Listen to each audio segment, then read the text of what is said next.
the cracks on the floor tonight. Neon shadows dance in the broken light. A heart beats loud, but it's out of sync. Lost in the rhythm, I can't quite drink. The air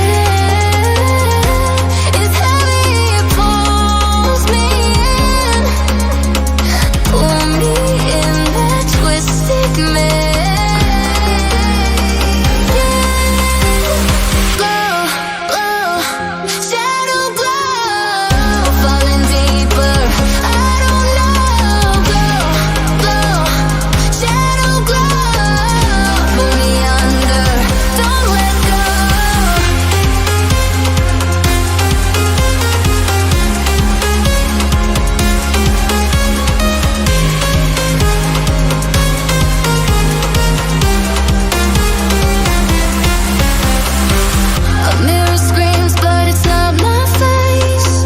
Reflections twist in a fevered haze.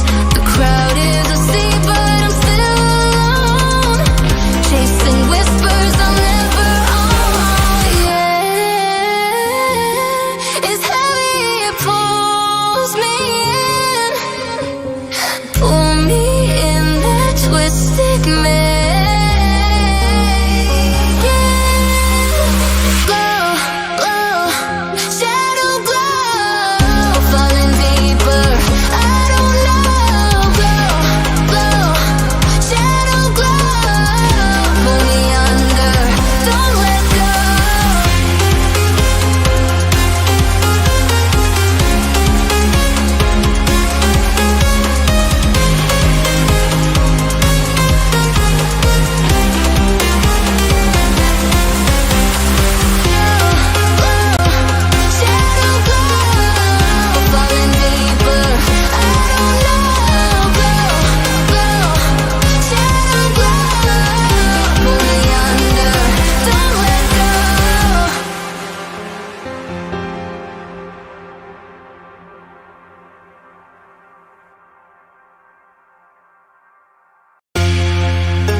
Trace the cracks on the floor tonight.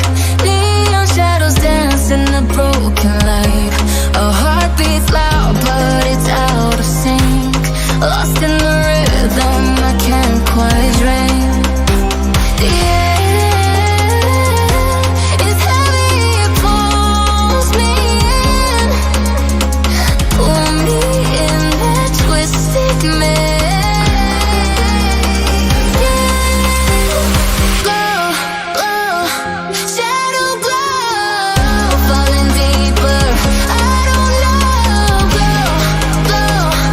Shadow glow.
in modern history. So apparently every time one of the people, 1 billion users visits linkedin.com, hidden code searches their computer for installed software, collects the results, and sends the information to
an American Israeli cybersecurity firm. Now, there's a bit of, I guess you could say, oomph to the story. There's a bit of there's a bit of that seasoning thrown on top of it. The reality is, LinkedIn is actually reading what's in your browser. Are they asking your consent to? Abso-fucking-lutely not. Are they potentially sending it to an American Israeli company? Yeah, it seems like it.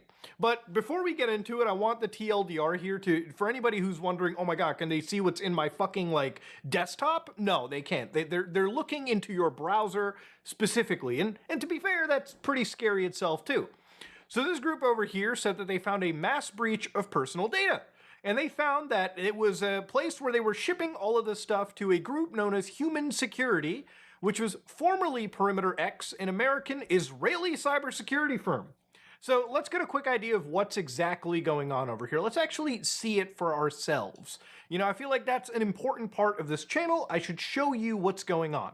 Now, underneath a site like LinkedIn, for instance, let's say you go to any part of this website. Now, this is an article about Elon Musk and Grok and all that extra bullshit. The contents of the page are not actually important in the story right now. What's important is what's happening under the hood. Now, here on the right, you can see that I have something known as the Chrome DevTools. Now, here I'm actually using the Chrome browser. I normally wouldn't use this filthy piece of shit on my computer, but given the fact that it is the one browser in this list that will basically open up your computer's asshole to pretty much the entire internet to pilfer, we're going to be using it particularly in this case.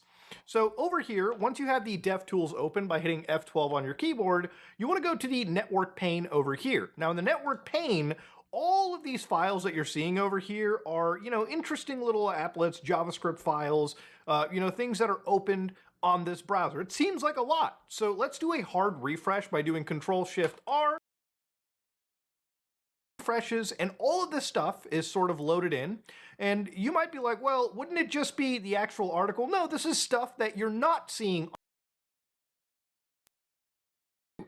So one thing that you're seeing constantly is a live constant track that is occurring. This is from LinkedIn, and of course this is a post request that is about the tracking that was mentioned in the actual research.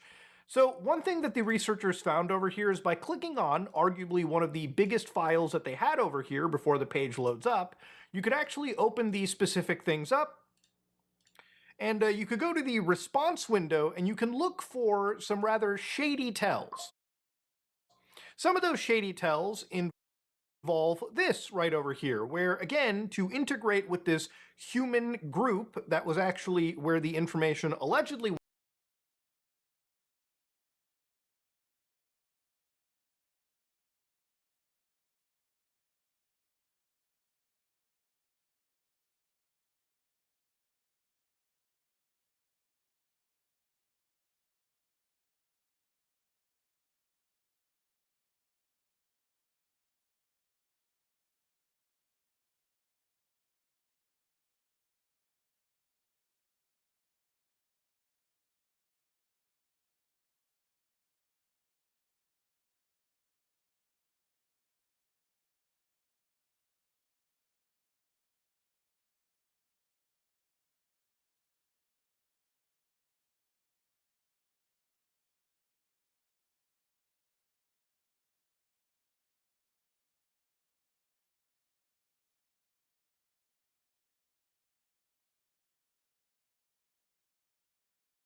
information allegedly went to, and you can read through the code yourself, 20,000 lines in some cases, that it goes to a protectts.net. This is where, again, they actually have a small little invisible portion of the page that helps extract this little iframe that you see right over here. So all of this stuff is grabbed from the actual system. This is meant to scrape your computer. And the information that is scraped, according to the individuals who made this report, is interesting. So what they said over here was apparently at one point they found that there was an extension list. Now these files that you're seeing over here lead to extensions in the Chrome Web Store. Now some of these extensions, and apparently according to these guys there were 6,000 of them, that LinkedIn was apparently looking through and cataloging, basically seeing what people were actually installing into their browsers. Now you can see all of this evidence for yourself. They've given you downloadable files, they've given you video demonstrations, everything over here. And I believe sites like Bleeping Computer have also corroborated things too. So here is the scanned extensions database. So they look for 6,222 extensions without any fucking consent whatsoever, because consent is not important in the big tech world we live in, okay? It's just not going to happen. Now, some of these things have been isolated by what their category is. So, for instance, extensions like 1,000 names to YouTube channel finders generate YouTube search links from names. You've got 10x tribe. You've got stuff like 2-hour job search. Some of these things that I've never heard of, I am not one of those extension lovers on my computer. I really don't fucking care about that kind of crap. But it seems like a lot of people just love installing extensions into their system. Now, some people looked at things like Islam, for instance, and they found that, they were cataloging things like Dean Shield or Porta AI, which was blurring haram objects in images and videos. And to give you an idea of what this tool looks like, I'm going to open up what Porta AI is, just so we can just quickly real-time haram blocker. So basically, if you're a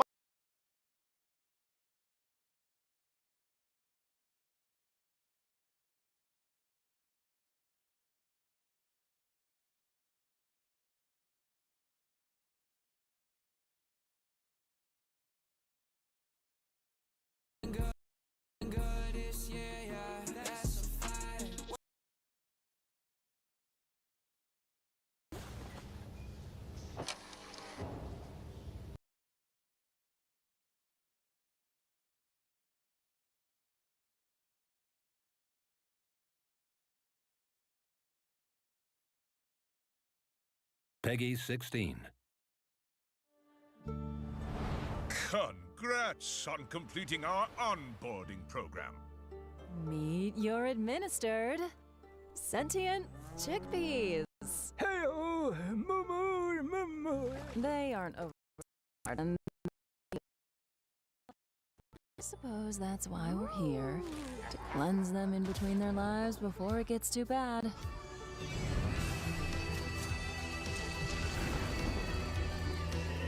Welcome to Hell Inc. Administration. The bureaucratic empire starts today.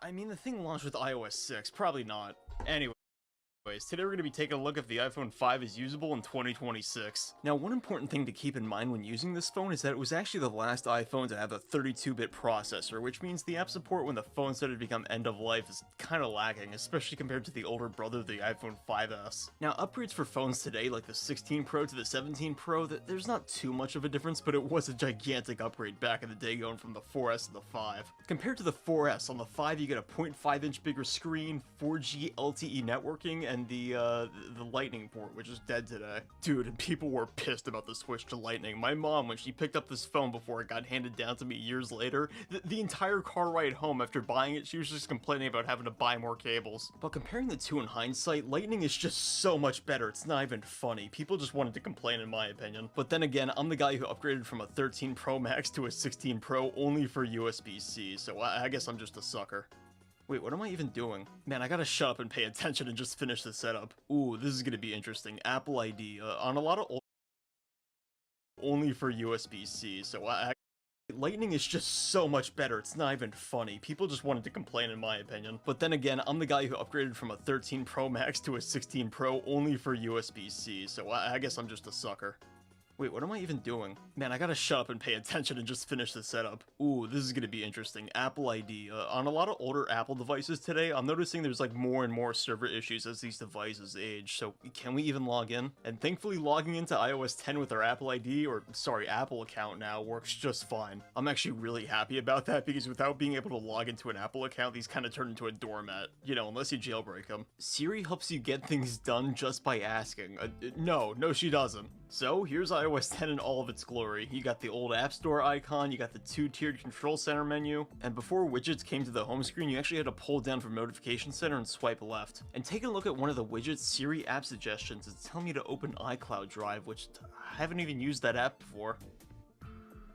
Oh, that's pretty cool. It's like a prototype version of the Files app in iOS 11. It's really strange taking a look at this and comparing it to the Files app in iOS 26 because there's just no options here. You get the files and that's it. It's pretty cool to see something like iCloud Drive still work, but what about Apple native features like AirDrop and iMessage? This has to work, right? And from the looks of it, yeah, iMessage still works on an iOS version that came out back in 2016. There's no way AirDrop's gonna work though, right? And I guess I'm wrong, because somehow, even though the software versions are 10 years apart, you can still AirDrop to iOS 26 from iOS 10.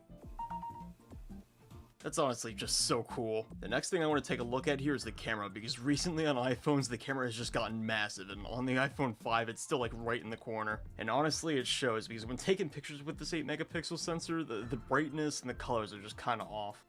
I think I just found an iOS 10 bug. Why is there like an invisible bar down here? On the other hand, the video quality is way better than the photos, but still it's not something I'd really want to daily drive today. I'm trying not to go too hard on the cameras, I mean they are from 2012. Now it's time for the really fun part. We're gonna head to the App Store and see how many apps we can download that'll still work on this thing. Wait, what? Oh yeah, that's right. iOS 10 was the last version to still have the classic App Store layout before it was changed to like the new style in iOS 11. I'm hoping we'll be able to download the last supported version of Minecraft, right? Enter the oh, I remember this. I remember this goddamn screen. Every single time you want to download an app on the App Store, you gotta enter your password. But after entering the password, we are able to download the last compatible version, and oh no, dude, I'm realizing I gotta do this like 50 times for all the apps I want to download. As I'm going through the App Store and installing all of these apps, I'm noticing every single one says, oh, you gotta download the last compatible version, so I guess app support for iOS 10 has just been completely killed off. Now, if you hit download on an app you've already purchased before, it'll get the older version for you just fine, but if you haven't purchased it before, you gotta grab a new iOS device, download it, and then head back to the iPhone 5. Luckily, I do have a newer iPhone, but what about people who only have this? That's kind of a stupid policy, huh?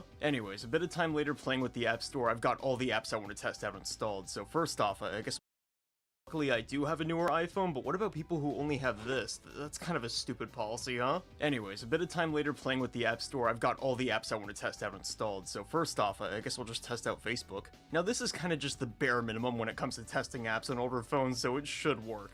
After logging in, we're kind of just stuck on this blank screen. Is this the entire app? I guess so, because I tried to log into the app 2 more times and we have the exact same error here. Man, that kind of sucks because this app actually worked when I took a look at the phone last year. So if even Facebook doesn't work, my expectations for YouTube are rock bottom. And yep, pretty much what I expected. App's busted. But it's not over yet because we might be able to still watch YouTube videos from Safari. I mean, keep in mind, Safari gets updated with the iOS versions and iOS 10 is from 2016, so it may or may not work. Oh, neat, another thing that's broken in the year I haven't taken a look at this phone. I guess we could just like take a look at the video on google.com maybe? Yeah, we're just gonna bypass the search process and jump right to the video itself. And using that method, yes, you still can watch YouTube videos on the iPhone 5. What I'm kind of curious about here though is that if YouTube is killed off, will Gmail still work? And unfortunately no, Gmail doesn't work, because when we try to log in with our Google account, we get an error that we gotta update the app to the latest version. Yeah, it would be nice if I could, you know? Alright, let's take a quick game break and check out Minecraft. Now you might be thinking, on a phone this old, it's gotta be like pure simple Minecraft with no bloat, right? One could dream, you know, and this is just kind of the perfect image right here. Sign in with the Microsoft account, you got the background stuttering at like 5 frames per second, it's just the perfect mess. I guess it is only just the menu though, so what does the actual game's performance feel like? With fancy graphics off, the performance, it's okay. I mean, I can tell it's not a smooth 60 FPS, but hey, it's definitely playable. The only real issue I'm having with this game is just the screen size of the iPhone 5, actually. Next up, let's take a look at Twitter. See what's happening in the world right now. That's a cool selling point, but you know what? I could light something on fire at home. Twitter was killed off on iOS 10, but you know what? Wait, does it work in Safari? And even inside the web browser, no, it's still not working. So I guess we'll just move on to the next app, Instagram. I mean, I guess it works because we're able to log in, so we definitely got farther than Facebook, but we can't reload the feed at all, so I guess the app is just kind of broken. Yeah, whenever I try to refresh the page, I just get an error saying, oh, we're sorry, but something went wrong, please try again. So is there really any chance that TikTok will work? I mean, so far, it's actually looking pretty good. I mean, we were able to log in. No way, TikTok still works. I mean, it's ungodly slow, but it works. So let me get this straight, TikTok outlasted Facebook on the iPhone 5? How does that happen? But yeah, the app is completely fully functional. You can like posts, read comments, there's no issue. I mean, at this point, it's really just a coin flip if the apps are gonna work or not, so I guess we'll take a look at Discord next. And somehow, yeah, Discord still works in the iPhone 5. The only issue I'm noticing here is that the app just like breaks itself and forces the main chat into light mode when the rest of the app is in dark mode. While you can still send text messages on the Discord client on iOS 10, unfortunately, if you try to join a voice call and talk, it just won't work. I mean, back in 2025 it used to work, but recently Discord ended support for clients that don't support end-to-end encryption, so I guess we'll just move on. I think it's time for another game break. Let's take a look at Subway Surfers. Good news, a new version of Subway Surfers is available. Wait, it's live service? I remember when I took a look at this phone back in 2025, somebody left a comment saying if you turn off Wi-Fi and refresh the app, it'll work. And even with the Wi-Fi off, it's still nagging me to update the game. So you know what we're gonna do? We're gonna delete the app, re-download it, and never give it internet in the first place and see if that changes anything. And finally, now the game wants to work. I find it kind of like predatory how it like caches the data that, ooh, an update's available, and it just bricks your app. As for the performance in the game itself, I mean, it's Subway Surfers, it'll run anything. Yeah, hey, note to the editor, can you just like put Family Guy on the side here? Next up, we're gonna check out Spotify. What? Oh, okay, so it doesn't even give me an error, it just crashes and refuses to launch. Alright, cool, next app. Oh wait, YouTube, yeah, that's not gonna work. Let's just do Apple Music. And Apple Music actually still works. We're getting an advertisement to pay for a subscription, we're getting a bunch of recommendations, it's pretty good. So now that we've taken a look at a bunch of apps, it's time to answer the main question. Is the iPhone 5 usable in 2026? Yeah, no, not really. Pretty much every major social media application, except for TikTok and Discord, which was pretty surprising, doesn't work anymore. However, that doesn't mean it's completely obsolete yet. I think this is actually a great buy for like young kids who don't need to access a bunch of the internet, mainly because it still supports 4G LTE networking and iMessage. And as an added bonus, if you don't go outside and love to play with iPhones, you can actually downgrade this thing to iOS 8 and iOS 6, which I did previously. So anyways, thanks for watching, and let me know down in the comments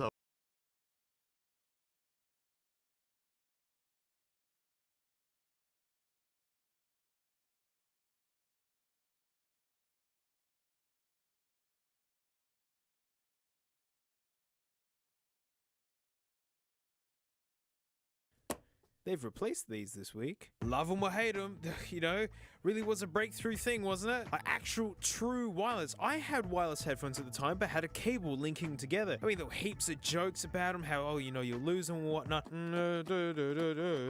Oh, I had a pair new, but I took them back just because I hated that they didn't have any noise cancelling. And then they released the Pros, which have been my favorites this entire time. But AirPods, mate, like, you gotta pay Apple's money to get the look at least. Like, there is no such thing as cheap lookalike AirPods, mate. Not a single bootleg to be found. This is the bootleg AirPod episode. Yeah, wait. So we're gonna start from the lowest and work our way up.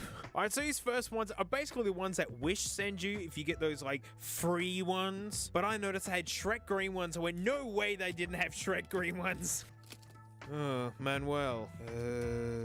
Oh, that's a nice cable. Oh, yeah, that's not just made out of scrap wire at all. Give me them, boys. Give me them. Oh, what? Ah! I thought because it was in this guy that it was making it look washed out, and I was expecting this kind of green. but it looks like a white shirt after like someone's put it through the wash with a green highlighter or something. Where's our oh dear. It's strange. It's been flocked. It's actually kind of soft feeling. Oh yeah, yuck. They feel great. They're fuzzy feeling. How big is it compared to the regular guy? I mean, it's a lot bigger. They're a lot bigger. These are meant to fit in ears, are they? Great. Now I've got to try and pair these up. They are in pairing mode. I'm trying to pair them up, but I can't find them. Oh, I think I got it. Okay. All right. I can hear them. All right. So these are delightful in two ways. First off, nothing but top end. No bass, no mids. It's a it sounds like you're listening to music after someone else has already listened to it. It's like as if you've just crouched next to someone with open back headphones. But the best feature is that the entire time the left one's going from some sort of communication noise. Starting to think that these are really cheap and nasty. But they do have a microphone. Like, it's one time I'm like driving to work, hey, and like totally sucks, and I don't want to go to work. And then like I realise I don't have a job, hey. Like I've never had a job. Like I don't know what it's like. And then like, I remember I don't have a car, mate. I'm like just laying on the floor in my own filth, hey. I need some money, please. They actually sound worse than like bootleg MP3 players from 2003. That is amazing. That's no progress made at all. Oh, they're built lovely. That's where the spicy pillow's kept. So these next ones I literally found at the petrol station. I paid too much money for it, and I'm not ashamed to tell you, for 40 bucks I got the Fuse AirPods. Again, just straight up knockoff AirPods. I actually hate knockoff stuff. Like, coming up with original design, love it or hate it, is insanely difficult. Come on, AirPods me up. Give them. Oh, goody, it comes with the exact same cable. It's the exact same cable. Give me the guy. Give me my guy. Gilt. Whoa, is that a metal hinge? No, it's Hang on a minute. These feel worse than the other ones. But they are the same size. Ooh, almost. What cable is that? Right, it's a micro USB disguised as a lightning. Yeah, it's the worst feeling micro USB I've ever felt, disguised as a lightning. And it's that little touch, it makes me happy. Where are my boys? Okay. They got a little bit extra stem on them, and they feel like crap. Let's not forget that. But yeah, keeping the chunk situation down pretty okay. Got my special charging arrangement here. We can see an LED through the incredibly thin plastic. Actually, yeah, they haven't put a porthole for that LED. They just knew that it's so thin that you'd be able to see it. How do I use my boys? Oh, these stupid crappy things always have a button on the back that doesn't do anything. Oh, it's doing it by itself. Oh, by accident. They actually come up as Fuse AirPods. Maybe these are good. Oh, well. When I took it out, it pulls the music. Not bad. The right one doesn't work at all, mind you. So, points lost there. The other one's working fine. This guy does not want to play. As soon as I pull it out, it just turns off. I cannot get the right one to work. I can't do it. Left one is totally fine. The one that I can hear, again, it just sounds like nothing but mids. Like really thin and really crappy. Ugh. So like, upon reflecting, after like begging you guys for money, hey, and realizing I'm just like jobless, lying in my own filth, I figured like maybe instead of money, mate, like you could offer me a job, hey. Like, but I don't want to do any work, but like, I'd like to get paid, and like, I don't want to do any work though. Happy? I bought one. Easily one of the most requested things ever is one of those stupid, pointless, giant AirPod speakers. It came in perfect condition, by the way. This is how I got it. It's a white one, apparently. It still could be wrong. There it is, looking like a nugget. HD microphone. Fantastic. I didn't think this thing would... Alright, let's see. Which one we get in this horribly ruined box? Oh, what a truly special cable. It goes from micro USB to regular USB and headphone jack. I didn't know there was a market for like such a janky cable. Oh, look at this is fun. Gotta immediately get her on the charge, mate. Oh, do I use the freak cable? I don't wanna use one of these other janky ones. Bluetooth mode. Oh my gosh, we got competition. Bluetooth mode. Power on. Bluetooth mode.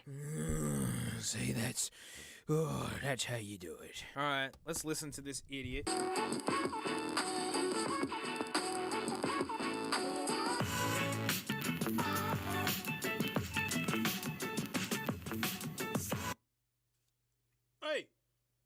Hey, I didn't tell you to stop.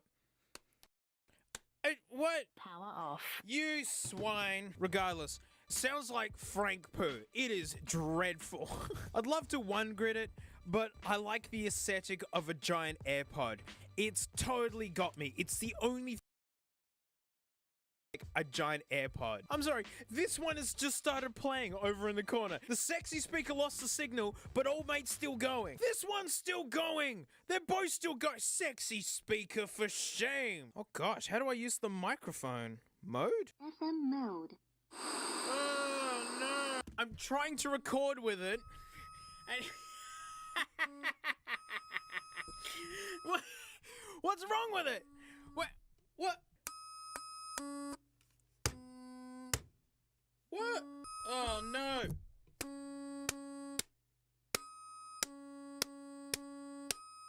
I don't think we ever have to listen to anything that was recorded through this.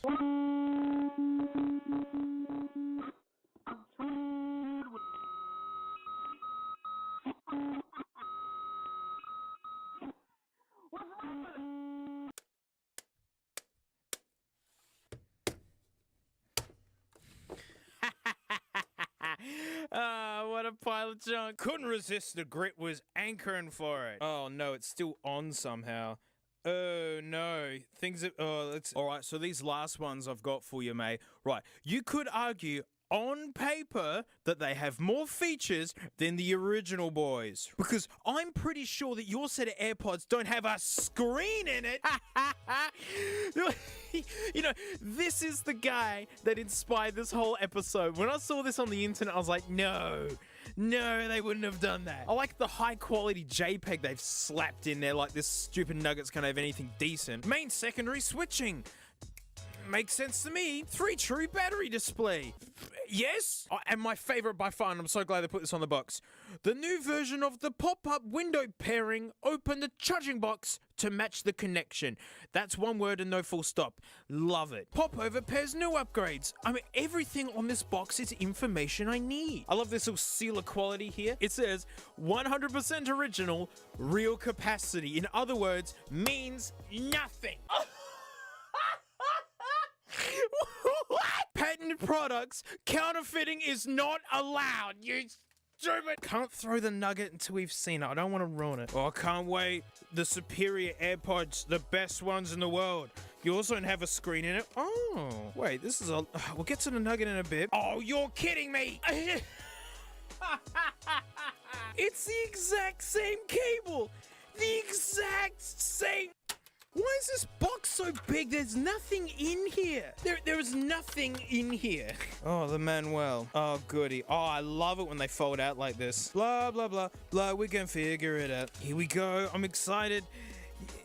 Whoa. Hey, wow. These are way squarer. And look how scratched the screen is. Is that a screen protector on it? Okay.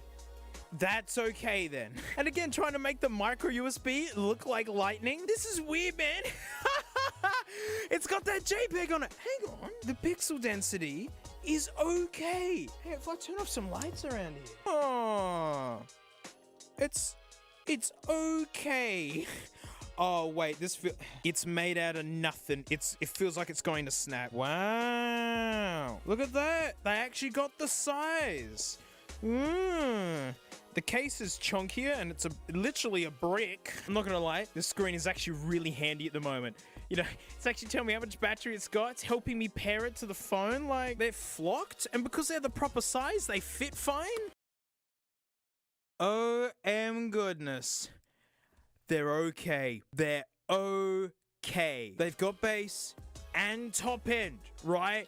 Wow. I would have rather spent my money on some KBs or KZs, right, which sound fantastic for being cheap. Like, it's that kind of cheap good. It's the fact that it's got bass and top end. And the screen is fun, and I gotta see if I can get a picture of Bitey Frank on it. How do you get photos on this stupid thing? It doesn't say. It doesn't say. Oh, what? I've just done the rounds with this guy with all of my computers, and I can't get it to USB talk with anything. I don't know how to get photos on it. I don't know. It's such a bummer. Well, at least I can yell into the microphone. So like, I finally found an employer that totally fits my lifestyle, mate. He's all like, nah, man, you don't gotta do no work, mate. Nah, you don't even have to get out of your filthy floor, mate. But it's like, only problem is, like, he's not paying me nothing to do it.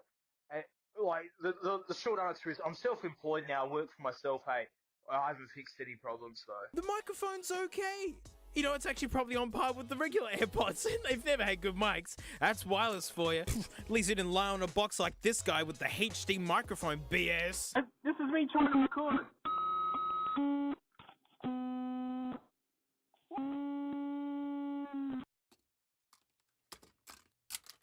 Well, that's it.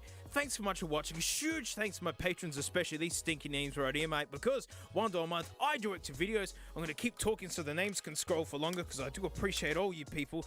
You make this hot mess come alive. So those are bootlegs of the AirPods. What about the AirPod Pros? Well, mate, big shame, actual.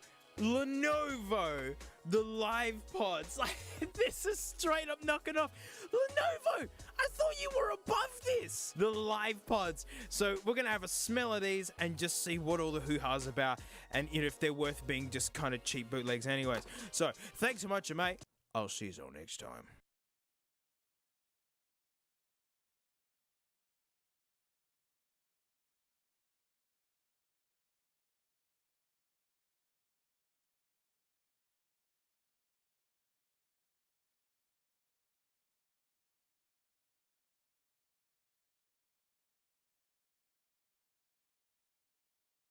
Hey, it's the after show. Thanks so much for supporting me. Like, you guys make all this happen. I keep saying it, but it's true. You guys let me make this the way I wanna, and I love yous for it.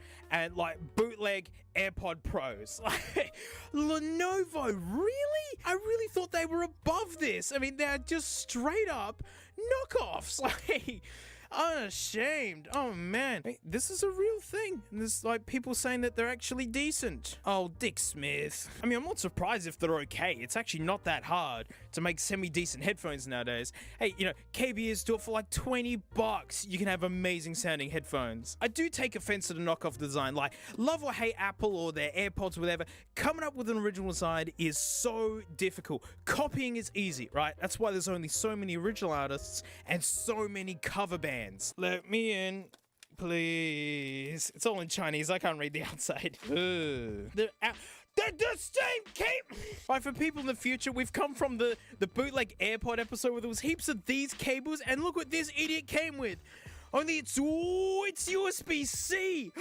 Oh, what? Man, I haven't seen a bootleggy USB-C cable yet. Oh, full circle. That's so cute and gross. Bud bits. The Manuel, which is quite thick and roadmappy. Chinese. The headphones, you plug them in, you yell at them, it's all good. That's it. Whoa, look at this groovy ridge cut into it or something.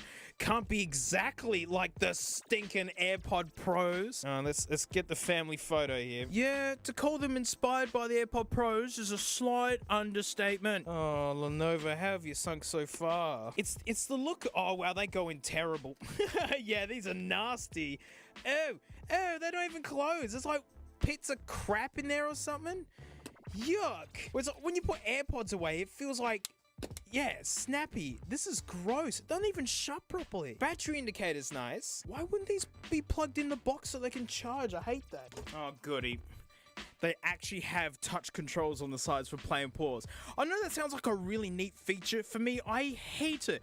I was literally just adjusting it to get them to fit better, and I paused the music. They're pretty basic, but like they're totally a 7 out of 10. And I fully stand. It's like, yep, hey, desert island situation, if this is all I had, I feel like I'm living like a king. Although, I gotta test the microphone. So like this one time, I'm trying to make banana bread, hey, and like I didn't have any bananas because like I don't know what food shopping is. So I thought I'd give it a go. So I went down to the supermarket, hey, and like I couldn't find where the bananas are. And I figured like the important thing about bananas is that they're long. So I just found like another long whatever it was. Turns out I grabbed zucchinis and I made zucchini bread, and like it was okay actually. Like, everything turned out alright. I mean, I did go bankrupt and the house burned down, but it doesn't matter. Zucchini bread. Wow, that mic stinks. That's a horrible microphone. That's worse than the bootleg ones that I looked at. I mean, I do stand by that. You know, I've had companies reach out and say, hey, we've made these copies of the AirPod whatevers, and we swear that ours sound better than the originals. You should try them. I'm never interested. I really don't like copycat stuff. You know, like Lenovo only did this because, you know, idiots like me will pick them up to have a look at them and laugh at them and get more coverage. So, you know, well done, Lenovo, you win. Whether you like the design or not, it's really hard to come up with stuff like knock it off. I remember when people were making fun of the stems. I remember when people were making fun of the fact that you didn't have a cable joining them together. And then people will fall in line very quickly when it's time to knock them off for money. Look at the case, it doesn't even close. It doesn't even close all the way. I forget how much I paid. It wasn't much. I mean, the fact that it's USB-C is super neat, but oh dear. Oh, my book cell. Sound-wise, yeah, pretty typical cheap headphones that are okay. Everything else about them sucks. The case sucks, the microphone sucks, the cable sucks, and I don't like bootleggy stuff. Get. Well, thanks for watching, and oh no. Ah!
Truly offensive products. Not just offensive to the eye, like, I've already done a video about this. It's just the most uggo MP3 player I think I've ever found. Nothing symmetrical, like, not even the screen to the controls. And that flat spot is where they put their headphone jack. Inspired. But you just see how much plastic waste comes with this idiot. Like half a T-Rex's worth of dinosaur juice and oil to make it. But that's the thing, guys. This isn't the worst offender that I have in the hood. Of course, I'm hiding the funny bit. Now, this guy's brand new, which means I'm gonna put gloves on, because you never know what turns into sticky goop. Like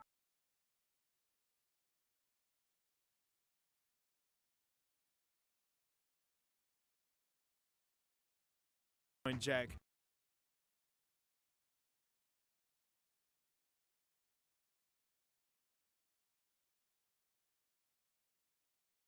Well, look at this. I have the microphone on a little mount here so I can just kind of walk in a frame like this. I'm sorry, that was really stupid. So you may or may not know, but me and Komodo was recently in Boston and we was hanging out for the entire week together. And while we were hanging out, we were talking about YouTube, our future plans for our channels. We talked about like which series does the best for us, which one does the worst for us, yada yada, stuff like that. And for Komodo, we figured out that BeamNG is most likely his best video he can post on his channel. Whenever he posts a BeamNG Drive video, those things go kind of bonkers. Spy Cakes wasn't there, but we were talking about Spy Cakes, and we noticed that his teardowns seem to be the best for him. When he posts a teardown video, that thing is going crazy, okay? But when we were talking about me, little OB, there was we don't know. You see, when I post BeamNG Drive, mine do okay. They don't do terrible. They just don't do great, right? My teardowns, on the other hand, those things are pretty poopy when I try those. But not all is lost, fellas. Not all is lost, because I do have a little bit of a backup under my sleeves here. And I guess it's the backup part of it all that's making me the most confused. Little over 7 months ago, I was posting one Who's Your Daddy every single week, and I was also doing a Gary's Mod video with my little oh baby. And the channel was sitting pretty handsomely around the 5 million to 6 million views a month range. It was pretty good times for me. I was feeling pretty good. But I was reading the comments back then and people were saying, this is cringe. I hate when you do this. Don't do this anymore. Stop doing this. So I stopped. Okay, I listened to the comments and I stopped doing Who's Your Daddy. And during those 7 months, when I wasn't releasing them, the channel dropped from 5 to 6 million views a month down to almost 2. It was getting pretty low. Still a great number. Okay, I'm happy with 2 million views a month. Listen, I don't need a lot of views to be happy, okay? But it was a decrease nonetheless, over 50% decrease, so it was quite jarring. So a couple of weeks ago, I was like, you know what? Let's throw out a Who's Your Daddy, just for fun. See what happens, you know? And the video came out, and it did terrible. The video barely broke 10,000 views its first day. So in my mind, I'm thinking, well, they don't like Who's Your Daddy, and they don't like anything else. What else is there? But then out of nowhere, 5 days after the video was released, after I thought it was completely dead, it was sitting at 20,000 views and not moving an inch over that, it just decided to get 170K views. So now I'm even more confused, okay? So you guys do like Who's Your Daddies? Because y'all told me to stop doing Who's Your Daddy. And then I thought, why not just try a quick oh baby video? You know, worst case scenario, it does bad and people yell at me in the comments for doing it, or it does good. It did good. It did really good. It got 320K views. I'm doing my best to focus on the video, but Abba Zabba is here and he heavy. He's a chonky boy. After the Gary's Mod video did really well, I started to experiment a little bit. I tried a short horror style video in Stormworks, and while it didn't do the greatest, it certainly didn't do the worst thing for me. Now real quick before anyone freaks out, because I know this is already happening in the comments, this video's not even out and I know what the comments are saying. I'm not gonna quit the Gary's Mod hide and seeks or the Beam NGs with Komodo and Spy or anything like that. It's gonna stay exactly the same. Those are some of my favorite videos to make, okay? For me, it's mostly just like video game in the background while I hang out with the boys. But at the same time, those videos they're pretty basic. I mean, we just get on Discord together and then we yell at each other for 30 minutes and boom, that's usually a video. I feel like when I'm in those BeamNG videos and those Gary's Mod videos, I don't really have a lot of input on how the video's going because it's all three of us. We're all trying to like improv at the same time and figure things out as we go. And then when I do the short story horror videos, I have like full control over the video. I have full control over like the creative aspect of it. I don't know, it's a different vibe. When I make the BeamNG videos with Komodo and Spy, they're easy to make and they're fun to make. When I make the Stormworks or the Who's Your Daddy or Gary's Mod with Oh Baby, they're hard to make, but they're equally fun in a different way. I guess I get to express myself more creatively in the short horror stories because I can kind of, you know, control the flow and what happens and what's not happening and stuff like that. I mean, BeamNG gets 20,000 views and then Oh Baby gets 300,000 views. What do you do? So maybe it's time we turn to you guys. What do y'all like about the channel? What do y'all love about the channel? And vice versa, what do y'all hate about the channel? And be brutally honest, okay? You're not gonna hurt my feelings, okay? Just tell me the truth. In my mind, I feel like I'm kind of running 3 channels in one because I have like the short horror stories, no face cam, those are doing well. Then I got the collabs like the hide and seek and the BeamNGs, and those are doing okay. They're not doing terrible, they're just not doing fantastic. And then I do the simulators as well, and those do pretty bad, okay? That VHS game, although one of my favorite simulators, did not do very well. Other YouTubers will tell you that, okay, we'll just drop all the ones that are doing bad and only do what's doing good. And sure, that is how you would run a successful YouTube channel. If I wanted this channel to be as successful as possible, I would switch to the single player stuff and just do the short horror stories that seem to do really well for me. But I don't want to do that. I don't want to do that. I like my mess. It's my mess. I created this mess and I want to keep this mess going. I think a big problem on YouTube that a lot of creators face is the min-maxing aspect of it all, right? You cut what does bad and you keep what does good, and you avoid what does bad for the rest of existence, because if it does bad, what's the point? But sometimes the point isn't about views. Sometimes the point is to just kind of have fun.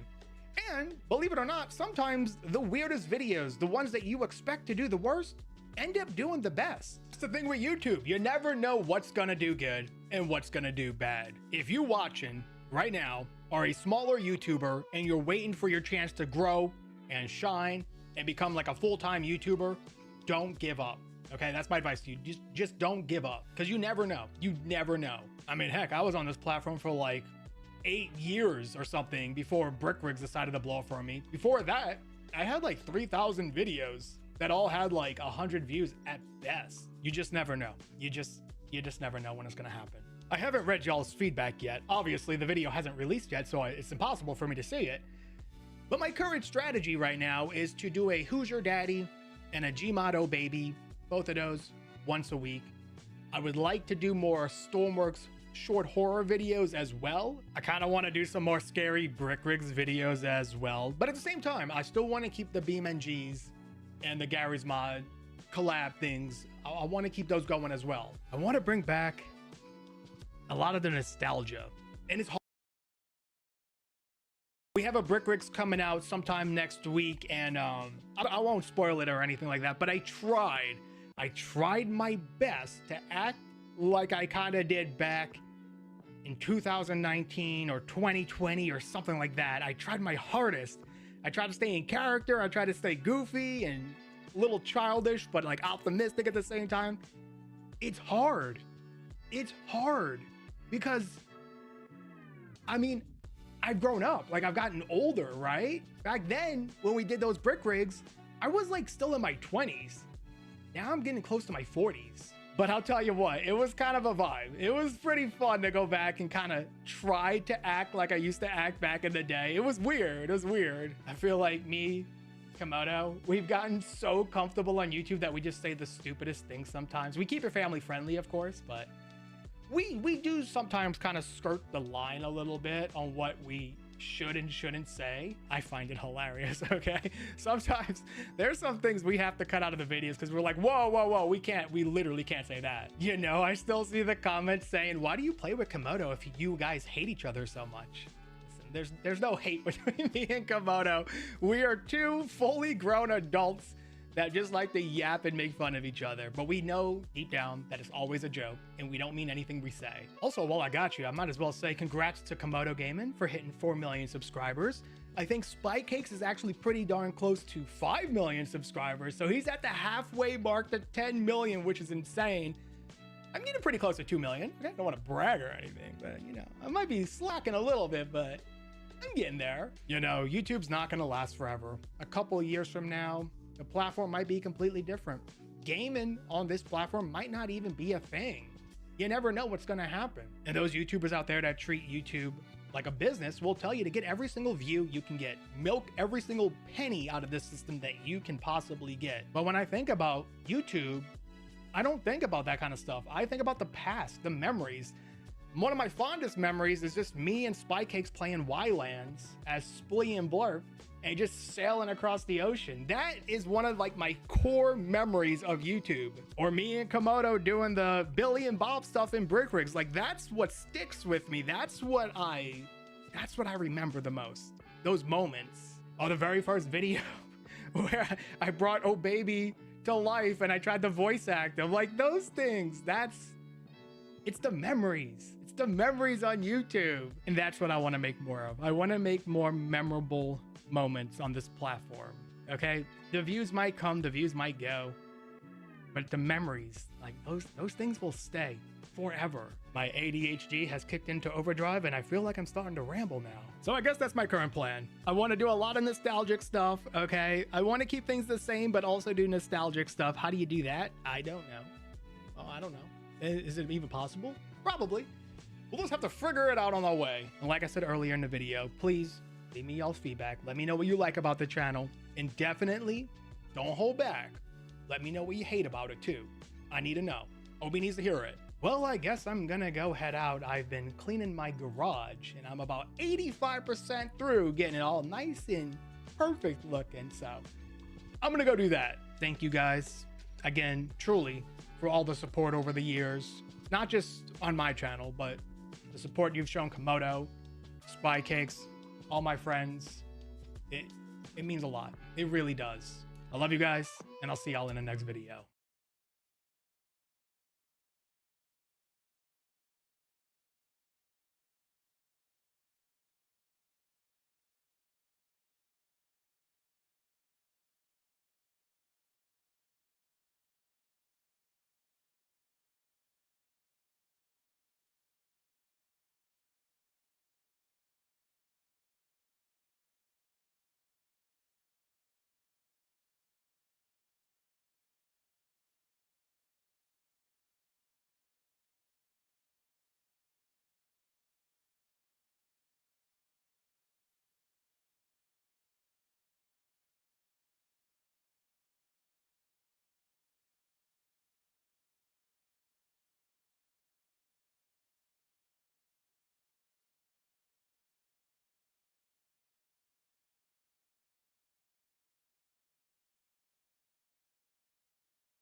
German things. I do.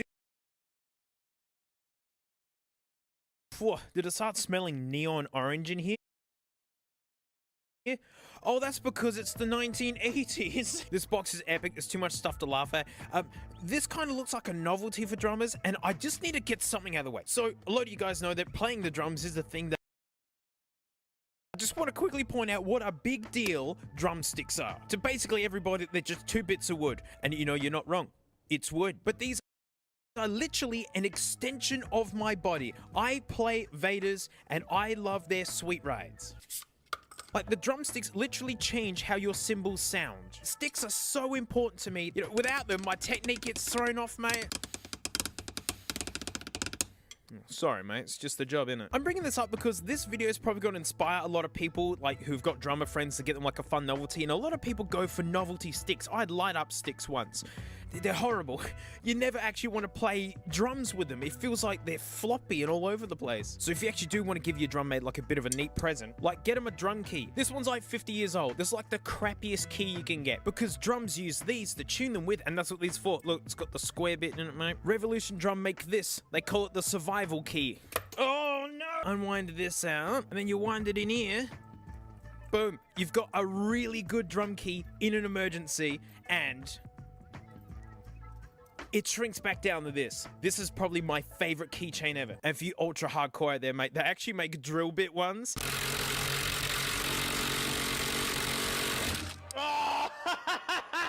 Alright, back to the sticks. So yeah, these are an extension of my arms. My drumsticks are so important to me, and boy do I love it when there's crap hanging out the back of them. Look! 2 watches! 2! Are they trying to be punny? Been like, oh,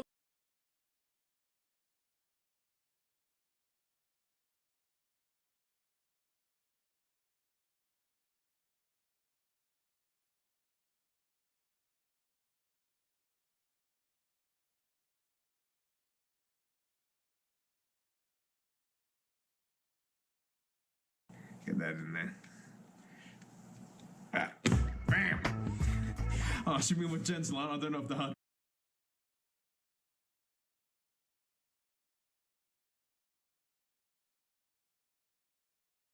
drive works or not. Yeah, wow. Look at this one, huh?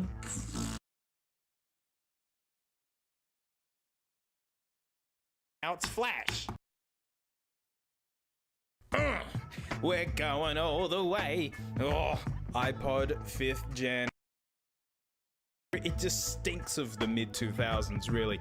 But this is the holy grail of modifiable iPods. This is a 5.5 gen. We know that because it's got 80 gigabytes in it. The very last of these white iPods. Can't wait to see that screen running because it's just... so why is this one so good? Well, people agree that the 5th gen is the best sounding iPod, funny enough, but also because it's got that 80 gigs in it, it's got more RAM, meaning that we can do more with it. I've put 256 into one of these 30 gig iPods and it just freaked out. It didn't like it, it would crash, all that sort of stuff. 128 runs really nice on this. I've seen people get a terabyte into these, so let's do it. I want to see if it works. I don't think so. So I picked up this puppy nice and cheap because it doesn't work. Yeah, that's a dead drive. And the seller was transparent about it, and I went, that's perfect. Let's hope it actually works. Oh, blue ones. Yeah. Normally you want to use one of these so you don't go, you know, chipping pieces of your iPod out. I'm gonna replace this front cover at some point, so we're just gonna do it the old dirty way. A dirty way. I want to release the battery by pushing down the... Oh, you can't see it. And Bob's your auntie, mate. Looks like someone's been in here before. All right, we know this drive is a dead end. It is chirping and complaining. So the beautiful thing about these 5.5 80 gig models is they got a really big thick case to handle these big dungus broken drives. So they have thicker batteries in them. Like here's a 30 gig battery, like you can see. We're gonna put this battery in it. Look at the size of this thing. Yeah, I think we're gonna... Yeah. Now I'm being wary of that. That's a grounding point. Might have to stick that down. You can use double-sided tape. I'm not sure if all this is gonna work, so I want it to be removable, and I want to make sure I stick down that cat at the top. So be wary when taking this tape out that you don't want to pull all of these electronics out with it. To get this terabyte into this puppy, you're gonna need an iFlash card. The quad, awesome. You just stick them in there. They don't even have to be the same brand. That's why one of them isn't. They ran out. This one's gonna do all you need. This is just a piece of gaff tape that I've folded over itself that I like to just rest on that. I know there's pieces of foam that they give you, but I've got my own foam.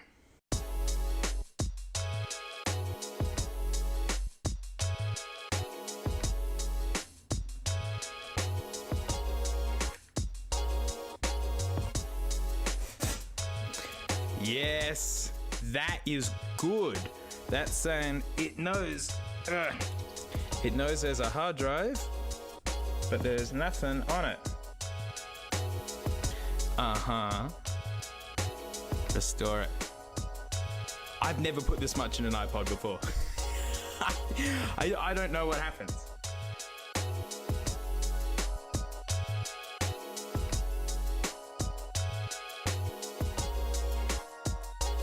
Now we're talking.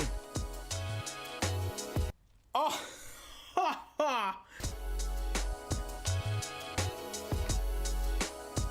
It will not be rushed.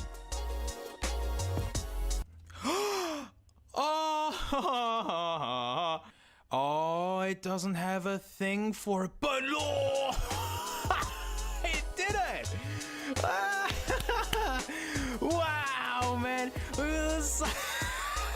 Sync music, all of it, 41,000. Include the videos, man. Yeah, just put all of it on there. This is a lot of stuff here. And it's only half full. Let's do it. I will have to report back, like, tomorrow when it's done syncing.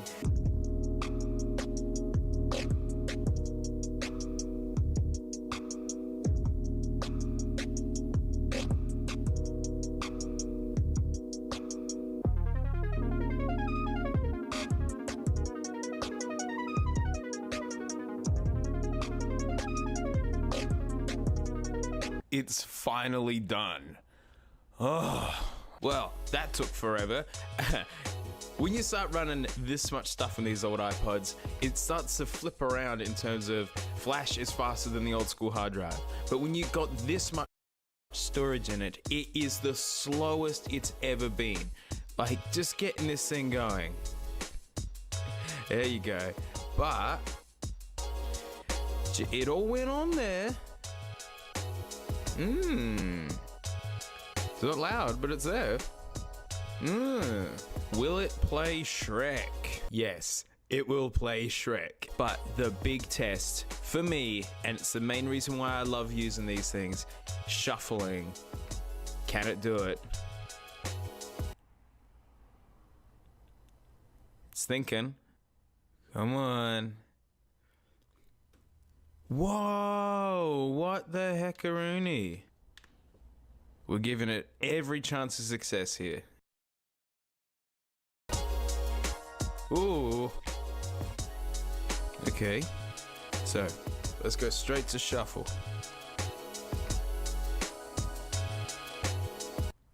Yep, this one doesn't even want to do it. You know, funny, before I press record, I had a quick go at shuffling it because I was so excited, and it crashed to the Apple logo. If you don't care about shuffling, yeah, you could put a terabyte in this and it'll work. It'll play Shrek. But if you're a dirty shuffler like I am, which for me is the best part of iPods, I'd stick to 256. That's about how much this thing can handle. If you want more than that, you're gonna have to think about a 7th gen. So to save some time, I've already done the same steps. There's a big Chungus battery within the big Chungus case. There's a piece of gaff ready to go. All we gotta do is slide it in there, start syncing all the music onto it. Man, it takes ages.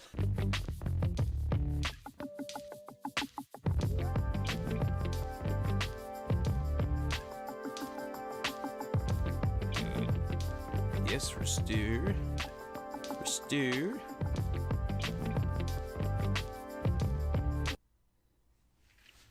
Ooh, unknown error. That's annoying.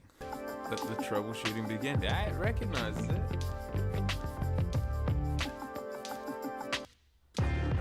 Please work.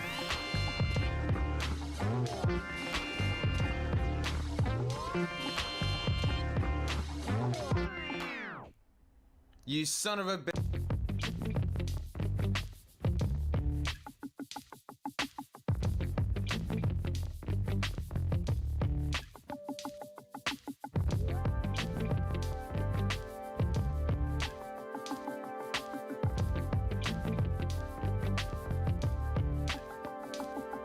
Oh, you son of...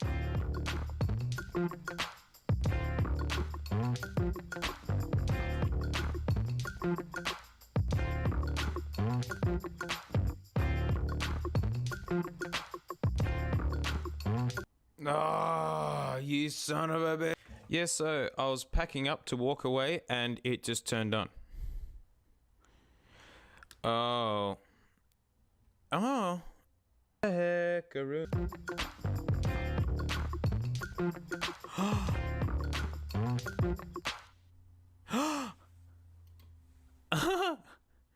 Oh wow. Oh man, I'm glad I kept pressing. Go. Oh, it deserves a name at this point. Oh yeah. Oh yeah.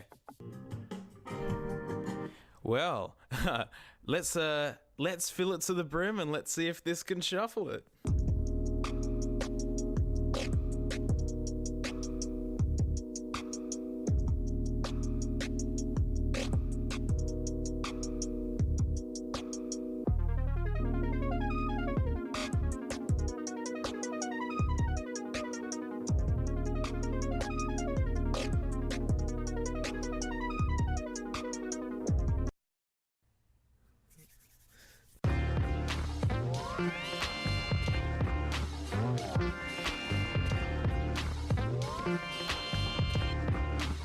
It's past the Shrek test. So finally, the big one. Will it shuffle the library? This is where the last one failed.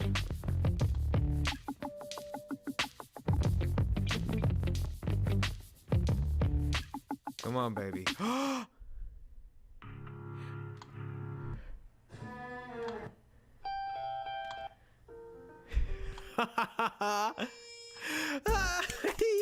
It worked! Yes! Oh, I think I found my daily iPod with ridiculous storage. Well, there we go. Just a couple of bits left. Put that piece of foam in there. Just gotta tuck that under. One of these backs out even a little bit. It all doesn't work.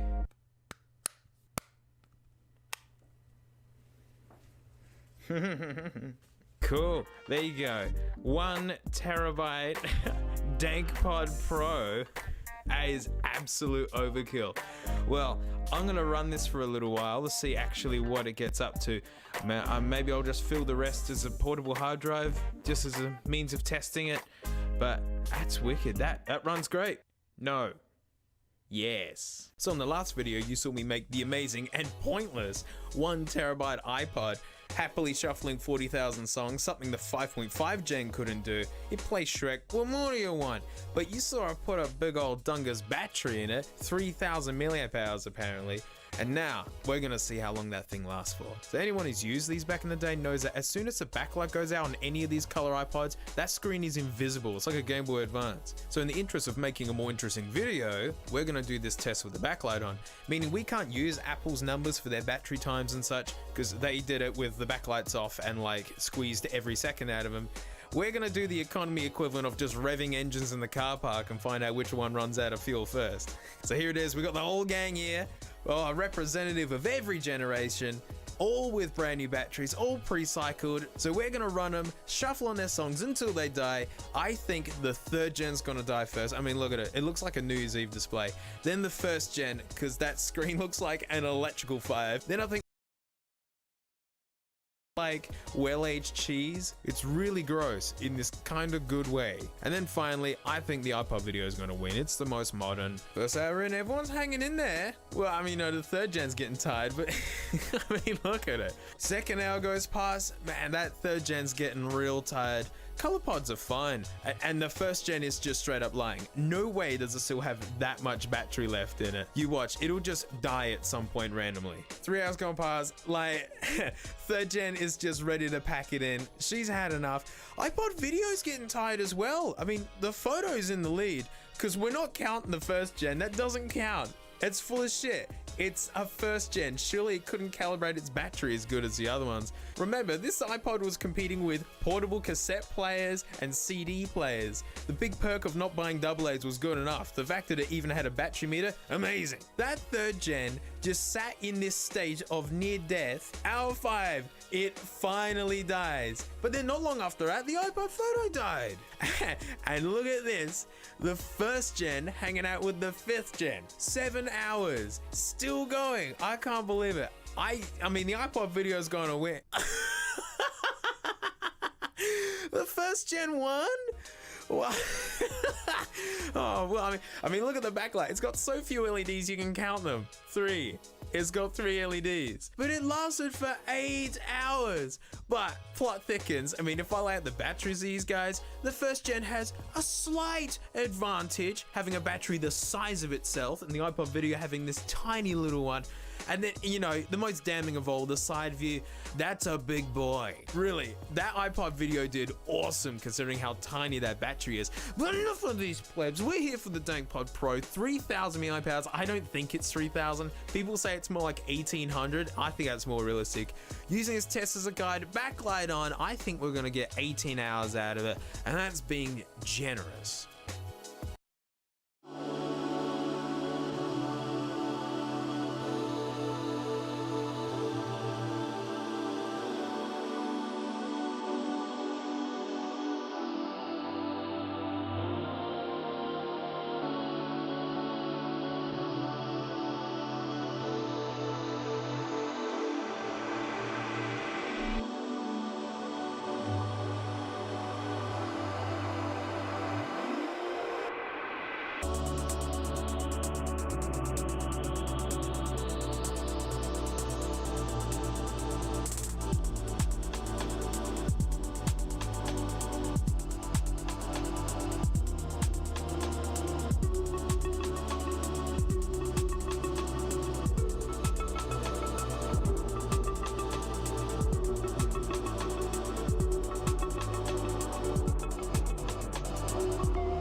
Yeah, we're gonna have to glove up. We're gonna have to glove up for this one. Look at this beauty. My favorite bit is it actually looks like it fell out of a car and dragged along the road. Yeah, and it's one of these weird HP pods. Like, I don't know why they did it, and they're so common. Story goes, apparently back in the day, if you had a problem with your iPod, yeah, you had to go to HP. You had to take it to them. What are they gonna do with it? It does nothing when you press a button, nothing at all, and it's unlocked. I got this iPod for $5, and I want to repair this as dirty cheap as possible, as cheap as I can. Yeah, and we'll see if we can clean it up a bit as well. I got a few tricks. But first thing to do whenever you get an iPod like this is just plug it into the wall.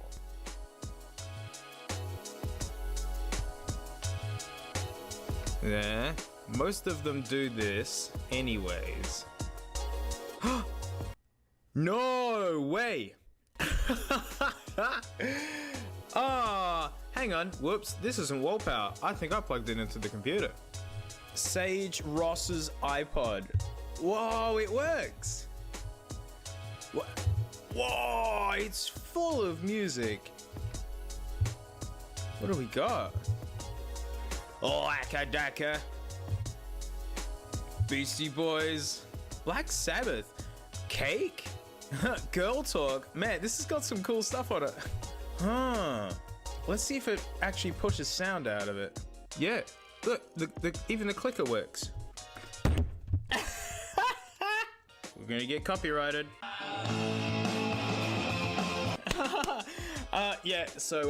So yeah, the best way to get an old iPod working is just to find one that works. That's the moral of the story, kids. I honestly thought the hard drive would be cacking this, because look at the dents in the back here.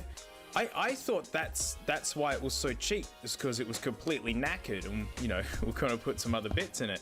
But this iPod genuinely works fine. Like, I get so many of these, and nearly all of them have dead drives, so that's really cool.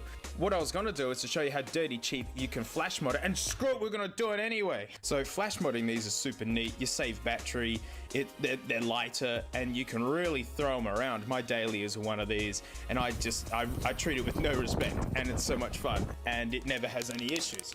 So if you want the sure thing, if you want to do this properly, go to iFlash, not sponsored by the way, but you use their adapters and their bits and bobs, it will work. It will work perfect. This is the best way to do it. We're gonna do it the dirty scrub way. We're gonna use these cheap adapters, and because honestly, I've gotten these to work before just fine, but there is a gamble to it. Dingus, come on. Thank you.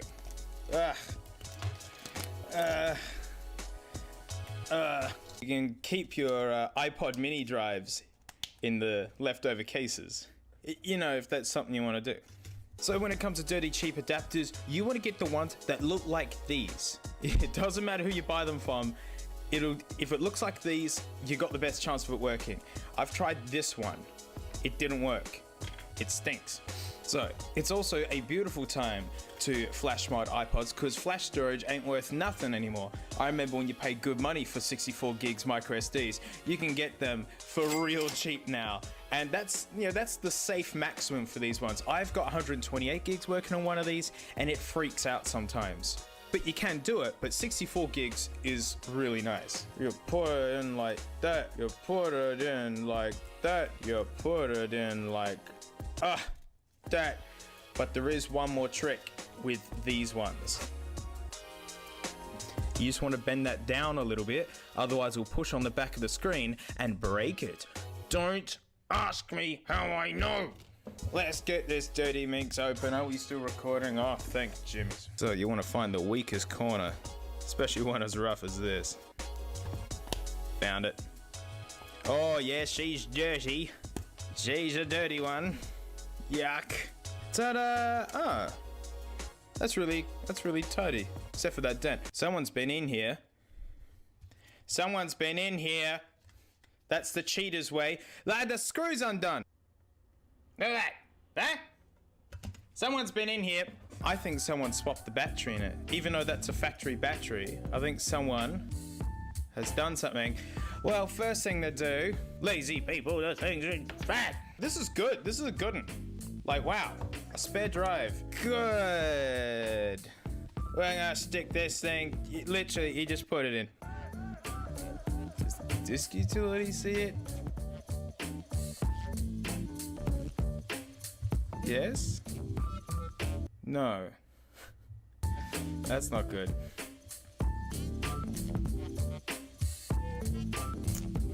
Ah, ha, ha.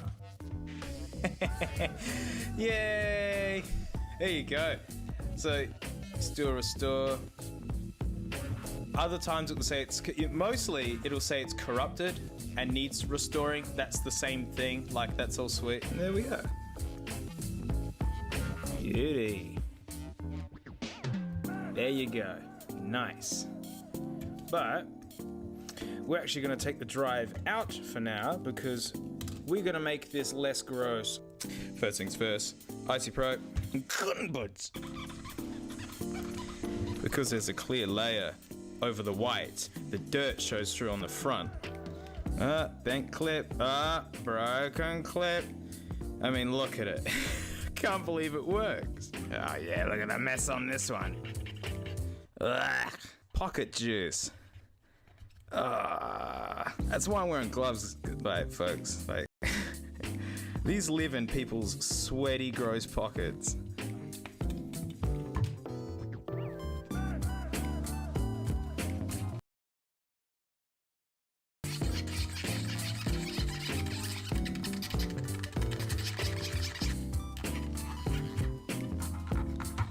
God, look at these gouges. They're all full of schmutz.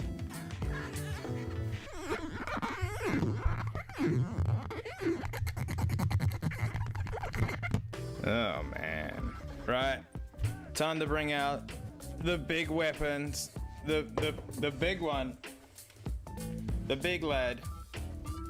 The Brasso.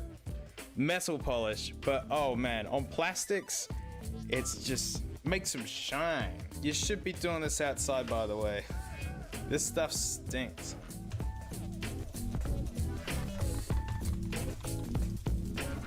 Those scratches are so deep. You know, it is what it is. Best I could do. I mean, it's literally been on the road. Normally one of these iPods, I'd replace the battery, but I'm very suspicious because someone swapped this out. Because that's the lazy way. Normally that cable goes underneath the board. So if you find it over top of the drive, you know someone lazy's been in there. So I want to test this. Because, hey, if it's good enough, I'll use it. I like to put something like this there. It's just something to keep it off the components. Now, before we put this in, actually, I didn't need to do that. But the iFlash adapters work really good. They're really nice adapters. So yes, you can use these cheap ones, but you got to make sure that you really push them in there. You make sure they're in there. Otherwise, it's not going to work. I fought this for about half an hour off camera to get it going. When I put it back in there really good, it worked. Now, we're going to add just bits of blue tack.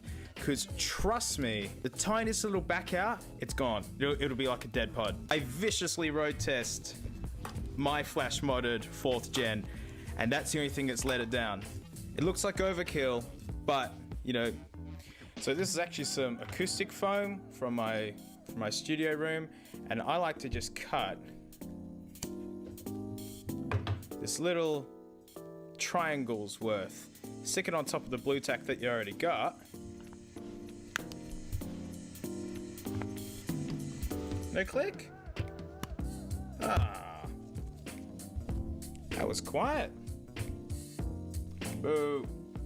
Ah, there it went. So yeah, I mean, she's not beautiful, but I want to give that battery a charge, and let's do a battery rundown on it, and let's see how long it actually lasts for. Because look, it's still hanging in there.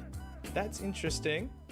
With the information gained from my last YouTube video, where I raced all of my iPods with the backlights on, seeing how quickly we can drain the batteries, it's about 5.5 hours that the monochrome 4th gen iPods kind of throw in the towel. So being a used battery, oh man, I was guessing 2-3 hours tops.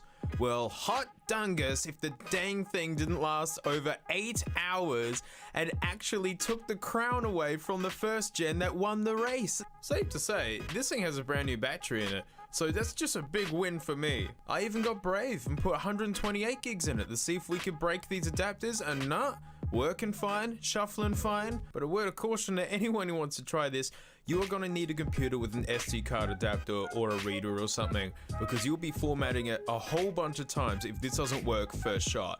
This took hours to get going. The iFlash ones just work. They're awesome. In my opinion, they're worth the money. They just work.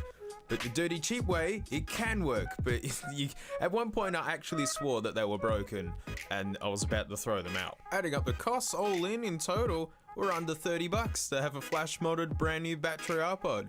I just got really lucky. Most of them don't even work this good, and the best bit is, it didn't need anything. It worked fine. In my experience, the only adapters I've seen that fail is the compact flash to SD adapters. So my hot recommendation is to get the Dirty Scrub IDE board paired with the iFlash compact flash to SD adapter. That's a really good combo and I use it all the time, and it saves heaps of money and in my opinion works perfect. The video is over now. Oh, portable Shrek. Do we dare to dance so close to the sun? I mean, what a technological marvel. It's easy to take for granted what's going on in here to create such experience, you know, what with modern phones nowadays. So to help demonstrate how amazing this thing is, let's have a look at the components. Motherboard. This has got your CPU on it, it's got your RAM on it, you know, helps convert those ones and zeros into the green phase that we love. Hard drive, this is where Shrek lives. If he was ones and zeros, mate, you gotta be able to see Shrek. So, you gotta have a screen. You wanna hear him? Well, headphones. And finally, to power this whole thing, a battery. But also is a front case, a back case. And on these 5th, 6th and 7th gen iPods, in the middle is this chassis. I mean, it's pretty cool, like what's going on in here. And everything connects to this. But more importantly, there are these grounding points here. And on the click wheel, it's got one of these as well. So all of this holds it together and makes it feel this like nice solid brick. But how much of this do you really need? Let's figure it out. So I just buy boxes of broken iPods, and usually the whole group of them, you'll have enough communal parts to build one working one, usually, and then all the spares I keep, you know, that's what all this stuff is. In the box of one of these big lot of iPods, just had this motherboard.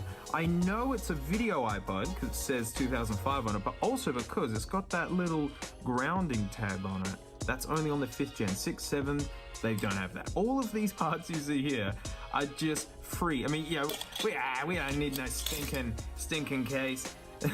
These are all parts taken off of iPods of which I've already reclaimed their value for. So effectively, all of this costs nothing. This is just gravel at the bottom of my box.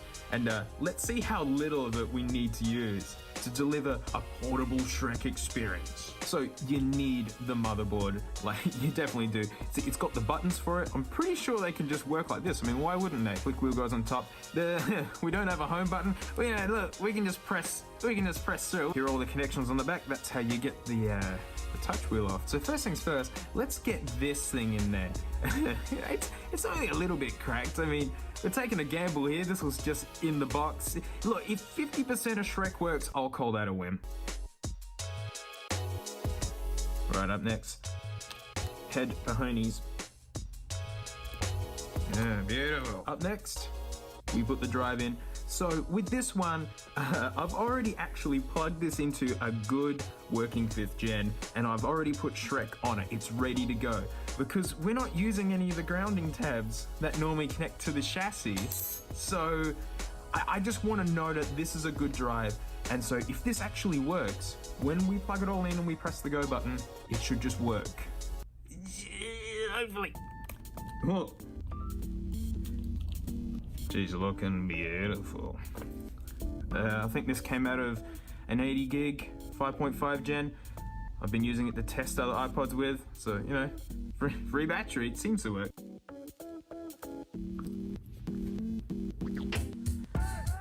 Oh yeah. Oh yeah, that's beautiful.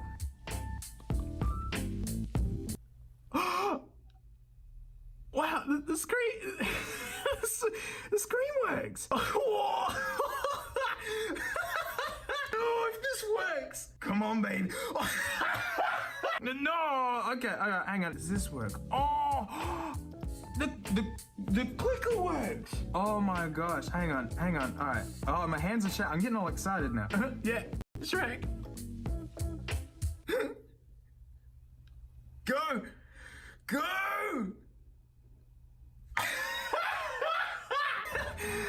Let's see if we can lay this out. Oh, is there any noise? Cool.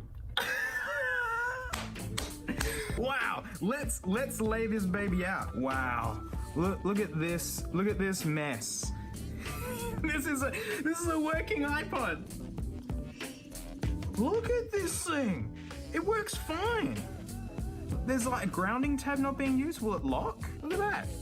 It works. I hoped we would be getting this far. I really hoped. Let's make a bootleg free case using only the finest ingredients. We got rubber bands. We got tape. This is as strong as welding it. You know, we got zip ties. And also what I want to do is let's incorporate this. You get a box of iPods. There's like 2 of these in there, even if you didn't order any minis. Let's do it. We're gonna make the Shrek Pod Pro. First things first, we need to secure this bundle together. Secret weapon, we got some blue tack. These little tabs here are held down by the top case, and that's what keeps the click wheel from flying out. So what I'm gonna do is, there are these gaps. It's like open brain surgery or something. It's still alive and going, I have Shrek. First things first, I think.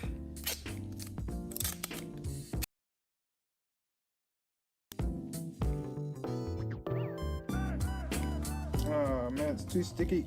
We got it. Yeah. The screen's a bit awkward. There's no bezel to stick to. I'm gonna make a loop-de-loo like this. I'm gonna go like that. Mate, look at that. God, not going anywhere.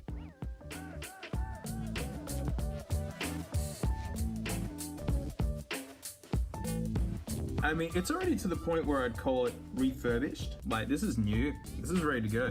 Whoa. This is this is ready to play Shrek. But we gotta incorporate this somehow. Like, maybe we can just stick it like this. What I gotta do about these guys? As long as they're there, I mean, that's all that matters, right? Yeah, like that. That looks good. Oh, I got an idea. Because this corner's already cracked, can't see that bit. Like that. Look at that. Yeah? Because that corner's already cracked, so it's no good. That can just dangle freely. That's not a big deal. That's fine. Right, this is coming together really nice. So I think it's time for the next stage. Zip ties. Pro trick. If you want to make longer ones, you just join them together. So we're just yellow because that's what I have. Oh yeah, wrong tool for the job, but yeah. And the cool thing is that's really sharp. If you need to cut open a box or something, trust me, that'll do it. God, look how good this is. Let's unlock it. Huh? Look at that. You can barely read it, but I mean, all you gotta play is Shrek on it. You know that's what's on here. You press that, baby. Uh-oh. Uh-oh. Where's my Shrek? Oh no! Oh no, what's happened? Where's my Shrek? I need access. It's a feature. What?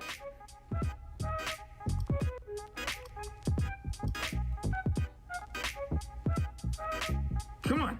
Yeah! Oh, let's just skip ahead using the functioning controls here. Oh, look at that. Come on, you can take that anywhere. You know, if you need to change the battery, boom, there it is. It's all in there. It's got a clip, so you can clip. Well, actually, you can't use the clip because I've accidentally zip tied over it, and I refuse to fix that. That's just how it is. It's the clip is now structurally integral to the entire iPod. If you weigh up the costs, right? You know, if an alien came to Earth and you showed them both of these, they'd look and go, that's showing the greatest movie of all time on both of them. How is that one more expensive? I've done it. I'm so happy. I'm so proud of it. I wasted my date. Boy, these flash modded iPods sure can take a beating.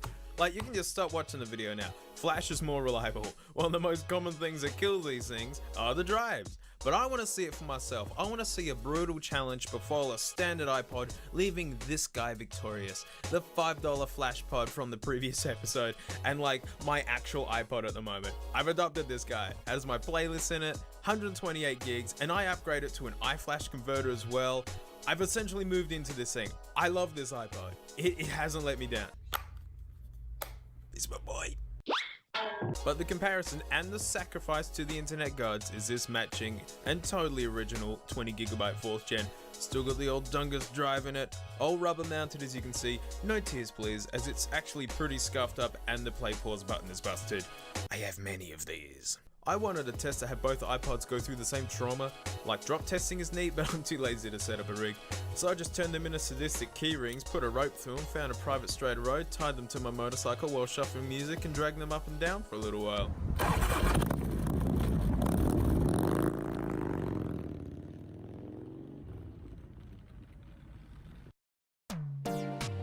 Well, I'm back from the ride, and it's awful news. It's not good. I mean, it's what you expect, wouldn't it? This is really violent. We're gonna start with the flash pod here. This is the iPod that I was so confident that it was just gonna get through. I mean, it was gonna get messed up. It's being dragged along the road. It's gonna get messed up, right? But I was so confident in this one that I was just gonna pick it up, laugh at the damage, and it would still be working, and I'd just keep using it. Just because it'd be funny. Like, fine. I mean, this is the $5 iPod from the last video. And then the worst happened, really, which is the whole reason why I did this was so that the case could remain shut and tight, so it wouldn't blow up. It blew apart.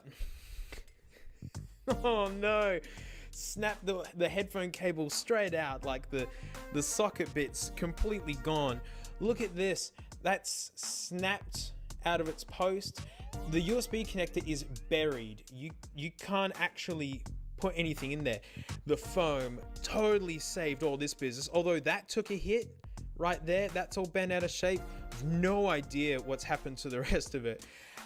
It did have a battery in it. It was still connected, but it was so kicked up and dented that as soon as I got home, I put that thing in a jar and just shut it. Like, I got proof that the battery was still in it, but it's like police evidence footage now because the scene is gruesome. This is my boy. This is my boy. This is the iPod I chose to use out of all the iPods I have. Oh, it's not safe for work. Oh, my boy. Look at his little guts everywhere. I'm like, the noise behind me is different. Oh no, it was just this. That's all that was left. And I go back and there he was. You know, imagine me, he's my boy. Had to scoop him up like this and run back to the bike. This isn't even, I'm intentionally hiding the front because it's, oh my boy.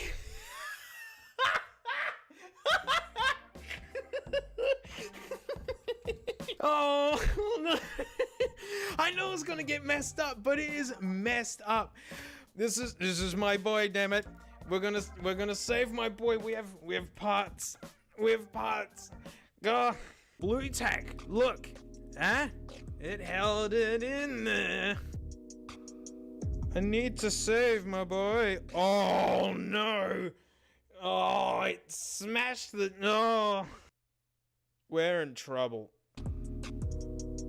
Oh, my boy! Ah! This is a test battery if you're not sure. All right, we're gonna fix this. We got a spare. Oh, we got a spare cable. You guys don't even want to see the hard drive pod. This is the flash one. I was so confident that this one was just going to breeze through this and be totally fine. It is seriously, like, I think it's dead. I think we killed this thing.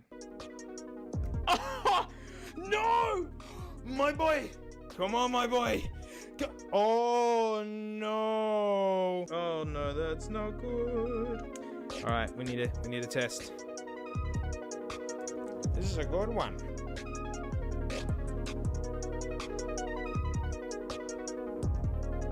Holy smokes! Look at that. It's been blown to smithereens. Well, we're laying to rest the $5 flash mod iPod. What a beautiful legacy. Give me that battery. Give me that. That's mine. Oh, and of course, hang on. Give me that. That's still good. May we lay to rest my sweet boy. I got this iPod for $5. You don't even want to see the other iPod. You know why? Get that out of here. You know what? Get out of here. That's disgusting. Disgusting! You know why you don't want to see this other iPod?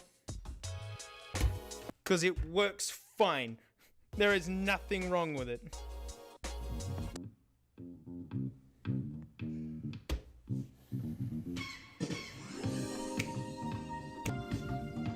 For the record, the pause button didn't work before the test began. That is so violent.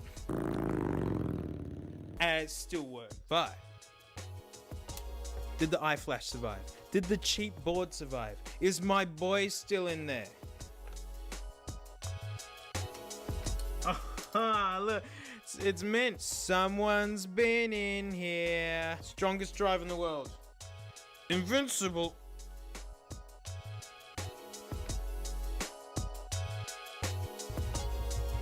Come on. Whoa, no. Yeah, it's missing the jumper. Hang on. We're down to this. This is all that's left.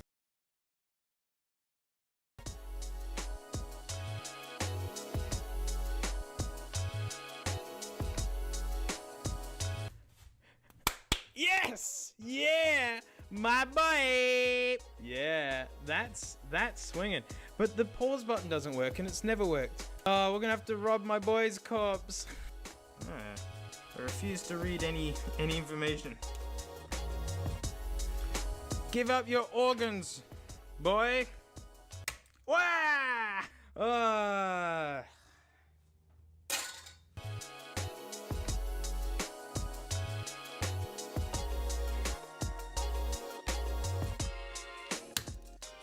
Got him! I've never done one of these before. Couldn't tell. Yes!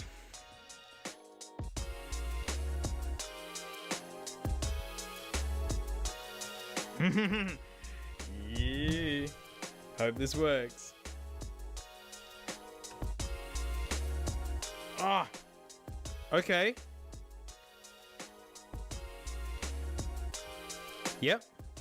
Yep. Yes! Woo!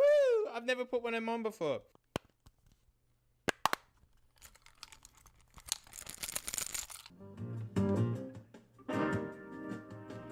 Wow. There you go. So, that broke. This broke. This broke. This was already broken. And this is the most amazing hard drive in the entire world. You want the full Doom experience, but you don't want to use your PC. You want the full Doom experience, but you want it to be portable.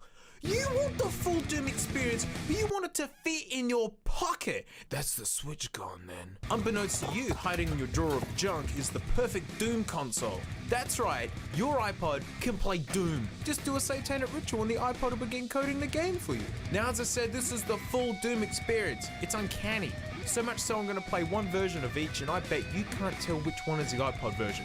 And watch closely, it's the fine details that give it away.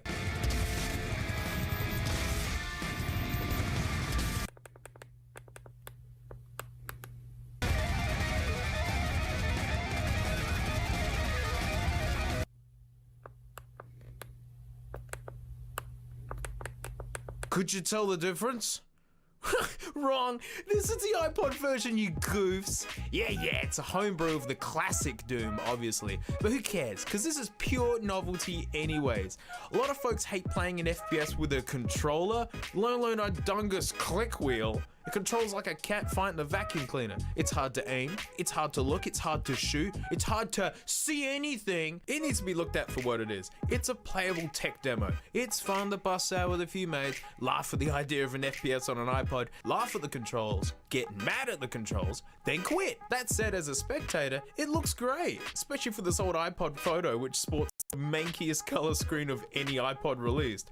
But to actually play, I'd rather have a relaxing game of game over this. Like, this is actually still fun to play. This is awful. But if you want to hate yourself and try this on your own iPod, download Rockbox and install it. I'll do a full vid on Rockbox at some point. It's easy to do, but you need a Windows formatted iPod, so if you only got a Mac, sit down. You're not allowed to play with us. But if iPod Doom wasn't brutal enough for you, like this isn't rough enough, then to haunt your dreams forever and to end this video, I give you Doom on the iPod Mini.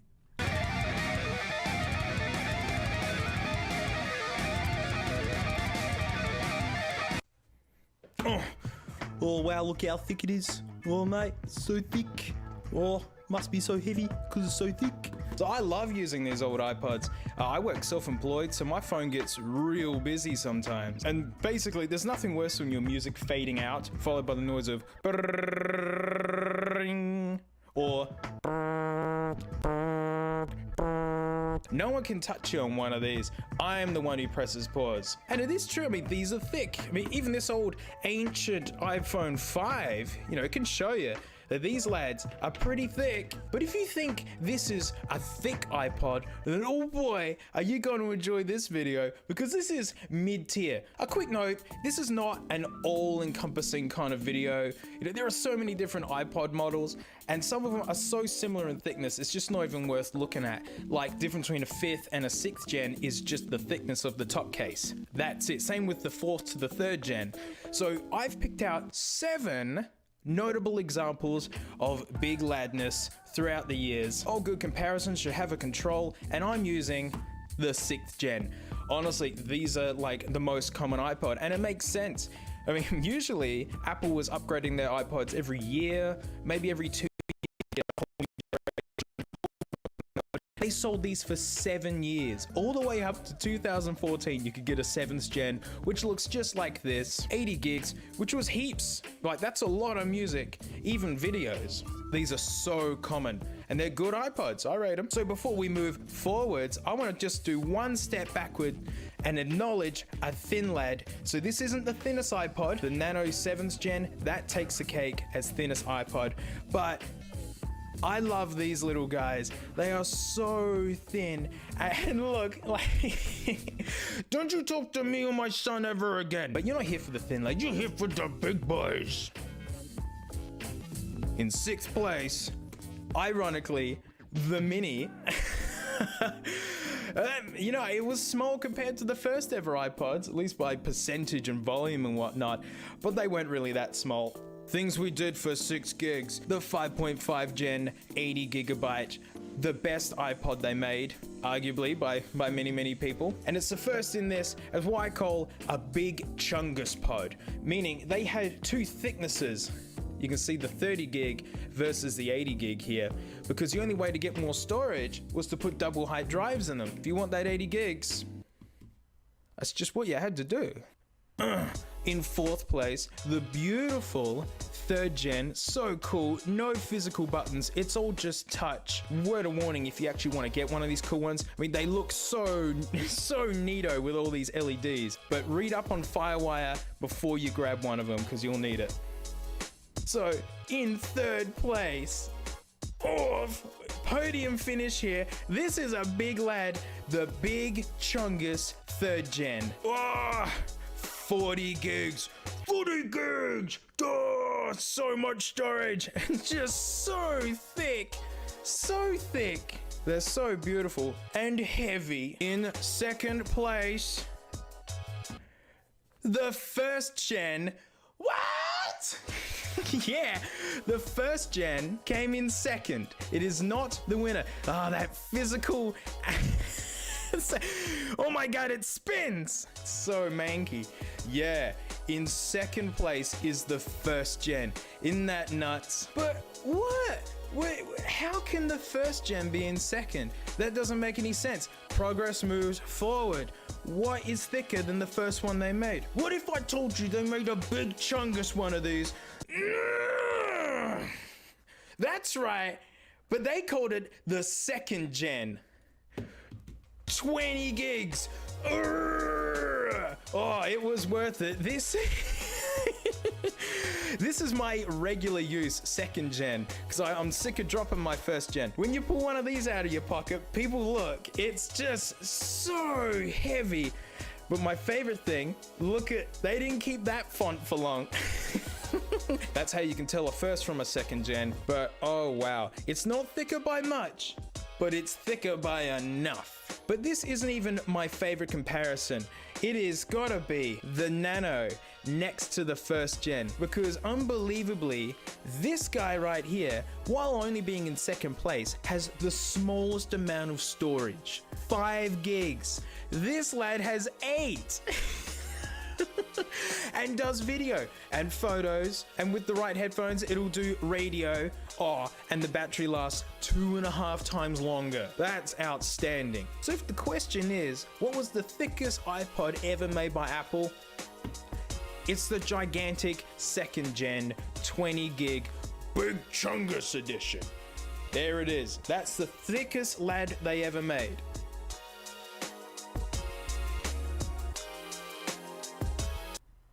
Shrek.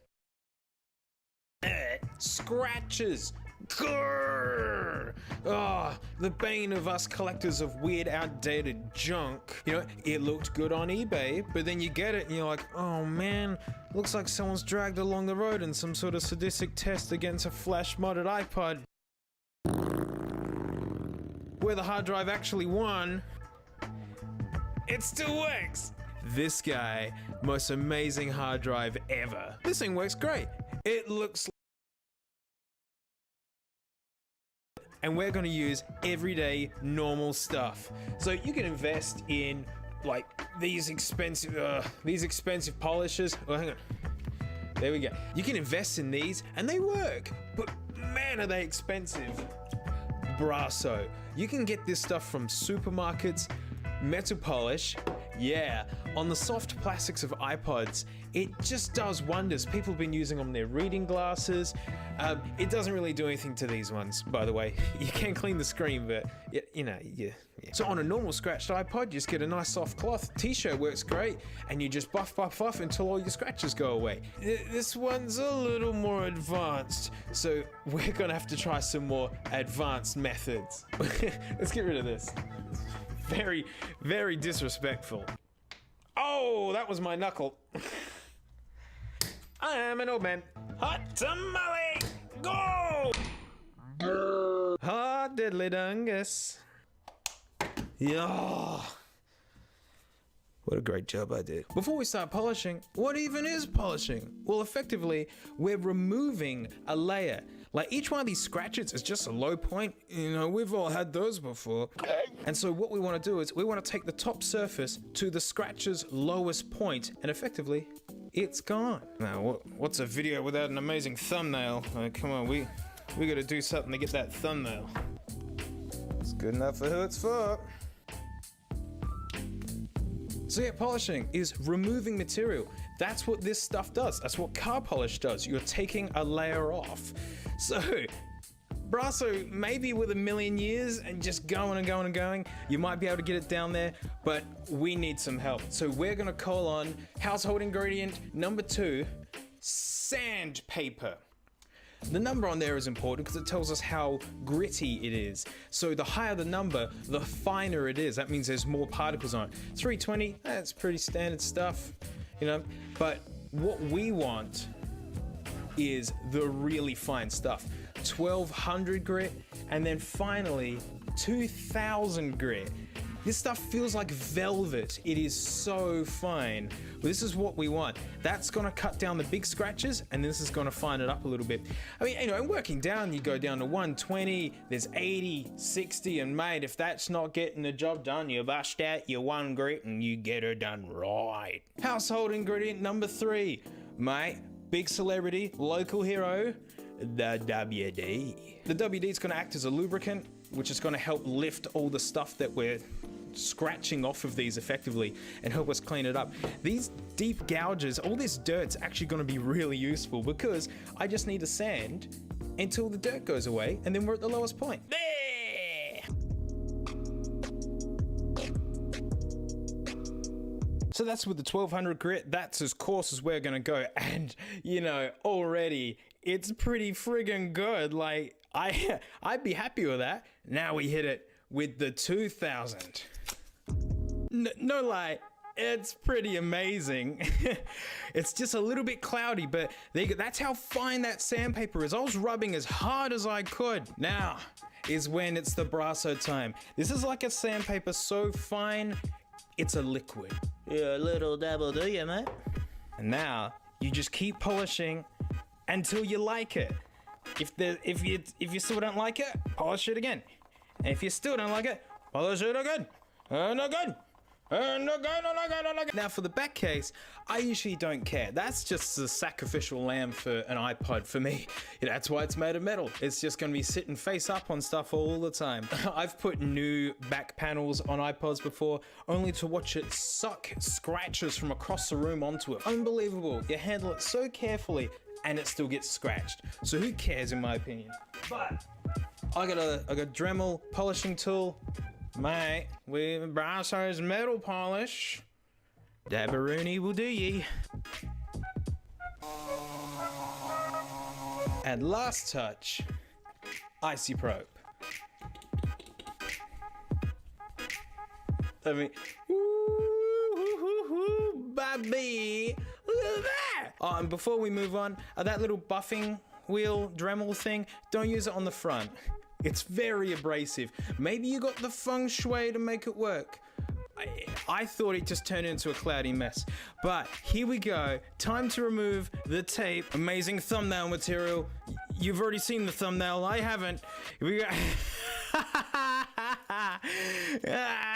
So gross.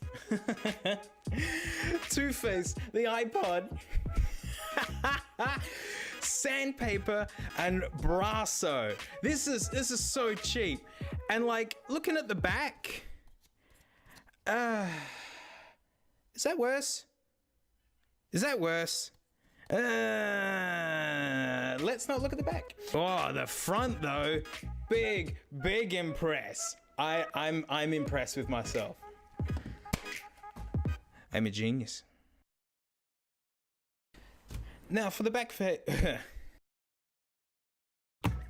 by far the most requested thing on this channel right now is Bluetooth and iPods. Well, for folks who don't know, it's actually quite easy to turn something into a Bluetooth device. What you need is a Bluetooth transmitter. There are receivers and transmitters. We want a transmitter because we're trying to send the music out. Basically anything with a headphone jack can be turned into a Bluetooth device. Oh, I don't want that to happen ever again. That was horrifying. Down by the 1 grit, we got a Bluetooth receiver. This means we can turn any set of speakers into a Bluetooth device. I done stole the aux cord out of the ute. And mate, look at this. In she goes, transmitting. Now all you gotta do is turn her on. Flashing red, cool, it's looking. Turn. Whoa! You doing it? Whoa!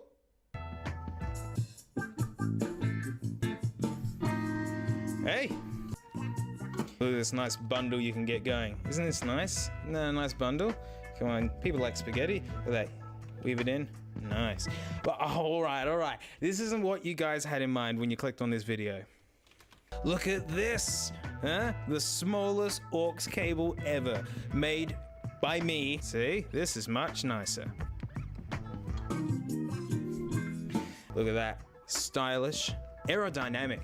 And it spins, mate. Kids love it. Isn't that nice? All right. Yeah, I know. You wanted something, nicer. Ever wonder what this is for? Well, you can get a remote attachment.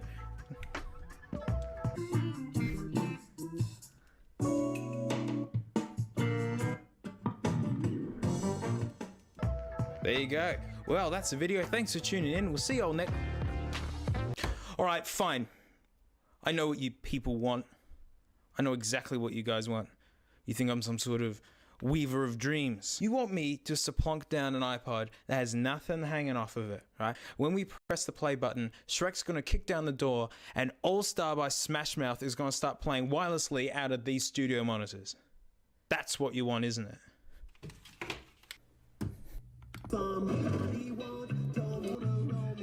Are you not impressed?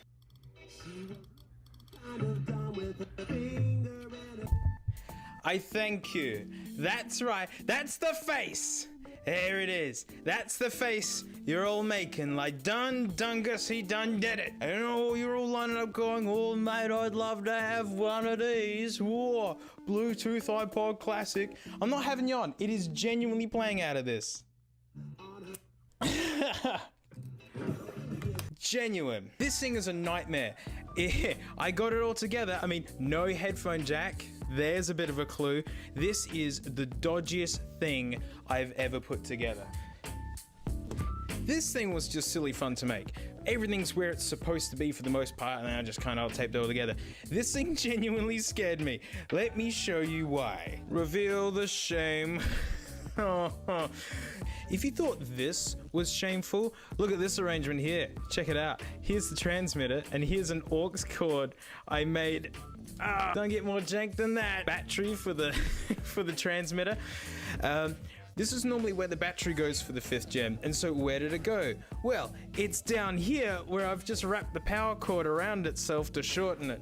Now, if I ever see any of you doing something like this, right? If I ever catch any of you doing this, we need to hang out because it seems like we think alike. But like, joking aside, like this scares me. As soon as I'm done, I'm pulling this out. This runs on the same voltage as the iPod. I don't feel like leeching across or any that sort of thing.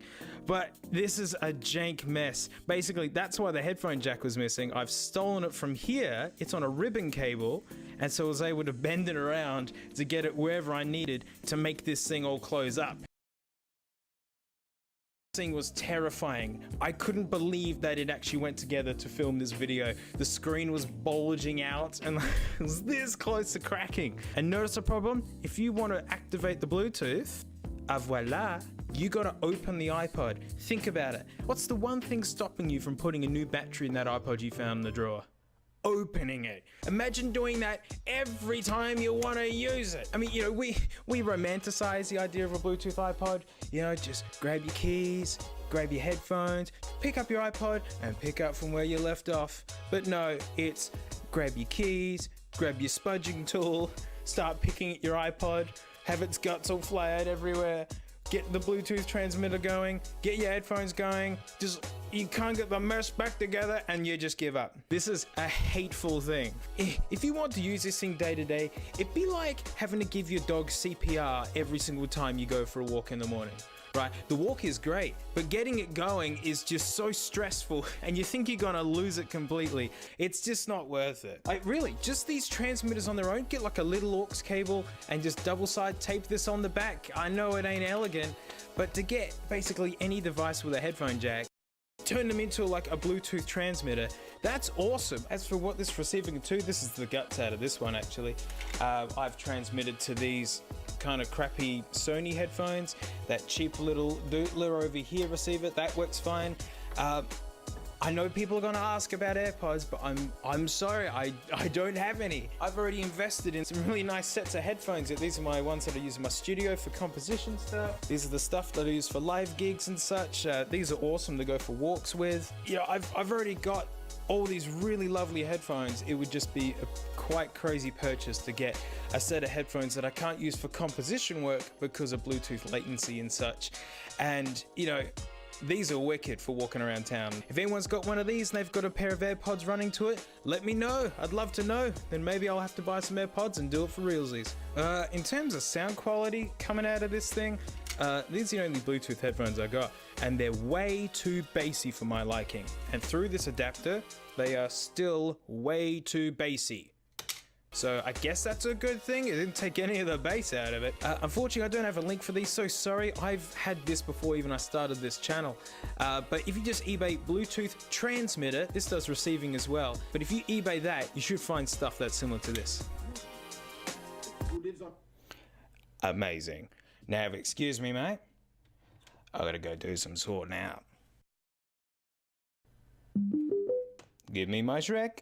Now, the last vid was a bit of fun. I had that Bluetooth transmitter hanging around and I thought it would fit in the big chunky case with no modifications. Not even close. Even after tearing the transmitter apart, it was still a tight fit. But it ended up being a really good proof of concept, and I realized how with very little effort, and I mean very little effort, this is not the product of a proud man, how close this thing was to being a totally usable daily device. I scrolled through my contacts and called a proper old mate, James, the genius. The bootleg, jury-rigged adventures we've been on I will cherish forever, but this guy is 100% legit. I mean, look at his wares. Most of this stuff was picked up not working.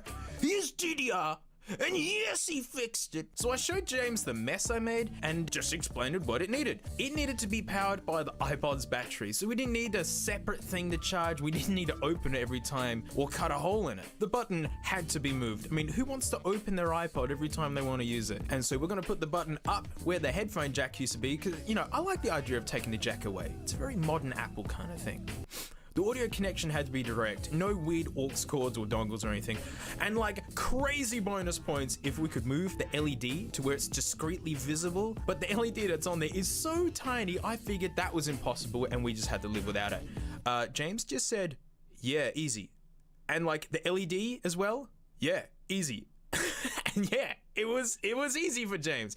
He took all the stuff we didn't need off the board and instantly got the audio patch, took a nice clicky switch from an old treadmill and mounted it in the hole. He got the transmitter powered directly from the motherboard, meaning the battery isn't altered. So when this thing needs a new battery in the future, you just swap it in. Not only is this way more convenient, we didn't have to cut a hole in the iPod for another stupid charging port. Oh, and the LED? Not only could he add a new one, but he asked me what color I wanted. Look at him weaving magic here, changing the RGB color using a button cell battery. Depending on the angle, he can get the colors in between like cyan and magenta. But naturally, I had to pick blue.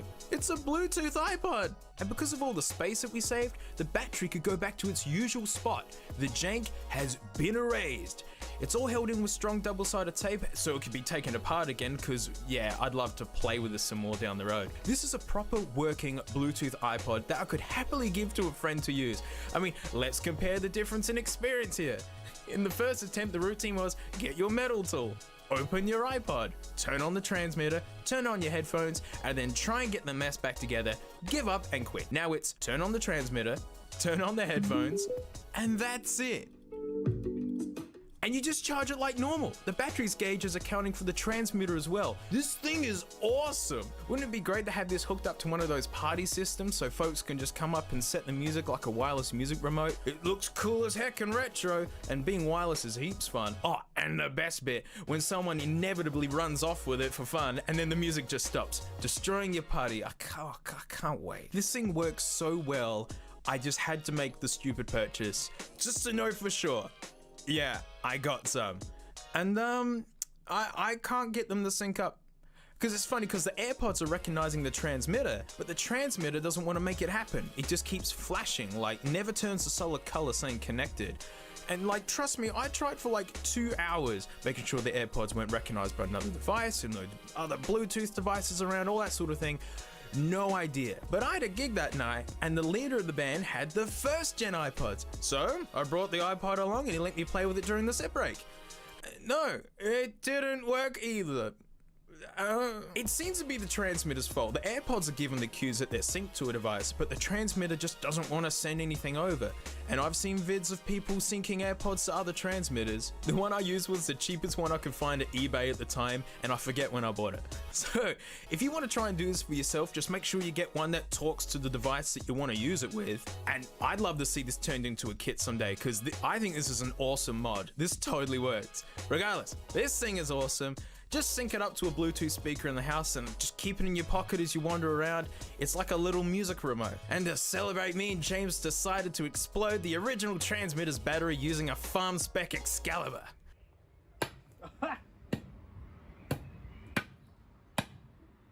Well, that's not good. I'm sorry, but what more do you gotta do to start a fight with one of these?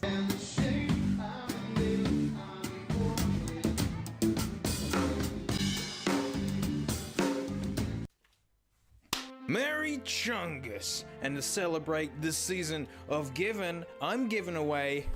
Oh mate, look at this. Oh, lightly used, low mileage. Oh mate, beautiful upholstery. Plenty of tread left on these tires, lovingly inscribed. Yes, it is true. I will be giving away this iPod. It doesn't matter where you are in the world. I will ship it to you. I don't care. To be honest, the further away this gets from me, the funnier. Spreading Will's love everywhere. I mean, I'd love to know the backstory about this because this was bought from Electronic Recycler, so somebody threw this out. But if you were already happy with this giveaway, it gets better. I'm going to be throwing in, no lie, an iFlash card, an IDE adapter board, which I know works. I've tested it myself and I've pre-bent that pin down. Don't ask me how I know what it does if you don't do that. I'm even throwing in a battery and an opening tool. Genuine Dank Pods heirloom. I've been genuinely using this, and I've put tape on it because this is like razor sharp. I cut myself just playing with it before I started filming. I'm even throwing in a bag of tools.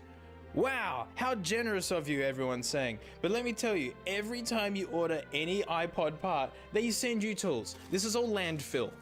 I've given you landfill. So how do you win all this, or how do you get it? Down in the description, you'll see a link to the Discord. There's a Dank Pod section with the competition. Just click the iPod. And that's it, you're in. I'm happy to donate this to you guys. I mean, literally a week and a half ago, I had 200 subscribers. I don't know where all of you people have come from. I mean, look at this damage. In fact, actually, I can easily fix that.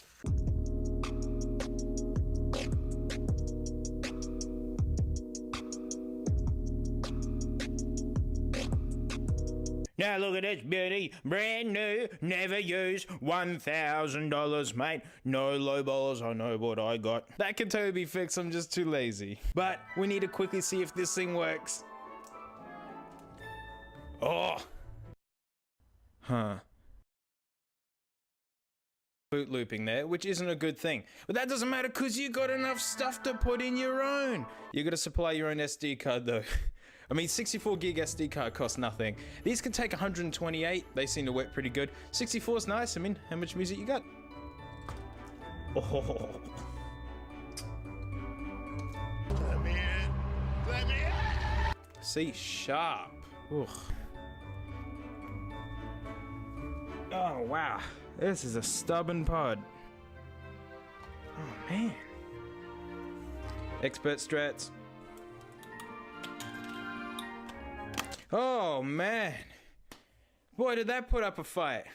Well, there you go. I've loosened it up for you, the next person who gets this. Oh, okay. Right. Someone's been in here. There's no dingus battery in it.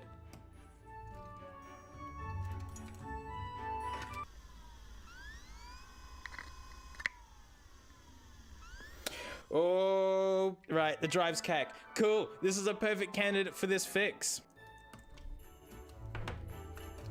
So whoever wins this amazing bunch has one condition they have to follow. You gotta open it yourself and put it in there. Hey, look, she's not precious. You know, whatever. Just get in there. Hard drive's no good anyways.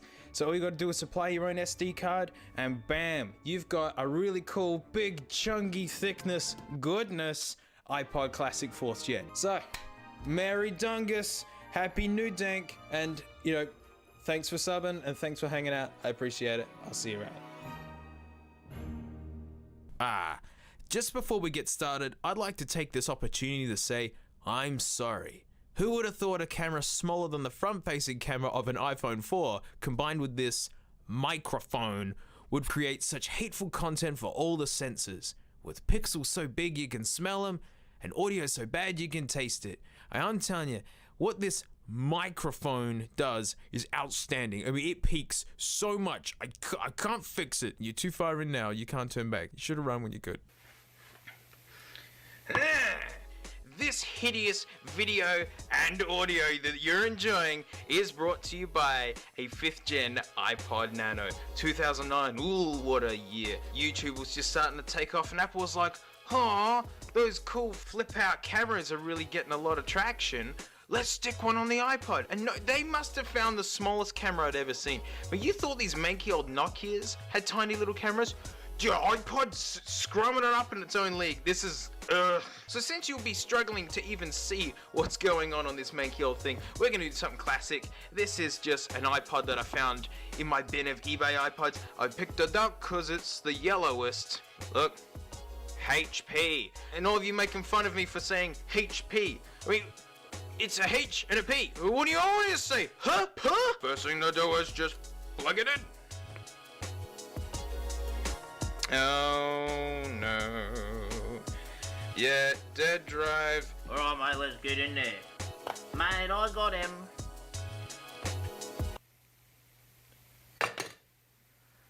Someone's been in here. Someone's been in here. What the? This is all disconnected. I don't want to deal with this. Hot dungarees.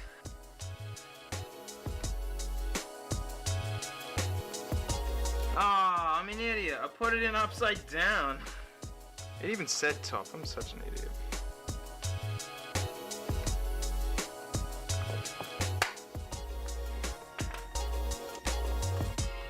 Oh, someone has been in here.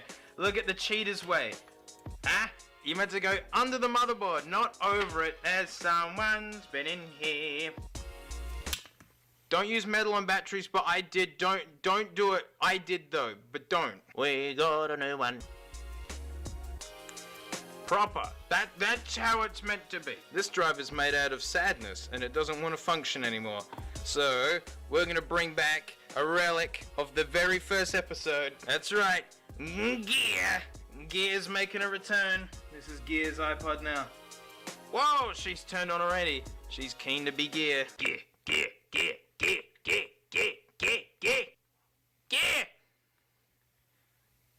What? No! I refuse to believe it.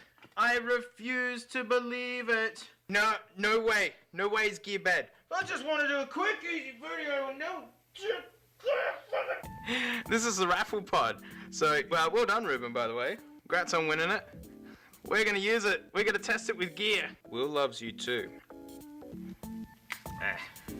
Yes, I'm borrowing all of your parts, Ruben. Just gonna have to deal with it. But it's had the honor of having Gear's iPod in it. Come on, Gear. Gear! Yeah! Gear is good. Music! Ah, good. It's a bad iPod. Oh, does that other drive work? Give me that, Gear. I knew Gear was good. Gear was always good. Oh, what's it doing? Oh, okay. Alright, that is genuinely a bad drive.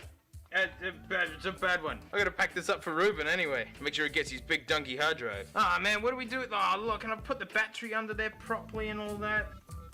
Got him! Well, I mean, the point of this video wasn't really to fix anything. We're just laughing and trying to actually use a video camera that Apple tried to sell us as a YouTube camera. That's what this was for. This was a YouTube camera.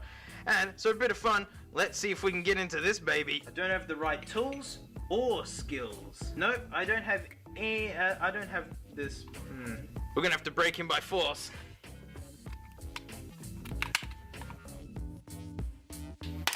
Oh! It's the most Neanderthal way you could do this. Yeah! Just cut around the screw. Eh? There, look, the screw's out. Oh, yeah. Come and get your data saved from me. I know how to open these. Oh, that's awesome. I've done it. Look at that. There you go. There's a little arm. And it's covered in scoring marks. So this thing was grenaded. Oh, look at it. It's been touching. I don't know what else to say. Hold on to your butts!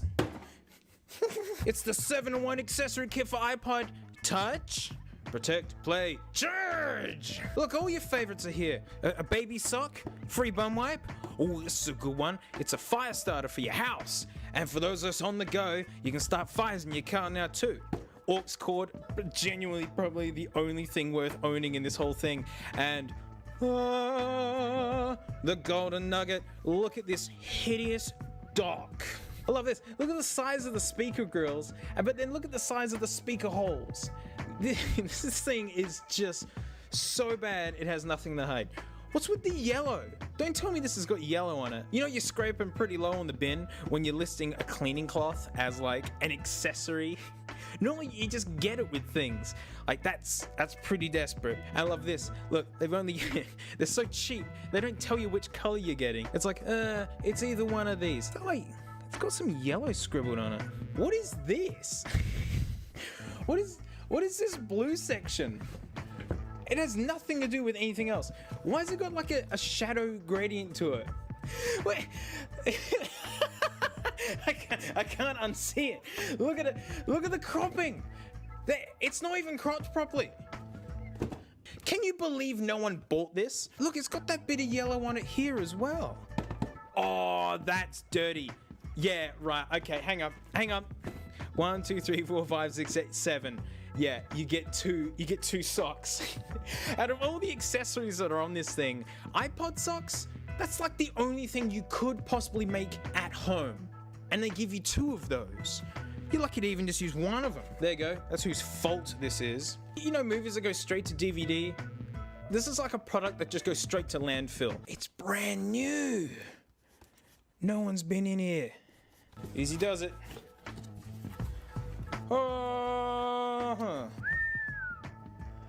Beautiful. Isn't that nice? I love that big like mold mark that it's got.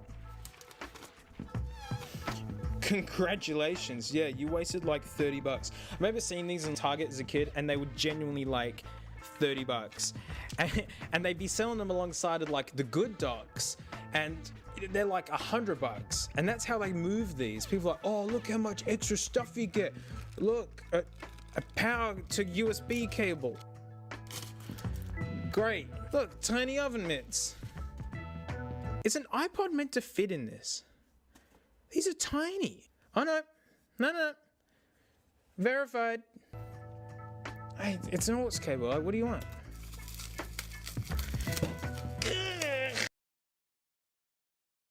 Nasty about this. Yeah. All right. That's the logo. Oh man, like it stinks. It genuinely stinks. Oh yeah, I gotta be careful. This thing's a collectible. Get in there. Oh my. Whoa. Oh. No. What? Are you kidding me? I thought it'd have a 30-pin dock in it. What the? I charged this specifically for this video going, it'd be cool if this would be able to plug in and play through it. You know, I get it. It's for iPod Touch, but that is just... Listen, hang on.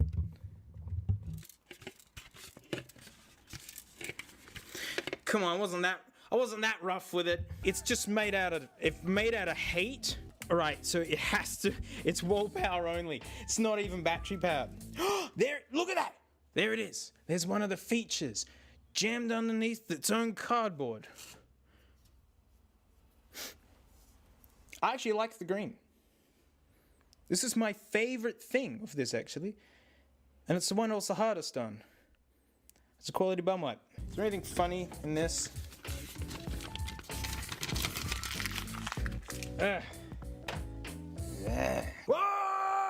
All right, to their credit, this is really long.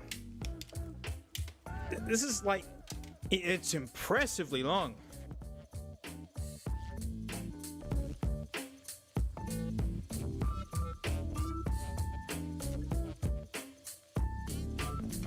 What a janky mess. So you gotta line it up. So I got here. This is like a halfway decent iPod dock from back in the day. I mean, its only criticism really is that it's just hideous. But that's the mid-2000s for you. This was good. This was cool back then. Look, it actually has the dock connector. So, you can take your 30-pin goodness, big chunk special. You get it. You lost points.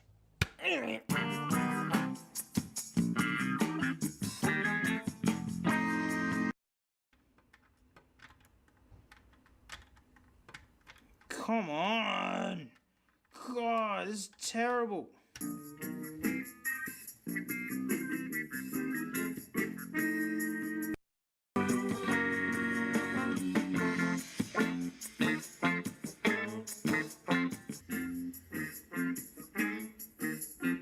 It speaks for itself. This thing is horrible.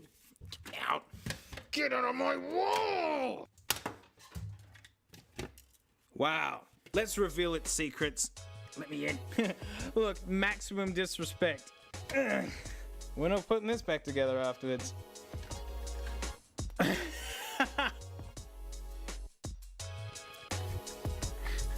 Oh my gosh, they're so crunchy in there. I don't even know if I even think I got them out. Whoa! What is loose in there? Oh, I want in so bad. Oh, don't make me. Oh, I must resist. Give me your secrets. I genuinely, the screws are just spinning round and round in there. Ah, so annoying. Ow, it bit me. I'm doing it. The jank is being revealed. It's literally presenting to me. Look, it's just opening as I'm undoing this. Look, we're getting a peek at the treasures. Whoa!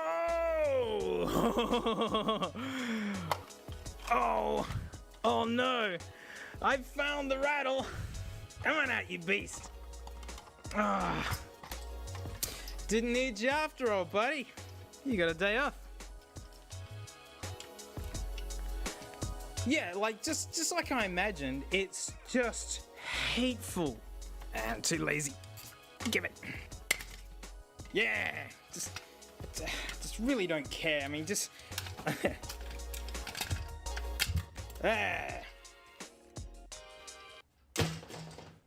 dirty. Those aren't speakers. Look, they just stuck stuff in there to look like a speaker. Dirty.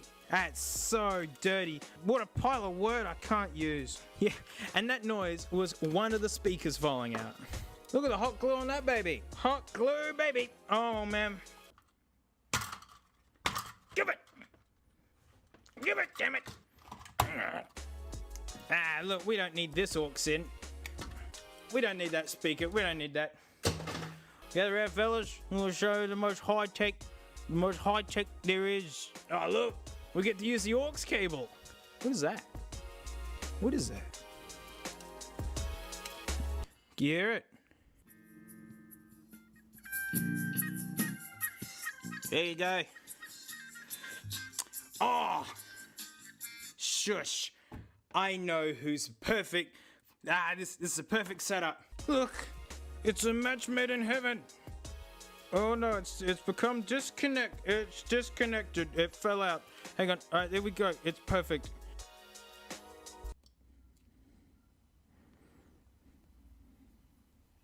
Not good. Well, uh-oh. Oh no, it's doing that thing again. No, not now. We're right near the end of the video. Come on.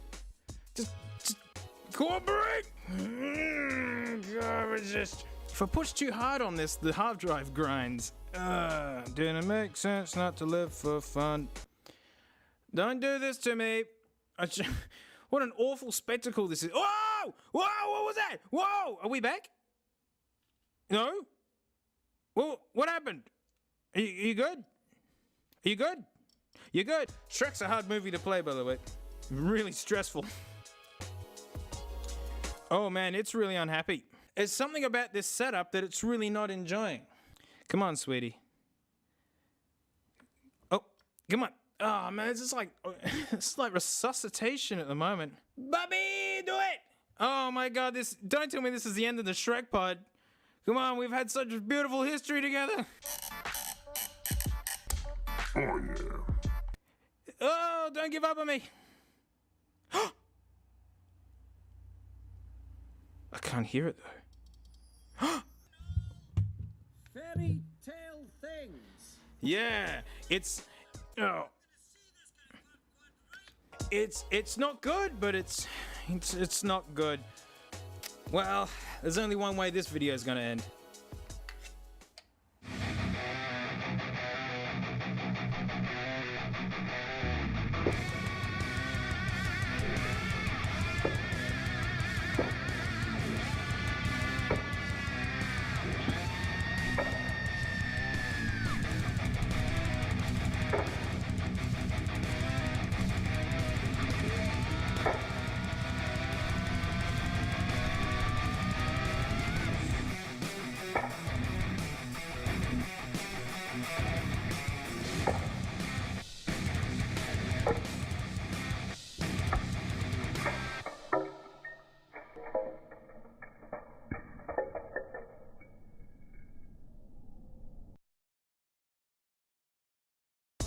Ooh, wireless charging. Oh, imagine going back in time 10 years and shouting this to folks, eh? They'd poo their pants. Bring a bum wipe. But here's the thing, you'd bust through the door, proclaim you got the power of future wizards, and some demons frankly, because this is pretty amazing, but they're just gonna casually slap this out of your hands. Because, wireless charging isn't a fever dream of the 2020 generation. No, no, no, my friends. Smell it. 2009. Now, when I bought this on eBay, now first off, I just had to have it. It's just beautifully out of date, but strangely futuristic. Because look, iPod, I had to have it. But this is all the pictures showed. I mean, $10, good score, am I right? Imagine my disappointment when. What is this? What is this? It's like your dad promising you to take you to Disneyland, but then it turns out he takes you to a Disney-themed dentist. I mean, I'm looking at Mickey, right? They're singing It's a Small World after all. Oh, but not like this. I immediately lost all faith. Check it out. And I'm like, yeah, all right, I'll check it out. So you fold this up, and you just got this, like, screen-printed guff. It looks awful, by the way. This thing just smacks of effort. Look, there's, like, cutouts here for, like, the plastic. That's expensive. Lose the cord. Oh. It's simple. You drop a charger. Oh, that's trademarked as well. There's no spaghetti. We like spaghetti around here. Energy saving. Charge 3 devices with one plug. Hang on. If you're charging all 3 of them from empty to full, I don't think it matters how you do it. They're taking that much electricity, right? All right, look, compatible with 3GS. Now we're talking. Hey, the 3rd gen's not written there. We'll have to test that, because that's the original dock connector one, isn't it? I don't know anything else about this. I don't even know if these guys are still going. Actually.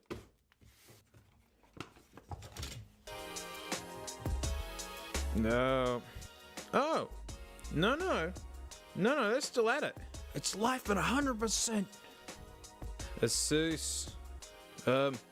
Oh, they're moving too quick. You got Belkin. Hang on. Wait, what's that one? Insane. Well, no, it's gone. IQC. I've heard of them. Well, nothing left to it but to do it. Oh, there it is. Oh, it's so light. It's so light. Maybe that's a good thing. Now that is the most generic manual I've ever laid eyes on. Like, look, they're trying to be like, whoa, loose the cords, all this, and then you get to the manual and it's just, whoa. Hey, what? The first impression's pretty. Not even the gradient's good, and then it's all of a sudden like, yeah, marketing from the thousands. The power cube and the power mat. Nah, wait, man, we don't need this. We don't use the manuals. Here's the thing. Ooh, it keeps going and going and going and going. This is impressively long. I mean that's kind of neat, like a way to wrap it up. But it's made out of crap. It's the cheapest feeling whatever. Here's our Aussie spec doodler right here, mate. We just stick her in there. Yep. This is the worst power brick I've held, actually. It is sharp. Isn't that? Sharp. Here's this. Good. Here's Dad's Disneyland. There it is. Oh, God. Is there anything else? This box is just full. Look, the box has completely fallen apart. There's nothing in it. In that gigantic box, we got Dad's thing, this thing. Well, I guess this is pretty big, but it's really thin and it's really light. We need an iPod. Bluetooth iPod. It's nearby. Ah! Did you hear that? Did you hear that? I wasn't ready for that. Hang on.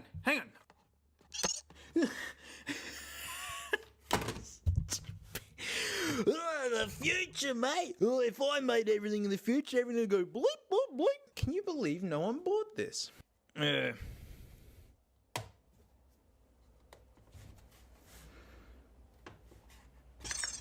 What? What are these noises?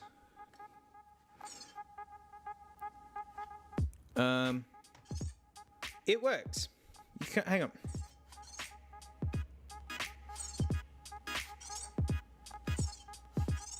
All right, hang on. We got a rap band here going on. How about you can't stop the track? I'm already incredibly disappointed because like what the isn't this is the dream here, isn't it? And it charges. That's the point, isn't it?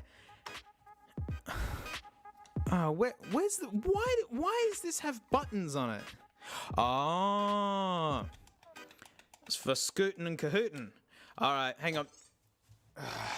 This actually needs charging, so this will be good. Oh no, this is not as elegant. Oh, hang on. Oh no, huh? I don't know if you guys can see that. It's not Shrek Pug compliant. Oh, I take it back. Go. Come on. Yay! It worked. Oh, doesn't it look good in this? So you scooter back. So non-chungish, big chung. Here she is. Damn it! Doesn't fit. That's why it's not listed there. Oh, what? Didn't they have enough room for this to slide back for? Are you? No. I'll admit, in the last video, many people pointed out, and then you can chung on my wayward son. That's fine. But this is not big chung compliant. I'm not taking that. Sitting down.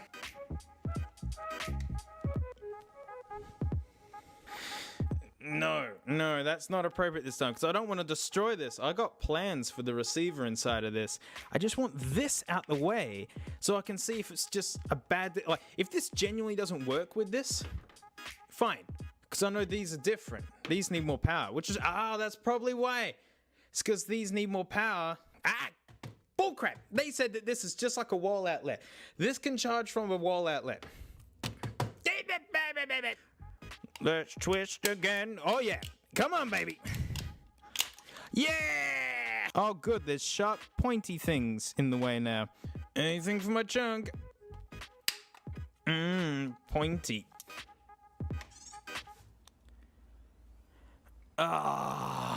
It doesn't work. But it did wake it up. But that's why they locked it out. There was actually a very wise... look. We can put that on there to cover up the screws. So there you go. That was actually a very conscious decision to do that because, no, these don't work. And that's why they said it doesn't. What is this for? This looks like it's just a pass-through? I mean, I like it. I guess. Oh, good, and that stays in there.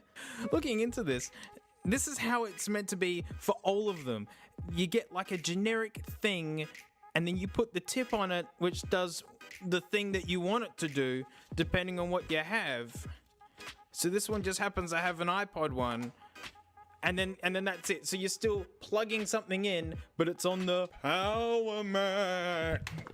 Friggin' get out!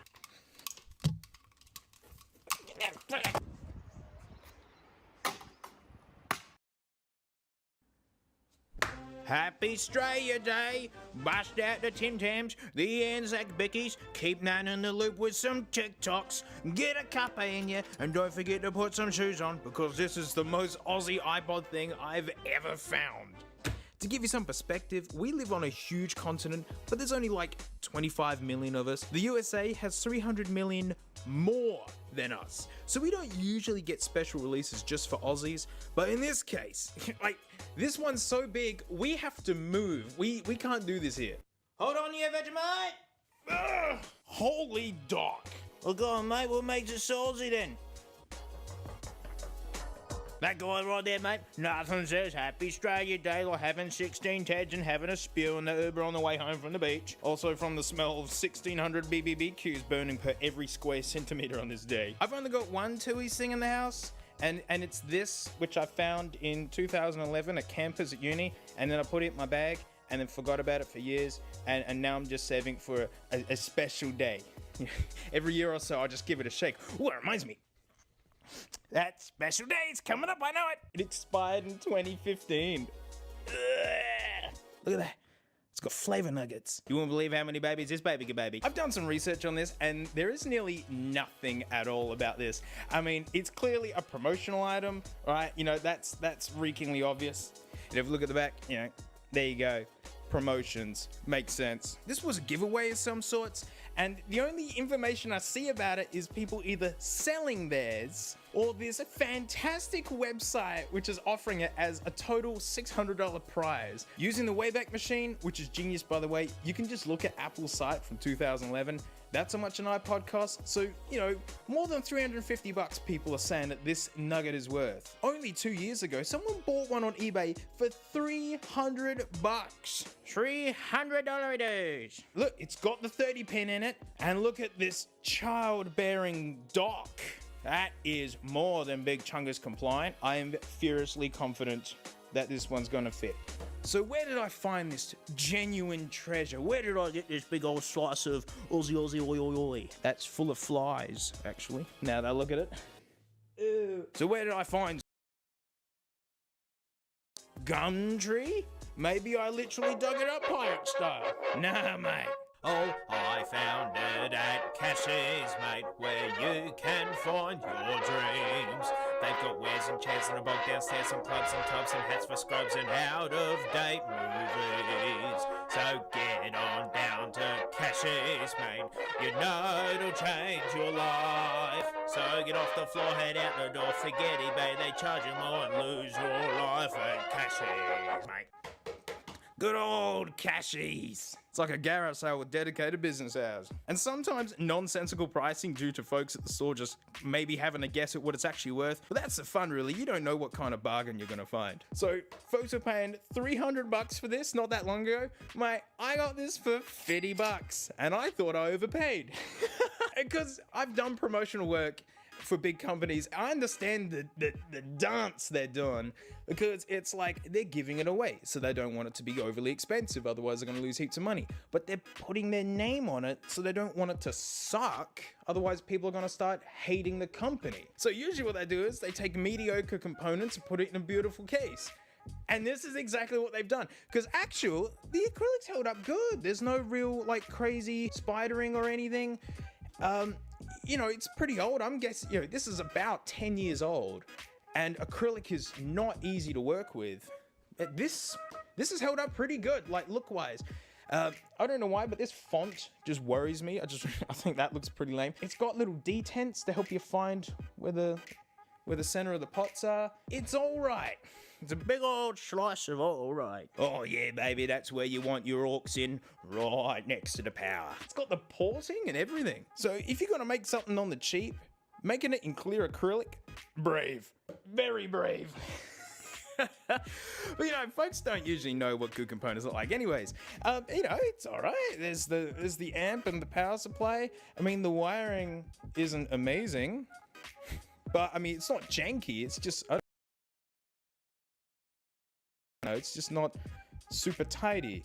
But, you know, again, it was designed to just be given away to people. The backs of these speakers, though, I don't know why. For people who don't know, at the back of speakers are big magnets, and those do all the pushing, they do all the driving. And so, the bigger the magnet you got, the more noise you can make, really. I mean, that's very layman's terms, people are gonna yell at me for saying that. But that's why big professional speakers weigh so much, because they got those massive hanking magnets in them. Whereas the cheap stuff, you said, I want to bet $1, dude. I got one. It's got kangaroos on it. Can you see them? I'll bet my $1 that the backs of those are hollow and they're hiding little tiny magnets. That's where I think they're hiding the jank. But enough gabbing, mate. I think it's time to plug this puppy in, eh?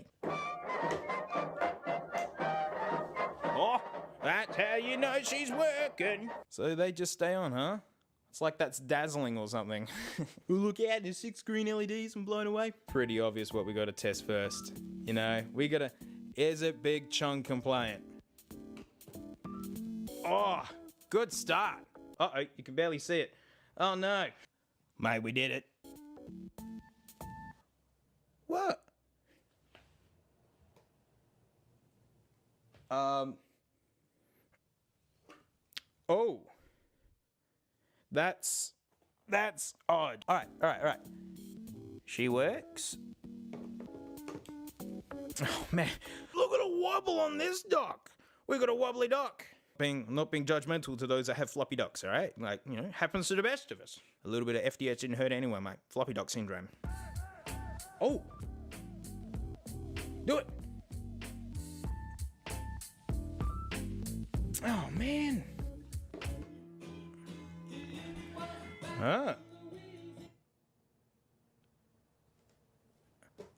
Oh man. It is what?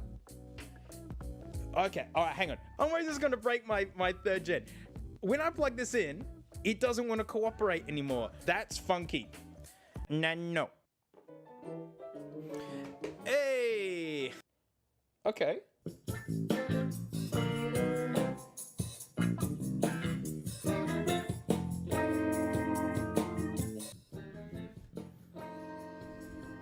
It sounds alright. I don't hate it. It's fine, but it needs a real comparison. So we can't use this as a comparison because, you know, it runs on. That's not fair.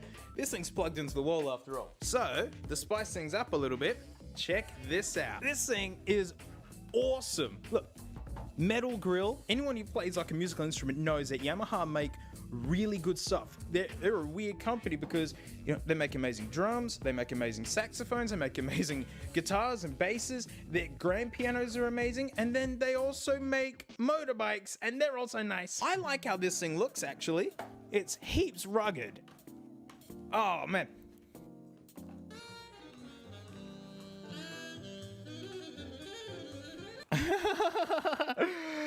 Oh, no. These docks really hate the 3rd gens. That is so interesting. But look at this. This is my favorite. They match. Isn't that awesome? It's actually using the iPod's inner controls. It's a really nice little speaker system. Interesting. Well, it looks like this is the hardest iPod to get working. But do you want to know my favorite bit about this? It has a handle. That guy has way more speakers and they're way... Settle, mate, settle. You'll get your turn. Look at the power cord coming out of this. Look at the one coming out of this. This could run on... come on. So I think that guy should have a huge advantage against this guy.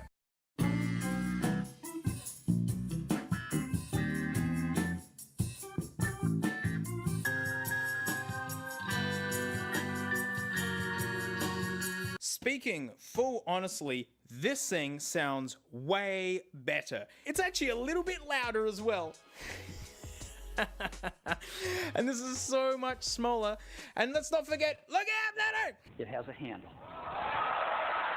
For how big this thing is and how many speakers it has, and you know, God, it's pretty friggin' heavy as well. I mean, I blame the acrylic. It's made of super average parts. I mean, that little Yamaha just smacks it up and down the road. Not only is this a little bit quieter than that tiny little speaker, it needs wall power at all times. I mean, it's almost as loud, but it's just woofier. You're probably not gonna hear the difference through a YouTube video, but you just gotta take my word on it. And you know, looks wise, I mean, I like the clear acrylic. It smacks of the 2000s. It's really funny. Hey, it caught my eye. Sitting there on the shelf of the local cashies. But you know, it's not really a speaker system for, say, like a philosopher or like the main hi-fi in the house. This is a speaker system you win at like the local footy, and it came with a meat tray or something for doing the most handballs for a hula hoop. This is the hi-fi for dad's shed. Or as affluent as it gets is probably the room that you keep a pool table in. This probably lived in a shed for ages. Think of all the epic work stories this thing's had to hear over and over again. Epic tradie tales like the time Uncle Kevo dropped his cigs in the trench, dug for a retaining wall, and Brucey got him back out with a digger attachment without tearing the foil seal. All that time old mate Steve got his iced coffee on the roof of the work ute only to get to the depot and find it's still there. True stories of heroism and patriotism. The only thing I want to do, get out of my wall. The only thing I want to do is check these speakers out, because again, I'm betting that dollary dude that those are hollowed out. I'm betting my dollary dude. But you know, these are rare. I can't believe I found one. Where am I ever gonna get another one of these, or even run into it? Doing my research on eBay, man, they don't exist. Oh my God, my look out! Oh, head down to Cassie's, mate, if you want to buy the same thing twice. They were literally side by side next to each other. I was standing at the counter with one of them, and I looked at the other one. I was like, when are you ever gonna find another one of these? And the best bit, the dock's even worse. FDS and all day, mate. Floppy dock syndrome. It happens to the best of us. This one is 100% done goofed. All the annoying LEDs light up. No sound did come out of the speakies. My plan is, I've got one to keep as a historical reference to just Aussie's greatest product achievements. But this one, I'd love to actually gut this out and put good speakers in it and all that good whatever, you know, actually put a... God, that is so bad. So, these speakers are coming out, buddy. Oh, that actually looks cool without it. This looks cooler without the covers. Get on down to Cashies, mate, where you can pay $50 for this. Compared to that, I think that looks cool. I mean, you can't trust it because, you know, like, you know, stray football kicking around the shed, mate. You punch them out or... This case is actually pretty nice. Goodbye. Yeah! Just as I imagined, mate. Well, Sheilas and Bruces, I hope you all have a good Aussie day. Not too many Tim Tams now, right? You'll spoil your dinner of snags with the dessert of more snags. Thanks for hanging around. I'll see you next week.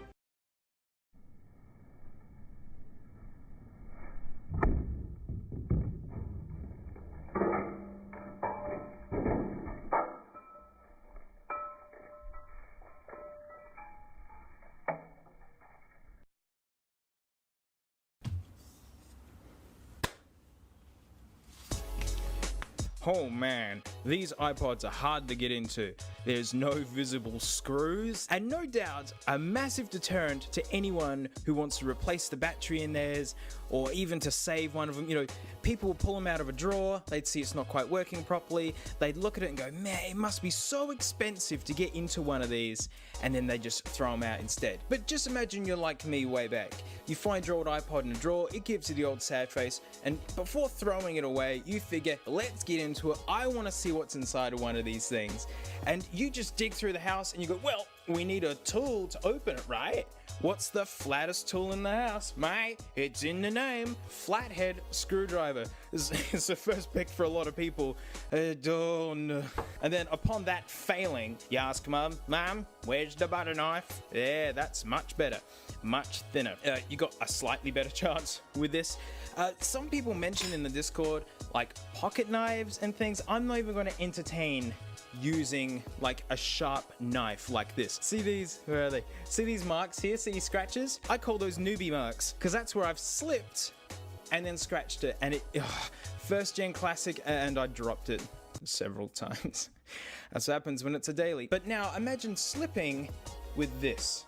Besides, mate, you call that a knife? This is a knife. And finally, just because honestly I can imagine my dad doing it, the snips or pliers or whatever. I have no faith for this, but you know, why not? No, I will not be opening my first gen classic just for a video. Mate, this is a teaching hospital now, and we need some cadavers. Bring out your dead. Bring out your dead. Bring out your dead. 3 iPods for 3 different tools. I can't rest until I open this iPod with this. Nor can I rest for this one with this and this old mate to open up this one. Look at that face. Hey. I dug through my wares, and these are the 3 saddest iPods in my collection. They are beyond useless and beyond completely valueless, except for their screens. Their screens are useful. Everything else is just junk about them. This one, literally, nothing works at all. I've tried for ages. I now don't care. So, to make things a little bit more interesting, I want to do it as fast as I can. I'm not setting out to be completely malicious, but I want to get in quick and easy. So we're going to start off with the first one, the screwdriver, the classic, but I've got a pro strat in mind, and I'm slightly confident. This thing is really thick. I mean, look at the tolerance. Can you see a gap that fits this? Nah, mate. Alrighty, I've got my pro strat ready. 3, 2, screw it. Pro strat, yeah, pro strat. Oh, come on, we got chunks coming out. Oh yes, stop. All thanks to the pro strat.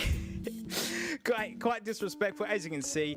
Someone has most certainly been in here. Yeah, that piece of junk. That screen's good though. Ooh. Yes, I did it. I broke it. Ah. Sorry, iPad. This iPad does work. 15.8 seconds, a good start. This is all doomed for the pile anyway. Now, normally when the screwdriver fails, you bust out your butter knife. This is a bit more flexible, so I don't know how well the Pro Strat's gonna work. I mean, that's made out of tool steel. I mean, stainless. Pro Strat. Here we go.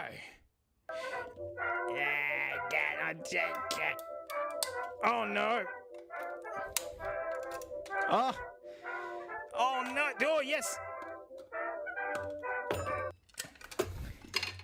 Yeah. Oh, I remember this one. It's got all this blue stuff in it. This came from the Ukraine of all places, and it stinks like a port, like a fishery. Oh god! Oh, I hate this iPod. That absolutely stinks. Oh, look at that!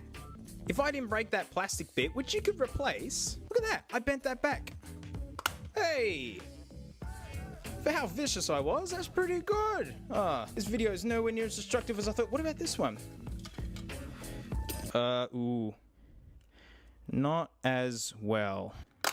That's pretty poor. I'm gonna be honest with you, that's pretty poor.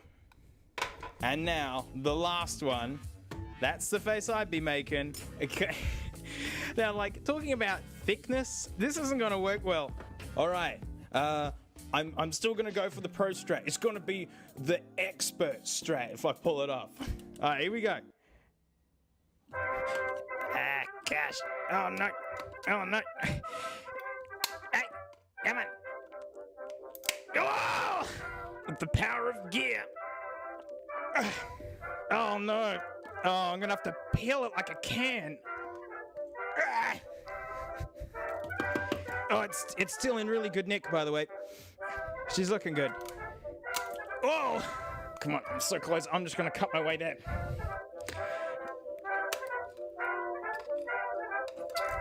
It's like 41 degrees Celsius in this room as well. The aircon doesn't reach here. If you just give me your guts! This is dangerous now. This is really sharp. I hate this. Yes! Hey! Oh, gee. Yeah. And there it is in freedoms. Oh, that doesn't look too bad. That doesn't look bad at all. HP. Oh, look, this is still good. Look, you can fix this by going like that. And then look, that's good. And you can repair these pins just by going like this. In fact, you can just take it off. And that's good. God, there's rubble everywhere. Well, there's only one last way, which is the proper way. Well, you know, whatever. You want to find yourself one of these. They're like $1, or they come free with an iPod thing that you bought. If you find one that looks like this, you want to wrap this in tape. It is razor sharp. Not sponsored. They've got one that's got stuff on it already, so it's nowhere near as sharp. I have a scar right there from one of these. It's no joke, they are that sharp. Check out how thin they are. It's like a knife. Oh man, I've already eaten up all my cadavers. Well, this guy. So the technique that you want to use, if you have a look, see, it's got all these hooks. So it's hooks that clip under the case. You want to push these hooks down and it will pop out. Whereas what a lot of people do is they just stick it straight in and then just reef upwards. That's when you completely destroy it. So what I'm going to do is I'm actually going to put this into the line and make a cutting downwards motion until it gets in there, and then you're good to go.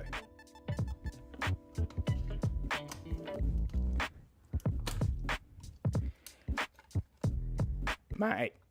And apart from the horrific damage that I've done to it in past videos, look at that. In and out, heaps quick, with no damage at all. You go back where you belong. Good work. Oh, my dollary-do moved. As for these guys, I'm afraid it's off to the pile.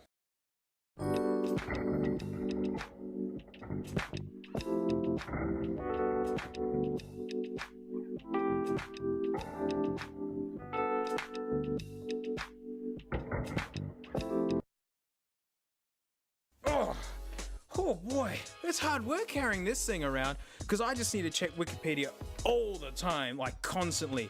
And I'm pretending it's 2006 and my plebeian spec devices can't just readily get on Wikipedia to check every little factoid to burden my friends with. Mobile data back then, crazy expensive, no joke. Yeah, and this is hard work. And you know, not to mention, this is valuable. Not just the data that's inside, but you know, the MacBook itself is rather valuable. You know, I just hate for anything to happen to it. I wouldn't know what I'd do. So what if I told you this guy right here contained the entirety of Wikipedia from 2007? That's right, it's all on here. And let me say before we get started that it was a pain in the bum. I hated this. It just took forever. The software that this is running is from 2006, and there's a long time. Computers don't really dance the same anymore. I tried to do this on my modern Mac. Nah, it was like, you need a PowerPC powered Macintosh. What? They haven't made them in ages. But luckily, I'm a nerd. I mean, look, I got a telescope. You know, one time I thought I discovered a planet, but it turns out it was called the moon, and basically everyone already knew about it. Get it! Oh, yeah, this filthy beast. Oh no, PowerBook. They weren't calling them MacBooks yet. 2005, and this thing still goes on YouTube over the wireless with great difficulty. But it didn't work for this either. This technically runs Linux. No, it doesn't. It does run Linux. And they say if you're running Linux, it's easier to do. I tried partitioning a drive on my Windows machine. I tried VMware, and I just couldn't get it to work. And then I remembered, I know James, the genius man who unjanked the Bluetooth iPod, and he just has this fantastic collection of stuff that runs on electricity. So many people asked if James had an Instagram or anything, and he's made one for you guys. So go and check it out. If you want to see more of his collection and stuff, he's got an Insta now. He made it just for you. Then I felt better taking it to James because I saw how much trouble he was having with this. Windows 7, nada. We had Linux running on a laptop. It got us closer, but that was when we had to call upon a sweet old friend, a friend I haven't seen in a really long time. I'm talking of Windows XP. Ah, that friendly blue. So James and his fleet of EPCs got it running. It all took a little bit longer than expected, but that's just because a magpie flew into his chicken coop and it got stuck and he had to go and rescue it.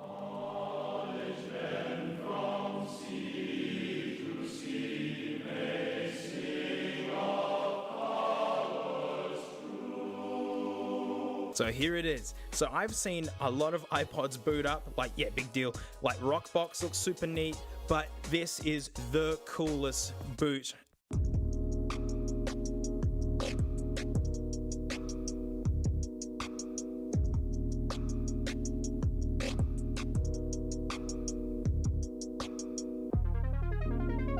Oh, that is so cool. To see that Linux logo on an iPod is so good. And then it's just straight up a hacker from the year 1999.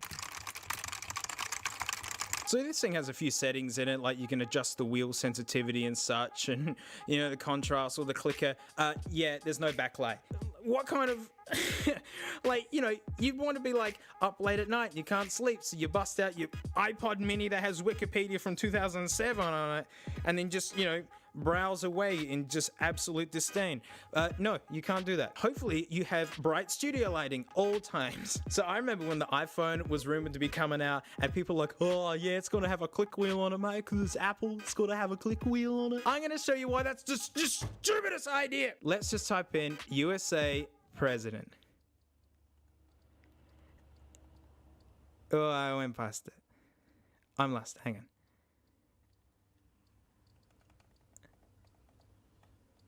Okay, you.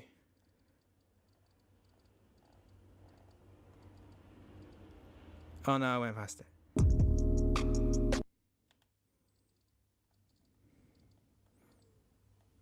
Oh man, and come on. T, E, play. Go. Is it doing it? It says searching. Oh, yes! Alright. Used by President Hayes, the president of this statement often refers to as POTUS. But who is it? Oh no, it's just oligarch. No, there's no thing on the side to tell me how far down I'm going. Oh look, there's a link. Look at that. You see that link? Make sure you click on the link. I can't do it. I can't. I don't want to type it in again. Yeah, let's just go for it. Come on. Oh my gosh. It's just so little. Whoa. Whoa. Hang on. Currently, George W. Bush. Hey. Oh man, I found it. That took a long time. And yeah, George is still in power. I mean, he's back there doing something. All right, let's do iPod. Oh man, go, my wayward son. Look up yourself. All right, Brandon Portal me, please. Yeah, man. The lineup consists of video-capable video. Yeah, 5G iPod. Yeah, there you go. 6th gen wasn't out yet. Oh, no, wait. Hang on. No, look. iPhone. I take it back. The iPhone's in here. Oh, I was kind of hoping it didn't have the iPhone in it. Yeah, I don't want to search up anything anymore. That took so long. So, yeah, should you do this to your iPod mini? Yeah, if you hate it. And you're like, I never use it. I hate it. I don't ever want to use it properly. So this is nothing but the text from Wikipedia of the time. No images, no hyperlinks. I mean, you know, just those dead ones, I suppose. No videos, no nothing. And it's 1.6 gigs. That is a lot of text. It was a nightmare to get this working. Gotta get that zoom. Oh, look at it. It's beautiful! it's slow as molasses, and at the end of the day, it's completely out of date. So I rate it a 9 out of 10. Yeah!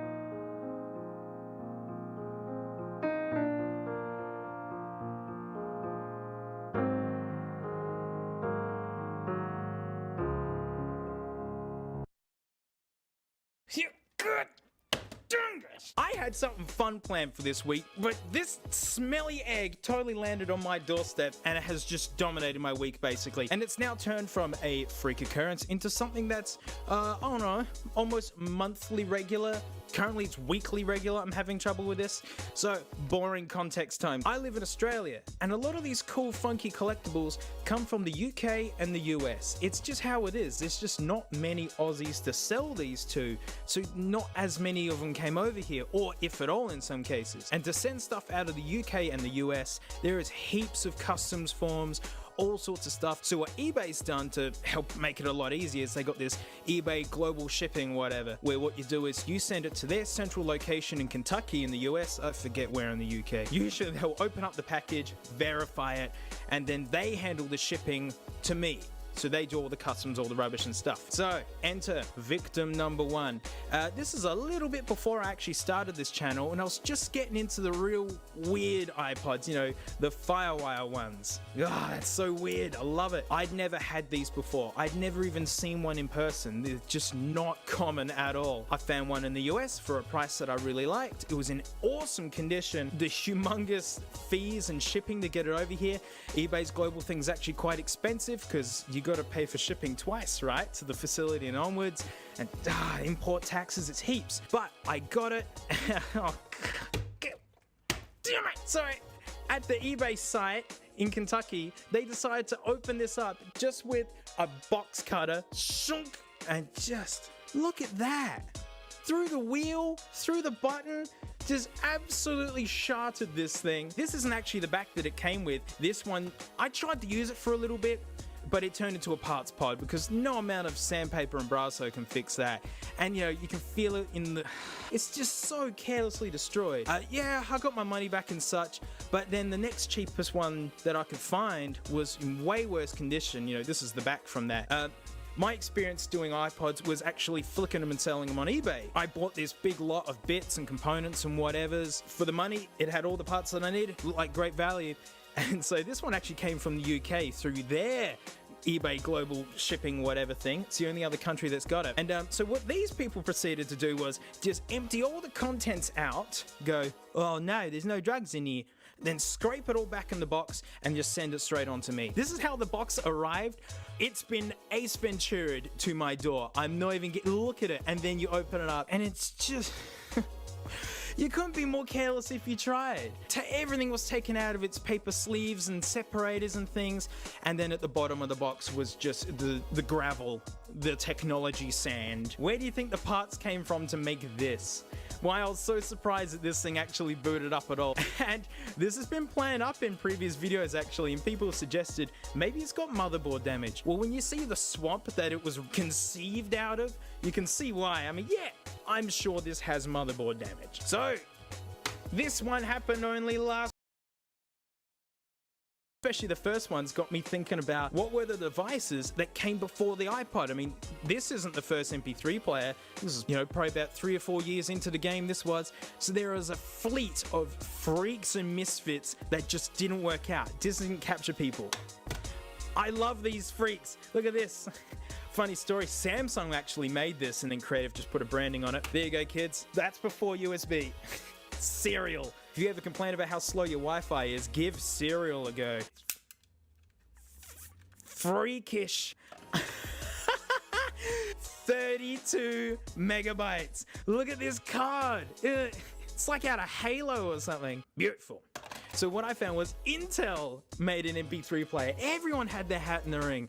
And I found it new in its box. It was all complete. It was a price that I was like, okay, cool, no worries. Like, it just looked like heaps of fun to pull apart and laugh at and whatever. And I was trying to reveal the label underneath. Yeah, this came from Kentucky. So what happened to this one? The old slash and dash? So what happened was, it got to the facility, they opened it, right? And they took it out of its box as well to make sure. And then what they did was then throw the box away. I'm not lying. This is all that arrived. What? Oh, God. Unbelievable. And then, like, it's so unfair on the seller because I'm like, yeah, hey, do you still have the box for this? I have had cases where people have gotten rid of the packaging to save on shipping, but, you know, they didn't do this. And sure enough, the seller got back to me to confirm that, yep, they threw away the box. So, yeah, thanks.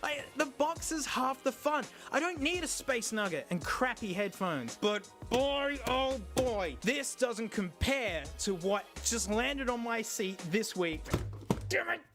This one needs a little bit of backstory. So, people ask, why do I like iPods? What's the big deal? My actual expertise is as a musician. So since the age of 9, music's been really important to me. And in my high school days, the 4th gen was, I just lived out of this thing. I didn't have a lot of money, so I picked it up secondhand from like pawnbrokers and whatnot. And mate, the price that I was dipping in, it just came with the iPod, a cable, and all the scratches. Mate, those were free. I was studying music at school and then studied music afterwards. I'd keep all my exam music on this, you know, so it was with me in the practice room, it was with me in the exam, you know, it genuinely came with me everywhere. But because I was buying them with musician scrub money, I'd never seen the box for one of these. Never. I never knew what they looked like. So I found it for a good price. I liked it. I saw it even with the crazy price of eBay's global whatever and all the taxes. I wanted it. Oh man. And I've just gotten off the phone with eBay to get my money back for this. This is the worst one.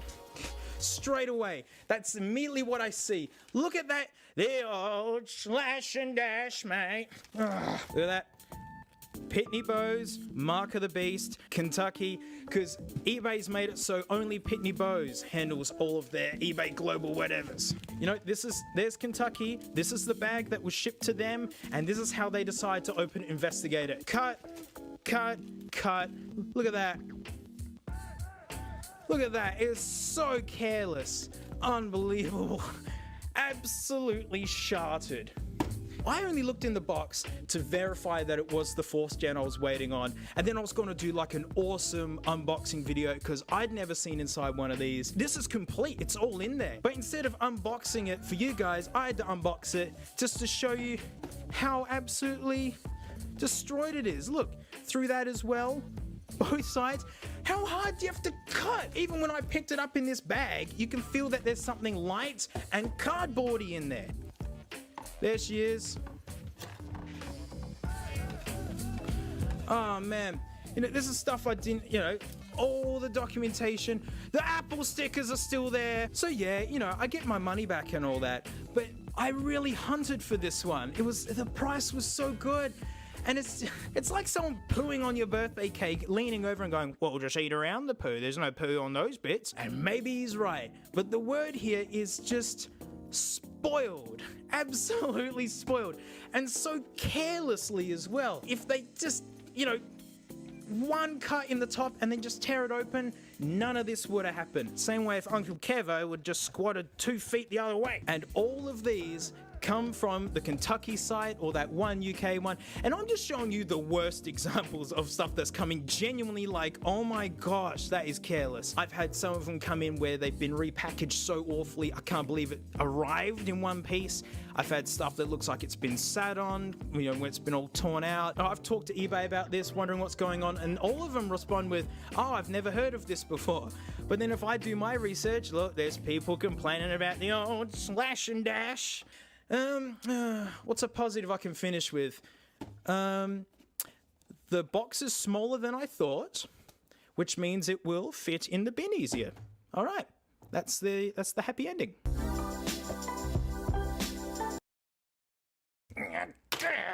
Oh, the fun vids just keep on coming, don't they? So in my last video, I was just having a big old open whinge about my stinky laundry with eBay's global shipping service. Well, now that laundry is so smelly, there are skid marks on the back of the t-shirt. So people who don't know what eBay's global shipping thing is, shipping out of the United States has a lot of paperwork, so much paperwork, customs, you gotta have all the information for it, the weights, dimensions, all that whatever. And so eBay figured people would be more likely to international ship if they made it easier. So what they did was they set up the eBay Global Shipping Center, where what you do is you send it to Kentucky, which is where they keep their facility, which is then shipped over the world. They handle the customs, all that sort of stuff. So by putting all the information in your listing, like you normally would for postage anyway, they can work out custom charges and taxes and all that sort of stuff. And for the seller, it's meant to just be like a local post. You're just posting it within the country. Easy. But what actually happens is packages enter the Kentucky facility to be absolutely destroyed. One of the first things I ever ordered internationally iPod-wise, and it was slashed during the customs process when they opened it up. Packages may be opened to gather information for customs processing. I ordered a big box of parts. They just took it out of all the protective sleeves and just piled it back in the box. 3 weeks ago, a rare Intel Strange media player that arrived at the Kentucky facility, and during customs, they decided to take the outer box off and then just throw it away. They threw the box away, and that all I got was the outside of it. Last week, this hateful thing rolled in where it has just been absolutely slashed and dashed. So my last video was just me airing out some laundry, but now this is a full-blown PSA against the global shipping thing. Enter today's. This is, I don't know, an hour or two old. We've only just started the massive processes involved. Look at that, Pitney Bowes, Kentucky. Keep an eye on this line here. You ready? La la la la la. Can you see that? Can you see the slash and dash? Oh, another one. This is 3 weeks in a row that my items are coming in just carelessly ruined. And yeah, look, I get it. It's just an iPod, whatever. And like, usually I get my money back. But the big part is, these are hard to find for me. To find someone who even wants to bother with international shipping and is bothered to keep the box. Out of things that I collect, things that come in cardboard boxes nearly never come with their cardboard box. Look, here's the first ever Sanic. It's in great nick because it's got a hard plastic case and it holds everything in it. Here's a really, really well-selling game that came in a cardboard box. Look what happens to it. You can't even find the boxes for these anymore. I'm blown away I've even gotten this one. So for me, to finally find one in a box that's actually in quite good nick, really, I mean, forget about that. And it's complete, everything's in there. Oh, and it's just, this one isn't as bad. This is nowhere near as bad as the last time. Last time was very impressive, but I'm not giving them any concession. And the biggest sting in all of this is that eBay's global shipping is more expensive. They gotta ship it twice. You gotta send it to the facility and then onwards to you. I'm the one paying for that. And that means it has to go through twice as much postage handling, which is more dangerous for the items. Because of all this, it takes longer. It's not that it's taking longer and it's more expensive because it's more secure and you're gonna get it in really good nick no matter what. It's more expensive, takes longer, and it's awful. People on my Twitter and such are saying, oh, well, maybe it's DHL or local postage. No way. Some of you guys have actually sent me stuff. I've never had fan mail before. And someone sent me a glow-in-the-dark 3D bust of Shrek. Look at that. Look at, it's so delicate and fragile sounding. And look, Shrek's ears survived. You want to see the titanium box that this came in? It came in this, with some foam.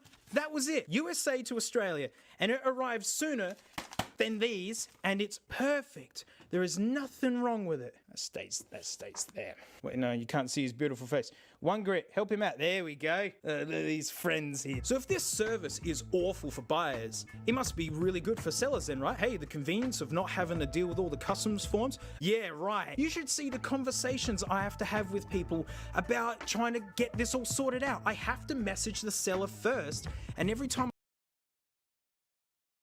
refund. And then what happens for the poor seller is they just get a notice saying so-and-so would like a refund for this item. A lot of people sell things, you know, so they can buy other things, or maybe they need to sell their collection to pay for bills or something. And so just imagine you've spent the money and now all of a sudden you think you have to send the money back and take busted merchandise in return. It's very stressful. I always make sure to go in saying, hey mate, I know it's not your fault, this happened, this is what we got to do, but it's weekly at this stage I got to go through with this. And with the current one, we've only just gotten started. So I called up eBay Plus because I'm an idiot and I pay eBay even more money. Hi and welcome to eBay customer support. This call may be recorded for quality purposes. thanks for being one of our most valued customers. And she decided to start the return process for me, which is nice. I thought she would include all the details because it's a case. Like, they have to look at it and go, okay, it was our fault, we'll pay. Otherwise, the seller has to pay. I told her the whole spiel on the story and the pictures and stuff, and she just wrote in the description, item arrived damaged. That was it. Our 15-minute phone call.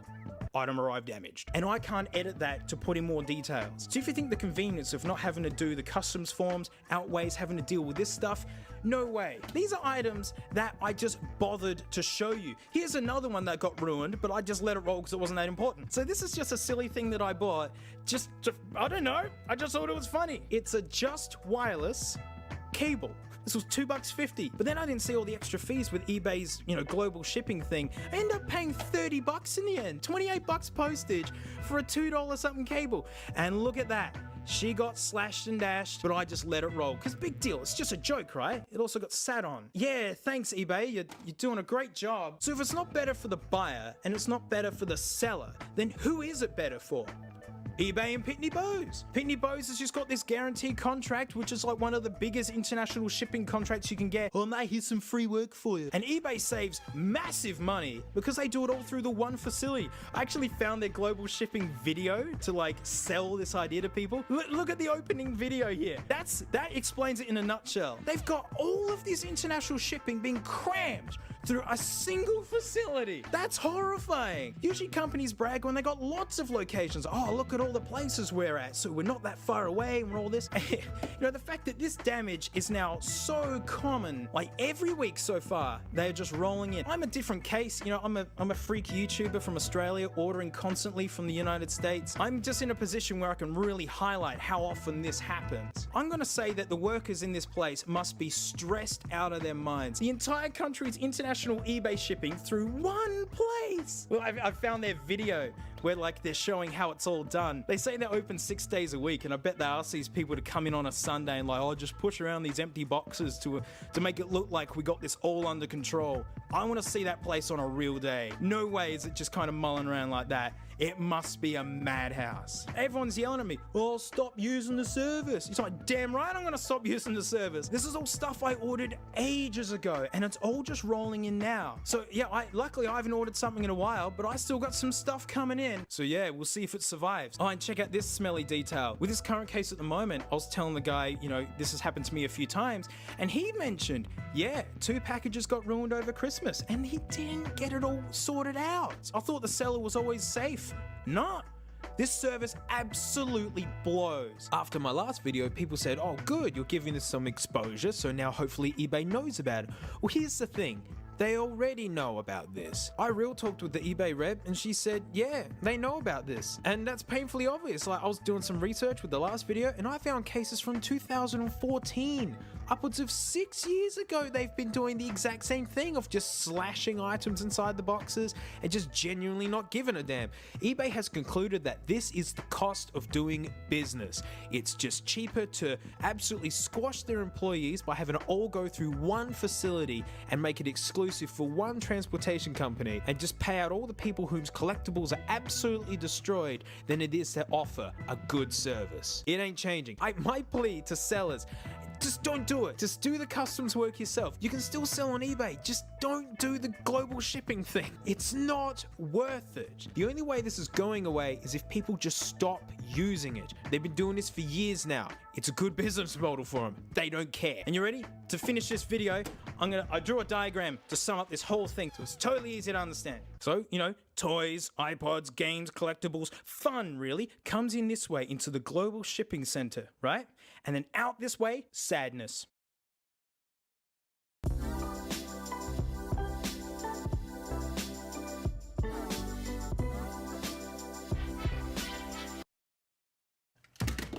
The iPod absolutely dominated. I mean, it was like 70% market share at one point. And it wasn't because there was no competition. There was plenty of competition. Check this one out. Philips, nice. The buttons you use least often are the big comfy ones, where the up and down ones are tiny and cut into your fingers. This is nothing. There is nothing here. It's a joystick. This one's great. What shape is this? How would I describe this shape to anyone? Every other surface on it it can't sit still. It's always rolling around. The only time it's sitting still is when it's face down. But I do mean everyone was having a go. Dell was having a go. Intel was having a go. Look at this Space Nugget. This was before the iPod even came out. Translucent blue. The 2000s were weird, man. Don't get me started on its Nugget phones. I don't know where this thing begins and where it ends. So since everyone's having a go, well, why not Lego? Does not come apart. Oh, you poor thing. Man, those headphones look like 2 tickets to Garbage Town. I can't wait to taste these in my ears. I guess they kept the Lego theme. They look like they're made out of the same plastic. What are these for? I don't get the marketing. They're just 2 bricks. Well, mate, here's that packaging we made for the new Lego thing. Right, mate, I'm loving it. She's looking good, mate. She's square. You know, square's good, mate. Looks like a kid made it. I've only got one problem, mate. I don't think people are gonna know that this is Lego. Well, what do you mean, mate? It's pretty obvious that it's all made out of Lego. I mean, we even made sure to make the Lego logo, almost the biggest bit, mate. It's the same size as the player, eh? There's all Legos and such in the back, mate. Mate, I'm hearing you. I'm listening to what you're laying down, mate. I think you're completely off your face, mate. Throw a couple of Lego bricks in there, mate. I think that'll drive her home. And can you believe no one bought this? This is brand new. When I saw these headphones, I was thinking, right, this is 2005, 2006, perhaps? Because that's when the Nano was out. 2 gig flash was pretty normal. And it's just got this cheap element. I'm sorry. Look at these titles. The Cops. Stop! And Serving the Law. Back to the original topic about talking about when I thought this was from. These headphones are given away old. Really old. Turns out this thing came out in 2009. Talk about late to the party, but mine was made in 2011. This always annoyed me as a kid. Holds up to 500 songs. You look here and it's 500 songs at 128 kilobits for MP3 music. And it's 1,000 songs at 64 kilobits per second. Yeah, cool. You can cram lots of things into other things if you want to destroy them. All right, let's do it. Where are my teacher's scissors? I got my school teacher's scissors. Hey, it's one of my favorite brands around here. Famous Toledo! Priceless, collectible. Quick, get the blocks! Wow! Wait. Wow! What are these for? Oh, yeah, nearly broke those headphones. Oh, nice package design. Look at this fugly bag they're hanging out of. It's the sort of bag you put dog poo in. Oh, get out! Get out! I'm gonna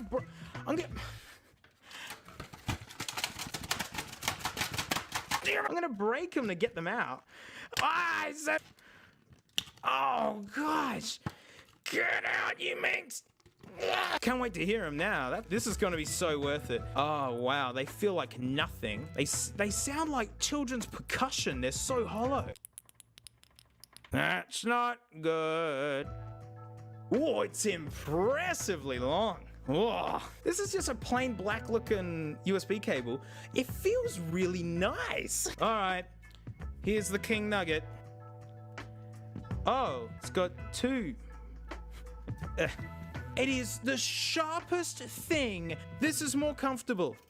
Holding all these metal tools like this are about the same. It's just as sharp as a handful of metal tools. Oh, check out the build quality. She's letting loose already. Only Lego can make... Oh, we got paper. Oh, man, there's stuff hidden in it. Oh. MP3 player. They didn't actually make this. Digital Blue made it. There it is, with its side headphone jack. Ugh. It has several cool features. Lego brick constructions that lets you cut your fingers while trying to listen to music. MP3 and MVA song ruining playback. JPEGs. Ugh. 2 gig memory, yeah. It comes with the earbuds. Oh, they're good. Oh. So good they put it in there twice. I love that song name there, right there. Stop! Well, we can just figure this out. I'm sure this is just like a flash drive. Show us your... Oh, look at that screen! That is the dimmest thing I've ever seen. My mission is just to put this album on it, which is just known as Shrek, the album. Isn't that worth your money? Right there? This thing is slower than even my oldest iPods. This thing is a total nugget. I didn't hook up the screen capture because I thought it'd just be click and drag. Here's a visual metaphor for clicking and dragging to make up for it.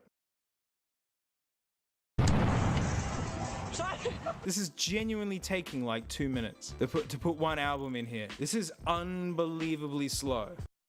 Oh man, that literally took, to put 13 songs on here, 100 megs, that was like 3 minutes. 3 minutes, and it's not actually ejecting out of the computer. Get out. I haven't seen displays like that since bootleg iPods in like...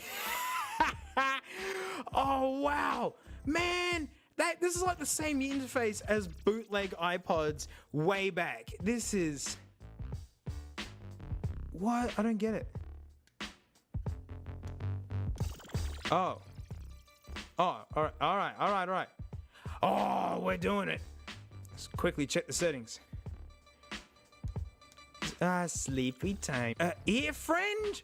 Oh, ear friendly. What the heck is that? No, out. How do I get out? Oh, no, oh no. Oh man, this is not, I don't care anymore. Get me out. Send me to the music. This thing is slow. I'm telling you, this is slower than an old hard drive. All of them. Look, just give me all of them. Are you kidding me? For 2 minutes I watch you drag things in here. Are you kidding me? This is already harder to use than an iPod. Powering the player, charge the player's battery, and turn the player's screen. I did it right. I'm reading this. I did it right. It's just click and drag. Remember this? Does not come apart. Oh yes it will. Oh man, it's so slow. If this thing plays an MP3, I'll be blown away. And I'm just gonna call that a win.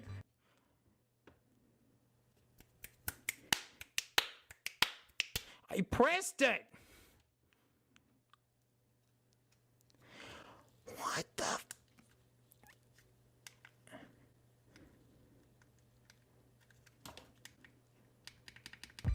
It's that... Oh! There it is! Do my feet! Shrek? Is it trying? Grab its genuine Lego plastic headphones. And they go on the side. It's not playing. Oh, I got it! Oh, it's the Eddie Murphy version. Hang on. How do I turn it up? What? How do you turn it up? What? How do you turn it up? No, that's turning on the shuffle. Play and pause. How do you adjust the volume? This is the most complicated little thing I've ever used. Uh-oh, timer's running out. All right, mate, you're coming apart. Let me in. Oh, it's just glued in. Oh, that's sharp. Ah, yeah, that's just glued in. Yeah, real Lego blocks, and then the weirdness begins. I'm not meaning to damage it, but I don't care. You saw it, it's resisting. You're under arrest. Wait, what were those song names? I need them as inspiration. It's the cops. Stop! This is police brutality. This nugget is just glued together. Just gonna go for the old bendy. It's flexible. Ah, this thing has got so much glue. Oh, you beauty. Come on. Yeah, give it up. You're finished. Your brain is mine. Hateful thing. Ooh, it's getting weird. Oh, yes, look. We're peeling away its smelly lies. Ah, yes. Come on, give it up. Oh, it's like real Lego. The smaller it gets, the harder it is to pull it apart. Don't make me grit you. All cares have exited the building. We're getting in there. It's Dad's turn. The pliers. I'm just going for all the bad techniques. Yes, this is how it's done, everyone. Just get... Oh! I may have slightly cut myself there. We're off the rails now. This damn thing... This channel is the pinnacle of safety, and I heartily recommend black and gold first aid strips. Oh, man. Initiating gritting. Whoa. literally, genuinely, the worst MP3 player I've used. Gosh, all the dad tools are coming out. They really went out of their way to glue this in. Hey, we got around that. That's nice. This procedure got easier with the introduction of actual tools. And there it is, in its rawest form of hatefulness.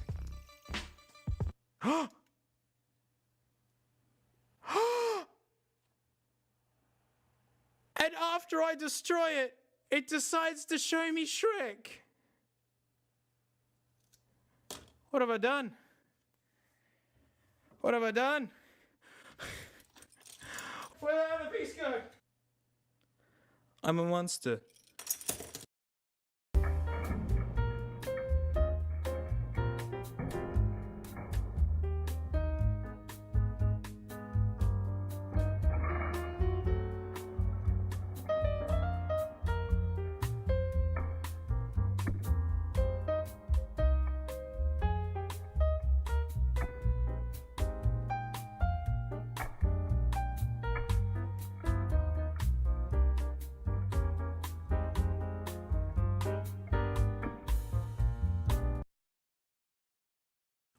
Bootlegs. We've all had a run-in with these, come on. Whether it was an unsuspecting relative who's just decided to give you a present, they didn't realize they were buying a load of crap, or maybe it was part of like a deal that was too good to be true, or maybe it's in this case that you see them up for sale at transparently garbage prices and you go, that looks like a lot of fun. Like for instance,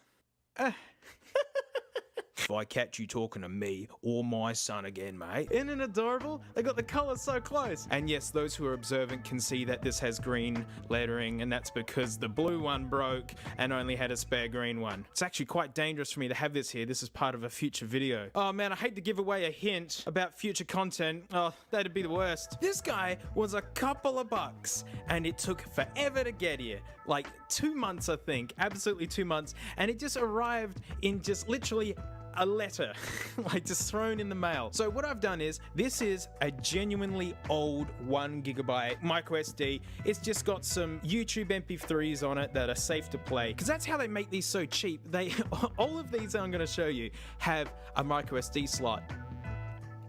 All right.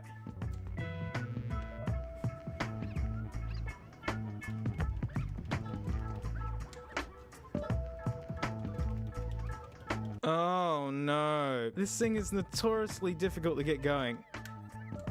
Dance for daddy. Hey! One of my favorite features is how thin the plastic is, but the whole thing is glowing basically. So it's got music mode and set mode. Press that. Light set. I mean, it's pretty neat. You can adjust. Oh no. Oh, this is unfathomable. Let's get straight to the music. So I got my little desk here, little USB desk, Yamaha AG06. I recommend. It's just like the Lego pod, how it's got the side headphone jack, and there's its corpse. Look at this poor thing. These cables are heavier than it is. All right, music. Music. How do we do volume? Ah. Hey, this is already better than the Lego pod. You can actually adjust the volume. That's cool. It only does songs in odd numbers. What if we go back? You can't go backwards.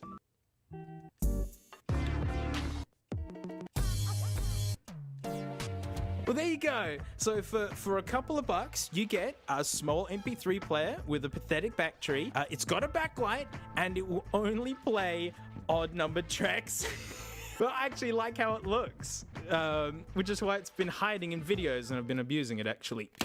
So that first one was obviously just one, right? So you're gonna have to really put your eyeballs on this time, because the similarities are really subtle, and this is one of those bootlegs that you might find yourself getting caught having and going, dang, I didn't get a genuine Apple thing. Right? Study it, take it in, notice the fine details, you know, colors and things. You know, is this a real one or not? I don't know. And here comes the other one. Right? Take it in, Take in the colors. Look for the inconsistencies. All right, quick. Which one is it? You goofs, this one's the real one. God, jeez, mate. This one was the most expensive out of all of them at just under $5. You know, when I saw it's just going to be one big piece of plastic, I thought it was going to be covered in sprue and pokey bits and all sorts. But I gotta say, I mean, it's made out of crap. It is actually squeezable. It's not going to show up on the video, but it's like the softest plastic I've ever felt. But it all fits together. The buttons are okay. I don't hate it. It's got all the features. That's the best bit right there. You see on the original one, it's got these little detents. That's so it clicks in there. Whereas, I mean, I love the janky engineering to make these as cheap as they are. It's actually quite hard to pull off. Ooh. Yep. That's fun. So, I mean, this is really offering all the benefits of this because it's got a rechargeable battery. It recharges via just plugging it in. But then it's better because you can put your own storage in it. This thing is 512 megabytes, which was pretty good in its day. Not so much anymore. But come on, mate. That's not this thing's killer app. That's right. I said app.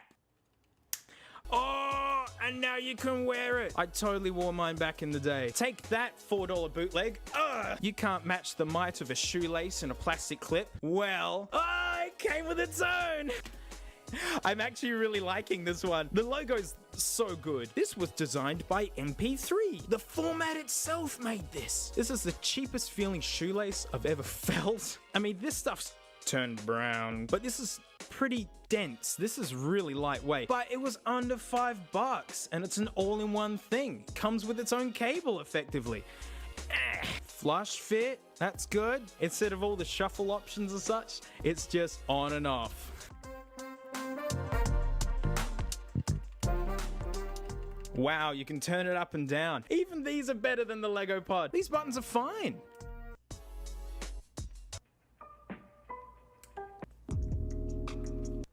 Shrek Green, what an idea. And backing up how good those first-gen shuffle bootlegs have held up, this one here belongs to James. That's right, the same James who unjanked the Bluetooth iPod, helped me put Wikipedia on an iPod mini, and rescued that magpie that flew into his chicken coop.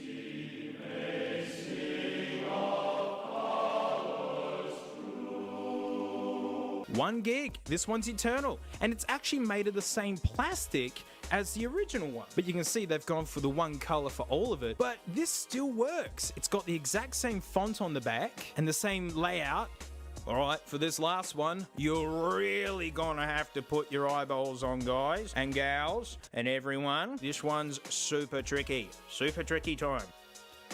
Yeah, take it in, right? Notice the small details. All right, here we go. Take it in, study it. I'm even gonna joke around. It's plainly obvious that the one that looks like crap, it's the bootleg one. I absolutely loathe how this thing looks. It's not even a square, it's like slightly narrow, so the top and bottom buttons are bigger than the side ones, and all they've done is just flipped it around, so instead of volume here, it's forward and back. I never really cared about any of the other shuffles other than the first one, but I actually like this one.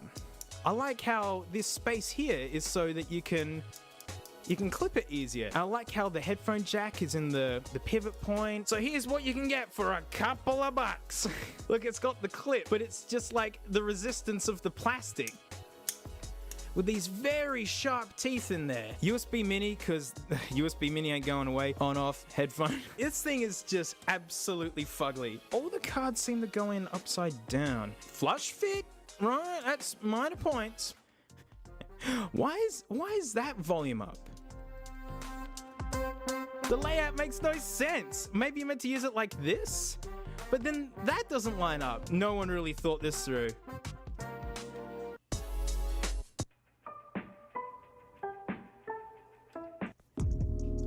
The buttons are the worst. This is by far my least favorite one. It is really, really awful. Get out! So with these guys, there is one extra element that I struggled to capture. I tried to record it on that little desk, but it's just too faint. And that is how noisy they are. These are rock bottom engineered devices.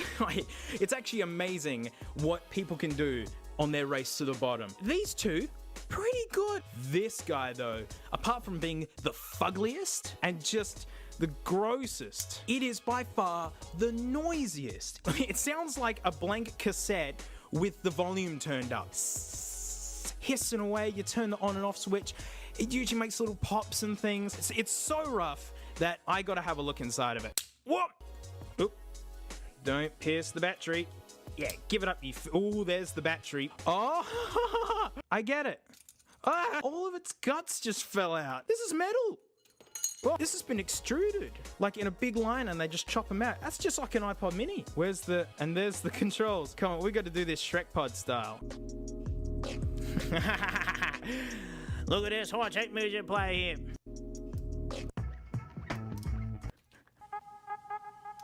I got to support the motherboard with two hands. It's so hard to push those, I feel like I'm going to split it in half. This guy was so awful, it's just not in contention. It's still better than the Lego one. It's still better because you can actually turn the volume up and down and it actually boots up quick. But it's noisy, it's nasty, and yeah. So it's between these two guys, and I don't know why we're even bothering discussing it. This guy can only play odd-numbered tracks. This is the hero of this episode. Yeah, out. Not only does it come with the lanyard and all that good stuff, this is the only one that will actually work as a micro SD adapter. You can put the micro SD in it, plug it USB into something, and use it as a flash drive. The other guys, they can't do that. It just won't recognize it. You got to take that out, put music on it, and put it back in. I found a spare 128 gig micro SD, and that worked in here as well. So there you go. If you, honestly, if you need a cheap micro SD to SD adapter, you might as well get one of these, because then it doubles as just like a cheap throwaway MP3 player for something.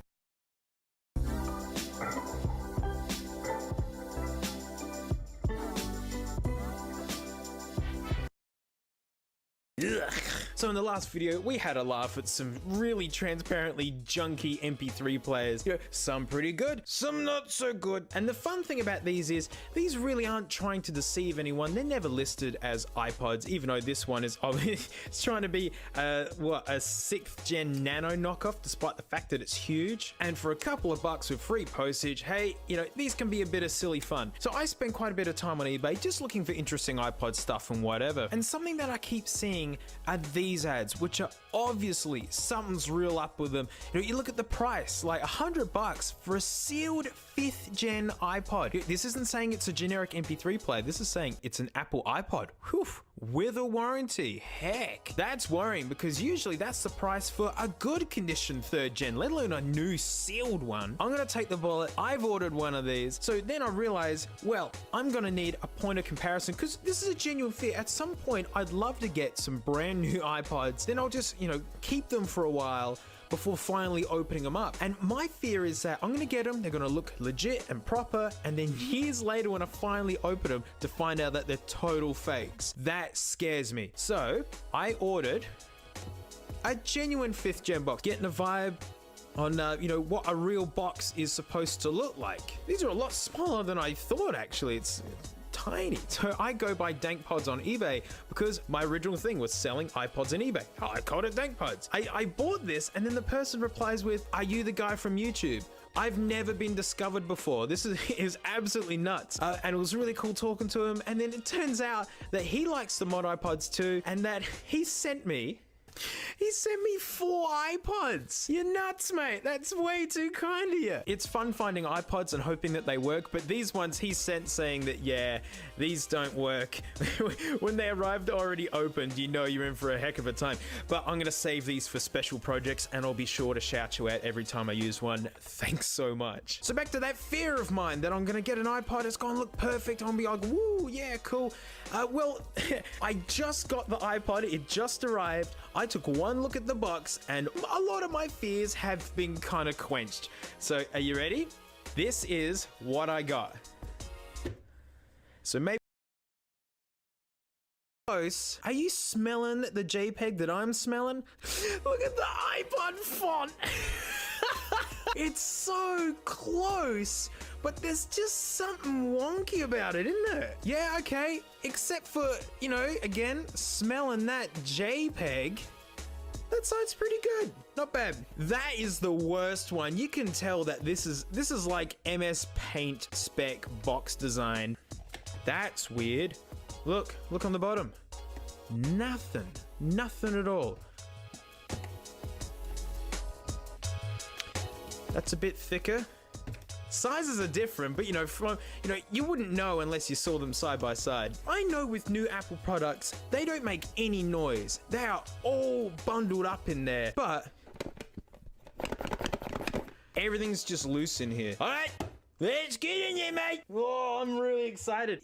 They sold 50 of these, and you gotta imagine the heartbreak when people get these, but maybe people don't realize. Oh yeah, another small detail, they don't get that Apple logo right. Same with the iPod here. It's sitting way lower. Keep an eye out for that, although usually what the scammers do is they post a picture of a real one and send you this one.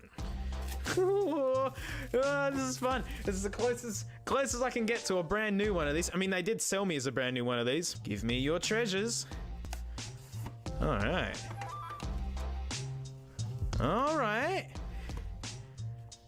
That's not legit. Why can't they get this font right? It's free. So straight away, it's already very different. Oh man, I got the Apple stickers? You idiot, you should have taken them, mate. Oh, they just couldn't spring for that color printing. All right, let's look at the janky one. Is this a photocopy? Oh, that's so funny. Look, it's a photocopy. Only, that's like a MacBook of some kind. I don't know what. I mean, for how crappy this bootleg is straight away, they they gave it a go. I mean, like, it's there. Oh, wow. I mean, look at that. That just reminds me of, like, 1996 and the teacher photocopying some work exercises for us. There's your hot and cold difference. Oh, look at this. iPod at a glance, using the controls. Are there different words in here? It's not a photocopy. It's slightly different. It's very different in very subtle ways that are somehow still kind of the same. Oh, ooh, it's new, guys. It's new. All right, we'll get to that in a second. We got to finish exploring. What is in here? Oh, yeah, that's how you know it's genuine, when it sends you earpods. No Apple stickers. Boo. I want a bootleg Apple stickers. Well, we're definitely going to be plugging it in with the cable that they give me. These are real ones. There's the fake. The cable's a little bit thinner, but the proportions are the same, and you'd fool someone. These feel like nothing.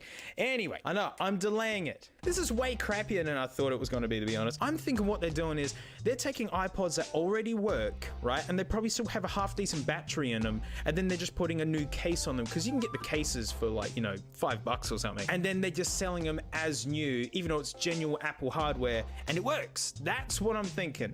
Oh, that ain't Apple. Uh-huh. Yeah, alright. Yeah, alright. It's stuff that you see with a real one. You can tell that this is some sort of cheap top on it. Just like, there's like these weird details that make it look, I don't know if you can see in here.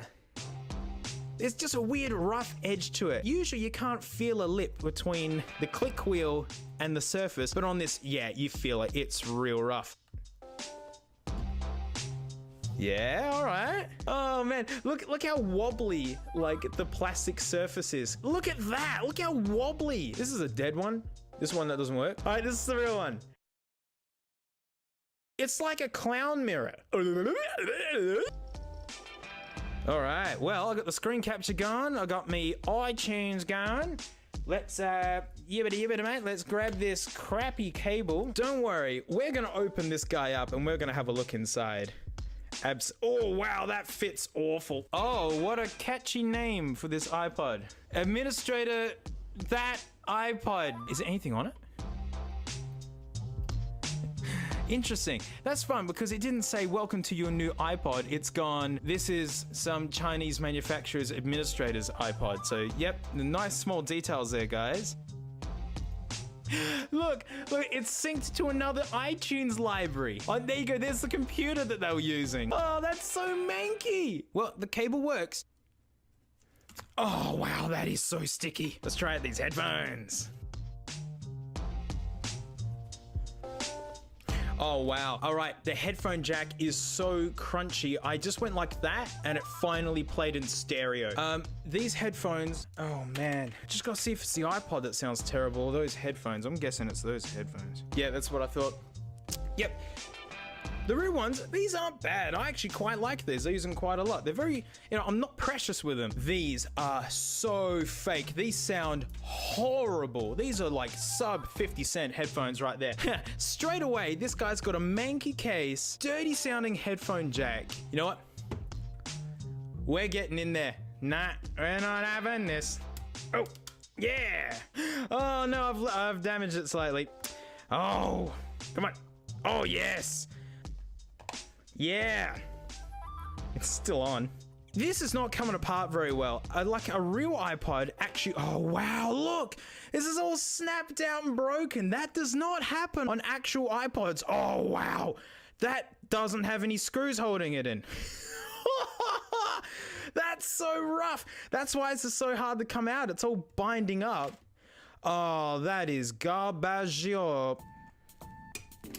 Yep, that's a pretty typical replacement battery, which is... Oh, I didn't even do the double-sided tape. There's a... Bah. Great.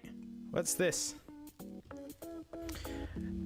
I'm thinking this is just a second-hand drive. These parts are kind of dirty looking. It really does. I think these are just second-hand parts with a brand new battery, and these batteries at warehouse prices cost so little. I mean, and look at this, like that ain't new. Come on, that. Just want to quickly open up this one. This is a real one, just so I can look at the motherboard.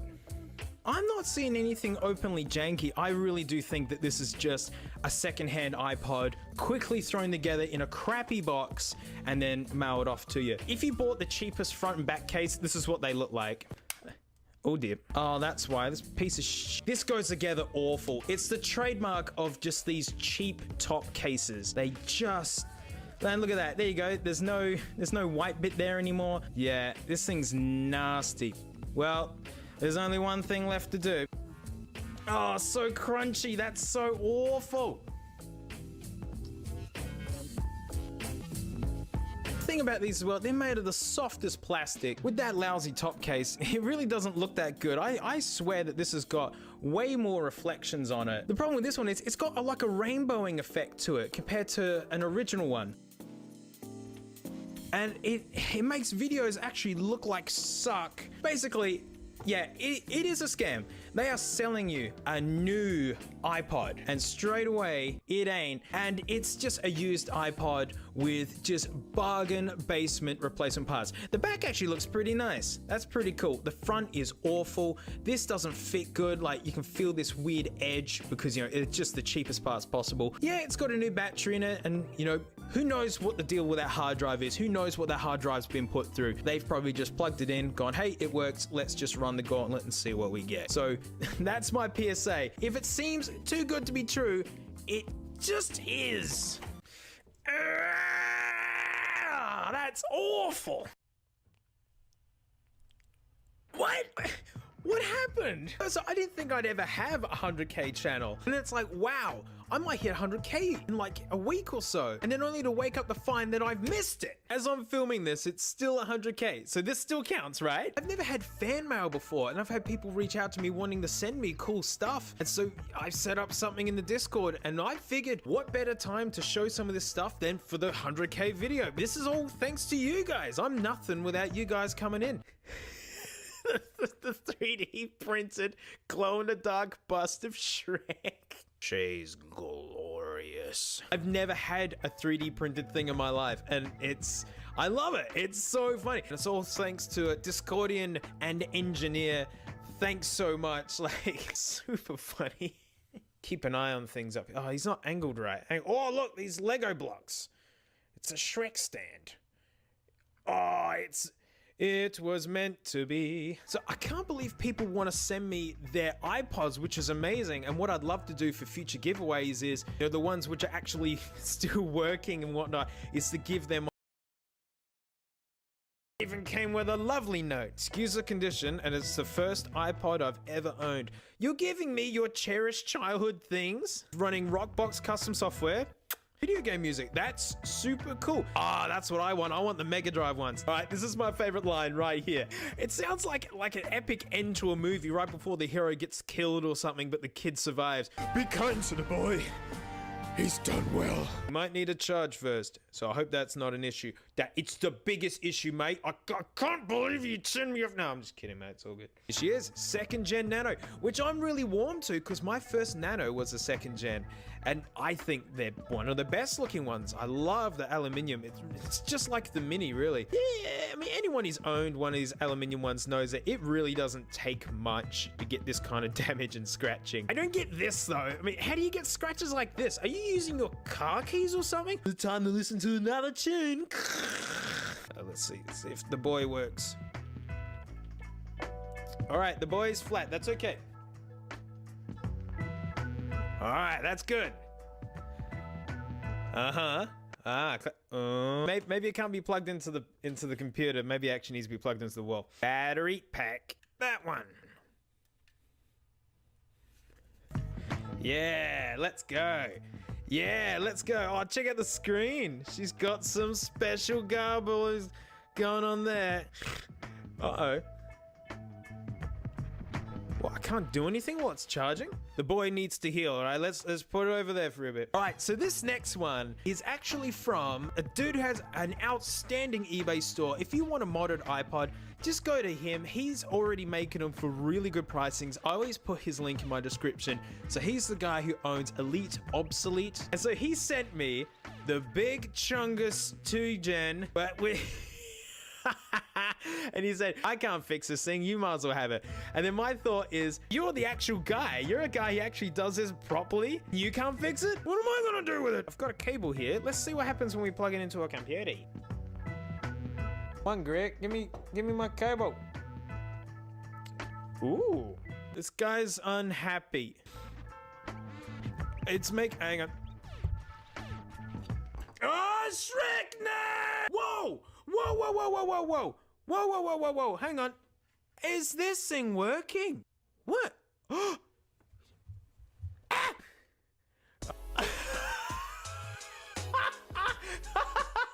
What? This happy user's iPod. It's full of music.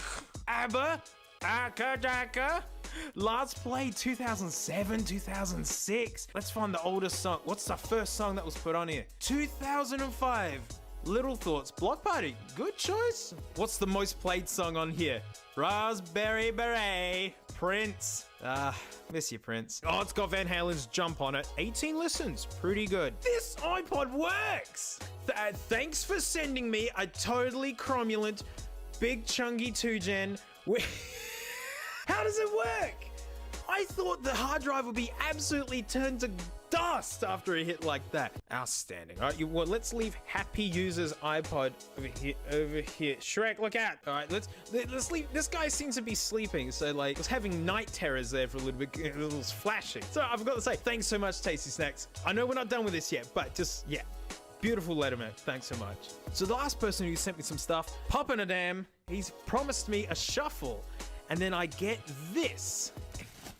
Oh, that's fun. Hang on. Merry Dankmas. But there's more stuff in here. Oh, there's food in here. Oh, yeah, that's the good stuff. I love the plain flavored chips. A brand new sealed 30-pin cable. That's so neat. I'm not gonna open this. This is gonna stay sealed. Because I mean, come on, I don't need another one. But that's awesome. Like, how'd you get this? And then also in here are these labeled extras with the hockey tape. Very good. Thing. Now it's extras, you know, like film extras. Look, this guy. You're an extra now. Go over there. What is it? Is this right? Am I sprinting correctly? Is this sprinting? I knew I was no good at it at school, but I mean, Bluetooth. But it's got a female connector on it. That's a radio one. Oh, actually, these work great, by the way, if you want to like send a signal to a radio and then have it like wireless in the car at FM quality, frankly. Thanks, I like extras. Good, delicious chips. Merry Dankmas to you and me. Merry Christmas. Ah, the beauty. I don't know if it's as good as this one. Man, it's even got its cap. That's so good. No lanyard though. But it's alright, mate. You can borrow one of mine. There we go. Very nice. Ooh, I think she's very, very flat.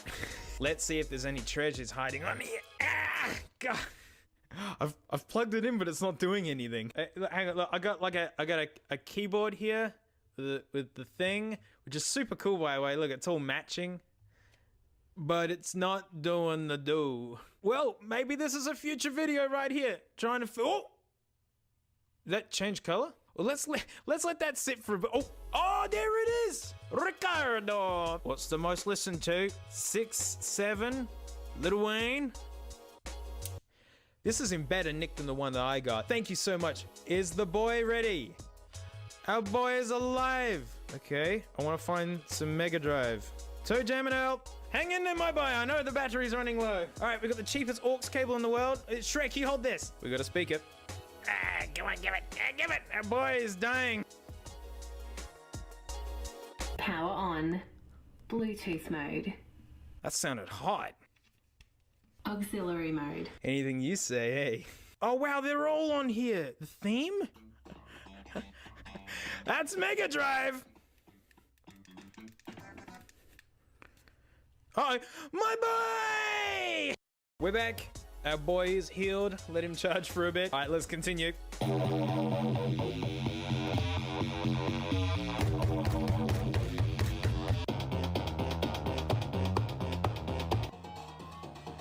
Alright. Oh no, he's back. Oh no! Oh! We've lost control of the boy!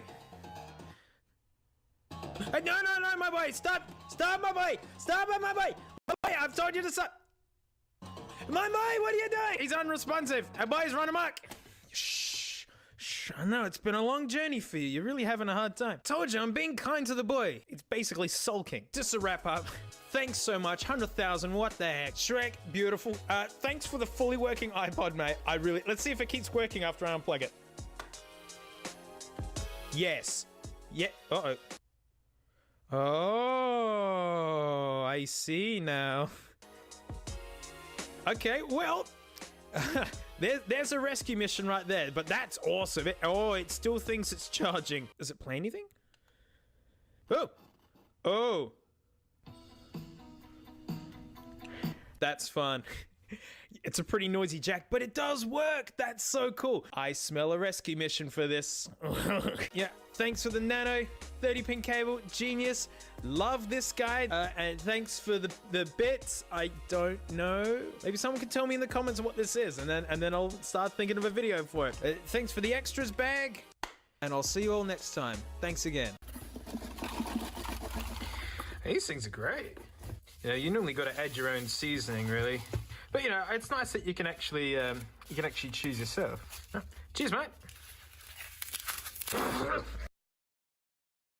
Ooh, check it out. It's the 1 terabyte iPod. This is the reason most of you folks are here. And reading through the comments, I was a bit of a trend there, which was, I would love one of these, but I don't want to pay for one of them. Which is truth. I mean, you know, prices in micro SDs are coming down all the time, and that's the only reason why I was able to do a 1 terabyte iPod. But getting a really nice 7th gen is pretty expensive. These guys are getting more collectible all the time. And also, I mean, who really needs a 1 terabyte iPod? I certainly don't. I mean, I've got a massive song library of like 70-odd thousand songs, but most of my stuff is CD quality. It's good enough for me. It's better than Spotify and while you're walking around, whatever. And this guy can only shuffle 50,000 tracks. For me, I really like to shuffle music, especially a big library like that. 50,000 songs at CD quality, I don't know, it's about half of this. And also the big factor, these are so hard to open. Like genuinely horrific to get into. You son of a... iFixit is where you want to go to check out how to do this. I mean, this is how I learned how to do it. And yeah, very difficult. 24 steps. 30 minutes to 2 hours. If you're lucky. Like... This is the best way to do it. This is my favorite step here. This is how you know it's real messed up. On a clean, hard surface, lay the rear panel down on its side. Carefully but firmly push down on it, rolling your tire lip back onto its proper spot. You have to bend it back into shape after you're done with it.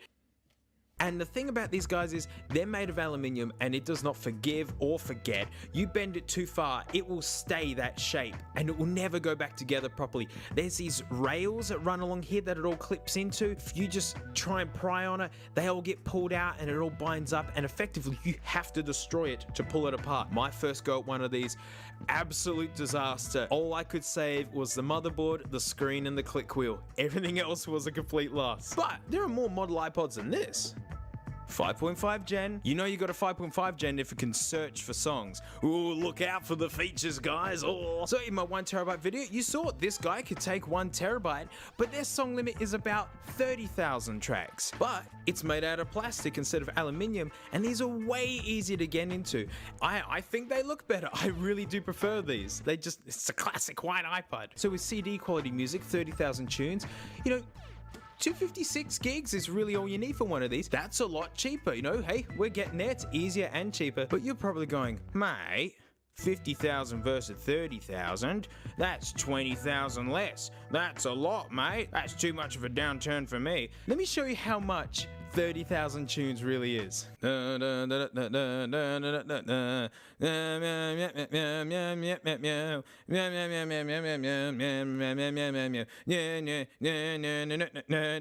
are we up to? E, F. You know, look how far we still got left to go. F, G. Let me know when you get bored, right? That's a lot of friggin' music, right? You ready for the punchline? That's only 15,000 songs. That's only half of one of these. But the thing is, these guys aren't really that much cheaper than these. Like, the 5.5 gens, people argue are the best sounding ones, so they're quite collectible. And also, they use the same adapters as these guys. So maybe, you know, 256 gigs is a lot cheaper to put in, but you're still using the same adapters, so the costs are pretty similar. So apart from the costs of these, there's one other thing. I don't like the color screens. I mean, back in the day, I loved them because having the ability to watch videos wherever you're going was amazing. But I just use these as music players nowadays. And the problem with these is, if the backlight is not on, they are nearly invisible. They are so hard to see. Uh-oh.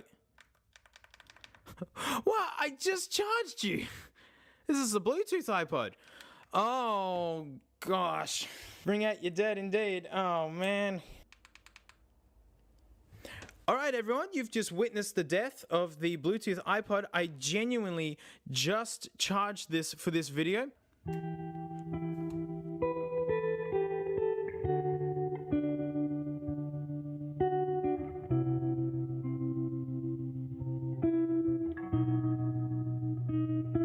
Rest in peace, you pilot.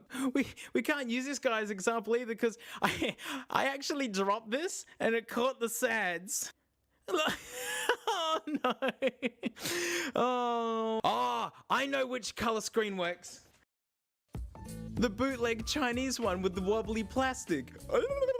I've put in the refund notice, I have not heard back. Now see, when I turn off the backlight, this is even with like proper lighting kind of getting on this thing, they are so hard to see. And that's a big issue because when I'm going on big car rides, I bring one of these with me, the Shuffle Big Library. But what happens is, when I hear a song that I like and I want to see what it is, I have to touch it to turn the backlight on to see what's going on. While you're driving, that's not good. So really, I love the monochrome iPods. Those are my favorites. It just shows you what the heck is being played and nothing else. So let's bring them out. Come on out, boys. Come on out. What we got? We got the original generation right here. Mate, we got the 3rd gen. Get out of here. You've had your go, mate. And then we got the 4th gen. Oh, that's my guy right there. Look how visible that is.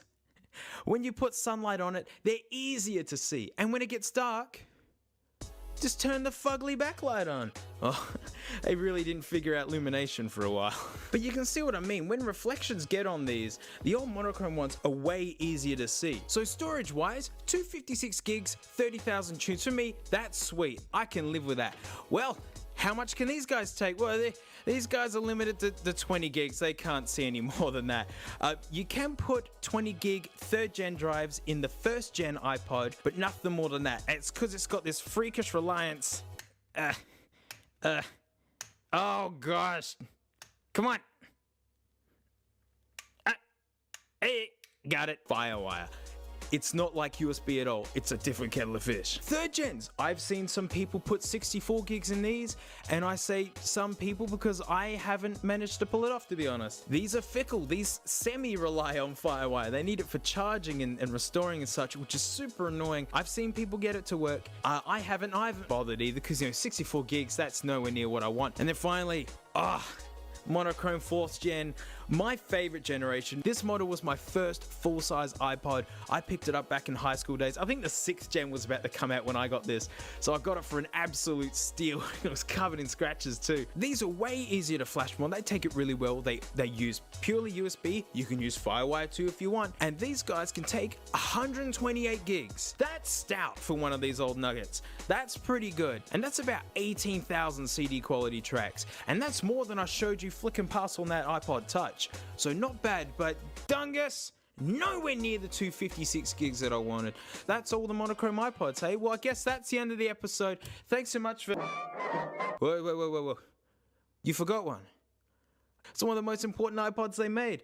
They invented the click wheel for this model. And this model was my first ever iPod. I bought it off a mate for 50 bucks because he wore out the battery on it. And it was the first thing I ever fixed myself as a kid. No help from mum or dad. Ordered the kit off eBay for a new battery and put it in. Mate, Mini. That's right, the click wheel was invented for this guy. It's easy to forget how old the Mini is. These two were sold side by side. Not you. The click wheel. An idea so good it's stuck like dog poo on Nana's doona. It's got the monochrome screen on it, it's got the same iPod OS on it, and what if I told you this little nugget, it could take 256 gigs in a Mini. Now there is one condition, it's got to be a 2nd gen. It's easy to tell the 2nd gens from the first ones because the 2nd gens, the click wheel lettering is the same color as the casing.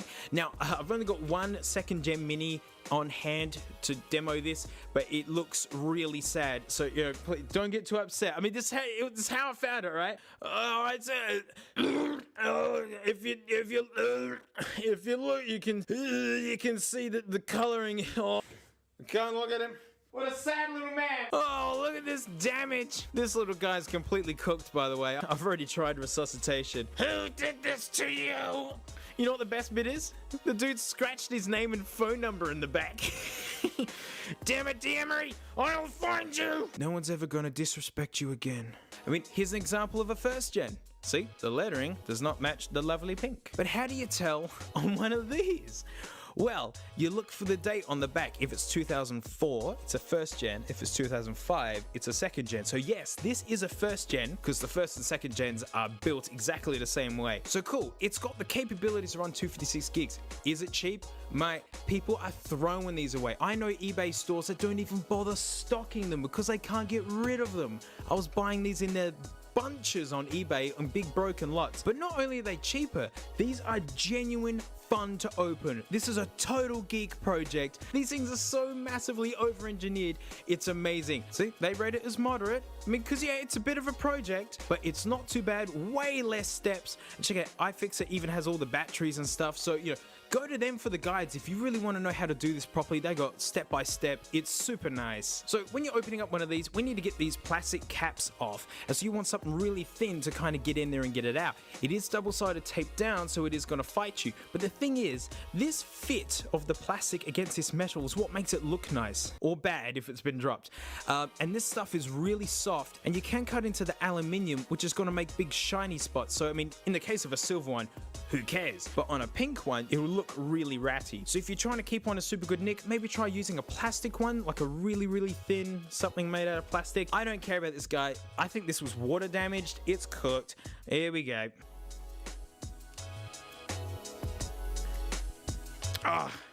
The glue is no joke, by the way. Look at all the glue. Yeah. And check out this business. As I'm saying, this thing is so overbuilt, it's amazing. So usually when you order a battery, it comes with the tools as well. Just make sure it does come with the tools. In my experience, having one of these is super useful. Having something really narrow like this is useful. There are these little screws here. See, it's already a weird iPod, the fact that gotta take these Phillips out. Oh, all right, so to get this circlip out, well, it's kind of like a circlip. At the moment, you want to make sure you don't push through too far because there are electronics under here. So you can see these arms. You want to push them inwards. Oop. Hey, we got one. So you only need to get one side, really. Hey, there we go. So this connector here connects the click wheel to the motherboard, and you don't just want to go in there and pry it out. You will break it. You can just peel it straight off the back of the connector. Don't ask me how I know this. So what I like to do is just a little lever on one side and a little lever on the other, and you just gently wiggle it out. Oop. Hey mate, there we go. Right, now we need to push all the guts out this way. Seriously, how cool is this build? How cool is this? Ready? There you go. Look at that. And how's this? If you want the click wheel out now, you push down and out. How cool are these? Look at this. It's got like threads tapped into it. It's an extruded piece of aluminium. Like super nice. And a perfect opportunity if you just want to swap the colors around. People actually make replacement cases, by the way. Now we get to the final topic in the cheapness. So with these guys here, to flash mod one of these, you need to get yourself an iFlash board. You can get ones that are just SD cards straight in. This one is a compact flash one, which means basically you have your micro SD into your compact flash adapter, into your iFlash board, and then into the iPod. The 5th gens are the exact same way, the exact same adapters like this. For these older guys, you need one of these style boards for the different hard drives that they got in them. But it's still a compact flash adapter, so you take this like that and then you put it in. Are you ready for this thing's party piece? So if we flip this around, there's a little battery, so we can go ahead and just unplug that. So at this point, if you just wanted to change the battery, you can just pop a new one in and stick it straight in and you're all good. It's this, the micro drive. Now we just got to get this tape off. There we are. Look at these tiny little drives. This guy was a marvel. Look at this. So I'm going to take all this rubber bumper stuff off it because, you know, this isn't going back in the iPod. If you want to reuse this, you do want to try and keep these rubber bumpers on there. So if we take a look at a drive, that looks familiar. I wonder. Check that out. They're a 1-to-1 fit. Genuine. This is the only adapter you need. Just because I want to tell folks all the options involved, you can get knockoff kinda CF to SD card adapters. These work some of the time. These are hit and miss. Like really, if you want the sure thing, go to the iFlash site. No, genuinely not sponsored. These are the guys that make this possible really. Spend the extra couple bucks on one of these. It's a direct fit. Then basically, just put your battery back in. Oh, by the way, this board up here is designed to come off. So while you're trying to smush everything, if this pops off, don't panic, just stick it back on. And then basically, it's a case of just sliding it back into the casing.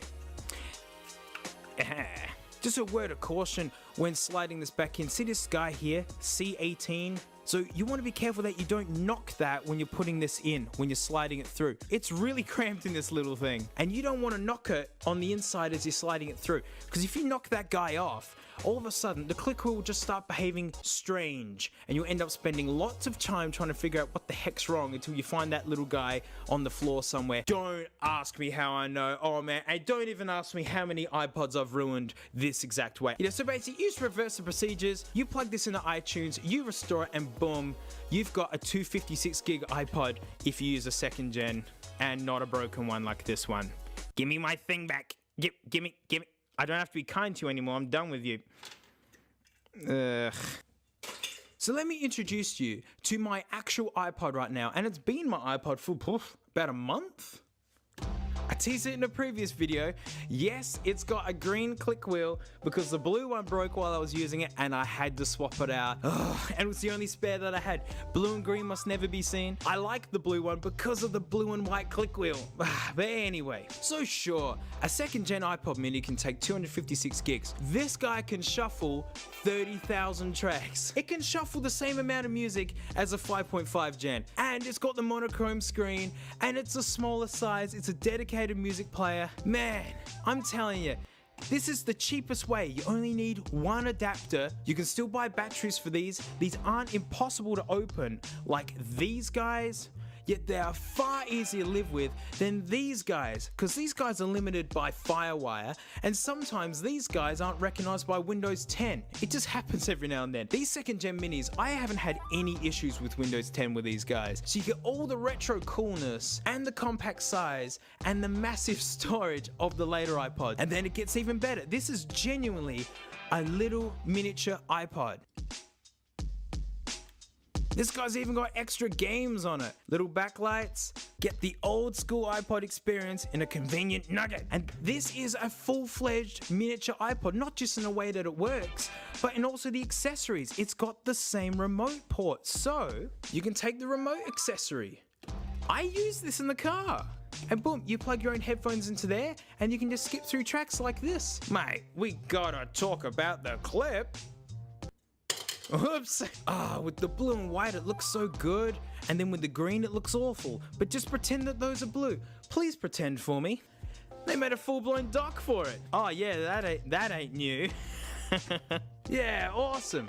Look at that, line out. It means you can have it plugged into a stereo of some sorts. Or you can just use it as a desktop charging stand and just have your headphones plugged straight into that. I mean, there you go. That's my recommendation. 2nd gen iPod mini. By far the cheapest one to buy. In my opinion, one of the better ones for just playing music, because I love that monochrome screen. It gets way better battery than the 1st gen minis. Talks perfectly fine with modern Windows. And you only need one adapter. And it's a total fun project to pull apart. It's not this awful exercise of pain that these ones are. I recommend.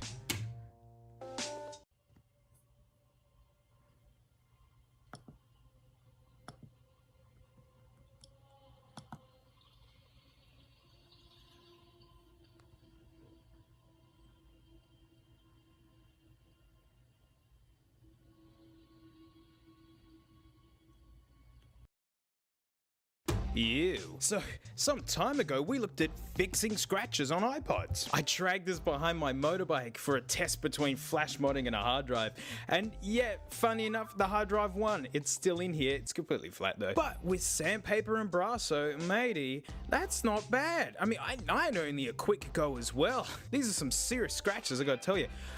Didn't have a lot of luck on the back though. I tried with a buffer and all that sort of thing. It just made it cloudy. So if any of you out there have any ways to really make these look kind of new again, I mean, that's serious damage. But let me know, because I got heaps of these back cases and we can shoot out some ideas on how to make these pretty again. But that is not the theme of this episode. No. Basically, I love patina. I love the wear on things. There's a difference between worn and damaged. Take my dad's old leather jacket, for instance. I love this thing. Still use it for motorbike riding. See, now that's worn. I've worn it so much that, you know, all the stitchings come apart. Now that's damage. And there's no better theft deterrent than having a sleeper pod that looks like old junk, but there's actually got really good tech inside of it.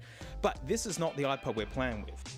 This lad. If you're wondering where I get all these things, I look for large eBay lots of iPods, you know, where you get like 10 or 15 of them, and there's no guarantees that any of them work at all. That's why I was so excited when that hard drive with Gears iPod turned up. Had no idea it was on there, because, you know, it's a total crapshoot. So the thing with this guy, front case is actually pretty good nick. Yeah, I was really blown away that this one worked. Let's say it together. HP. But this is pretty typically worn, and you know, this is how mine looked. You know, to me, the back case is just the sacrificial lamb to these guys. It's gonna sit like that anyway, and anyone that's owned one of these new knows that even if you put this in a vacuum chamber, the air molecules being sucked out would scratch these. It's impossible.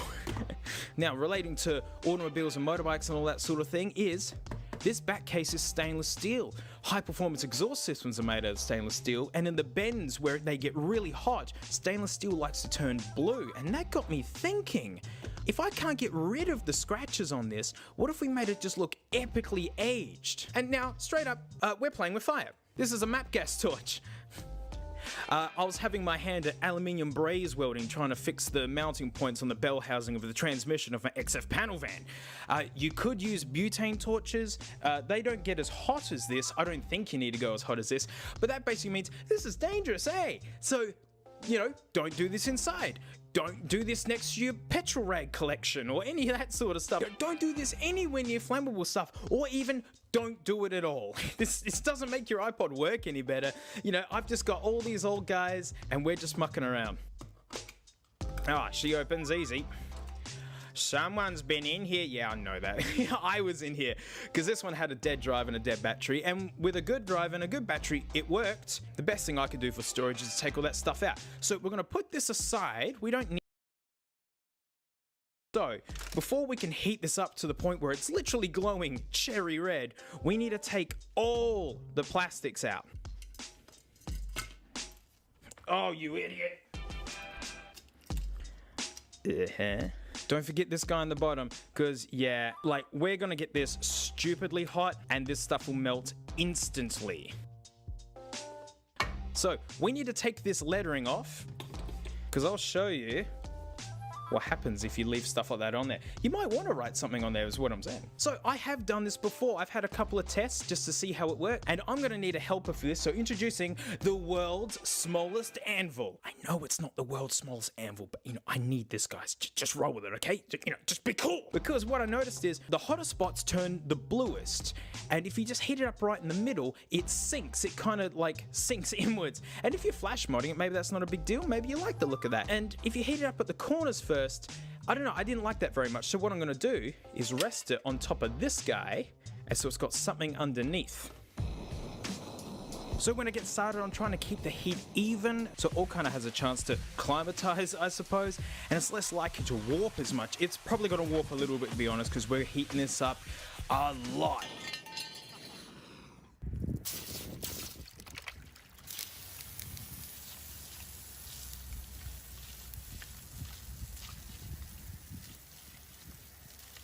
And here you go. Look at that. Check out all the detail in the scratches and things. And look at that. That's a bit of schmutz that I didn't bother to clean off, because as you can see, it'll actually leave a permanent mark behind. So that's why I took off that writing. It'll actually tattoo it into the back case. So if you want to put some crazy designs on there and then hit it, that kind of works, I suppose. I did a second one of these where I just heated it straight in the middle, and as you can see, it buckled inwards. It really distorted. You could get this back in the shape of some sorts. That's what happens if you just do it straight on the ground. All right, time to put it back together. Oh yeah.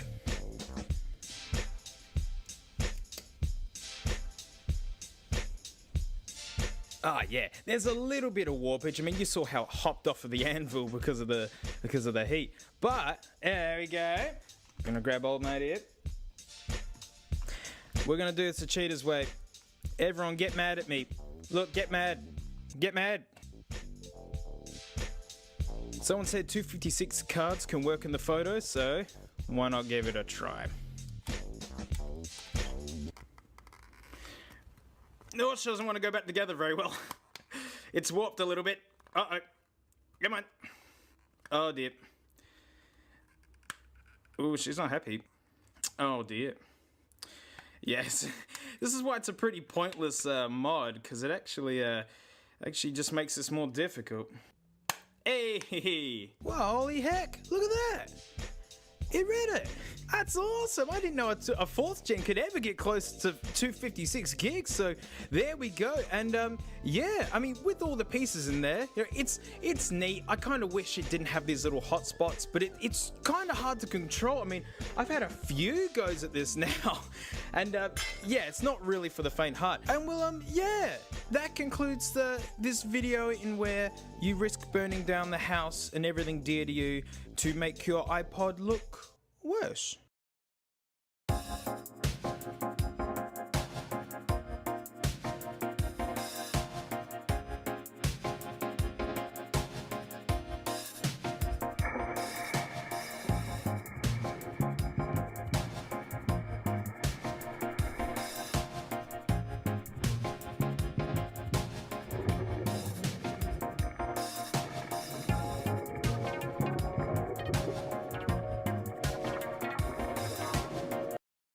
It's 2020! 2005 was 15 years ago. Oh man, I found myself muttering about how loud children are in the mornings. The first symptoms of catching the olds. And what a time warp 2005 is. Like really, buying products is totally different. You know, nowadays, you might not even ever see the packaging for stuff. You know, Amazon will just show you the product and then you read the blurb and click buy. I've had stuff roll in just in a plain cardboard box, which I'm actually totally cool with because, you know, less waste, less print printing, less everything, whatever. But back in 2005, a really enticing box might encourage you to buy something.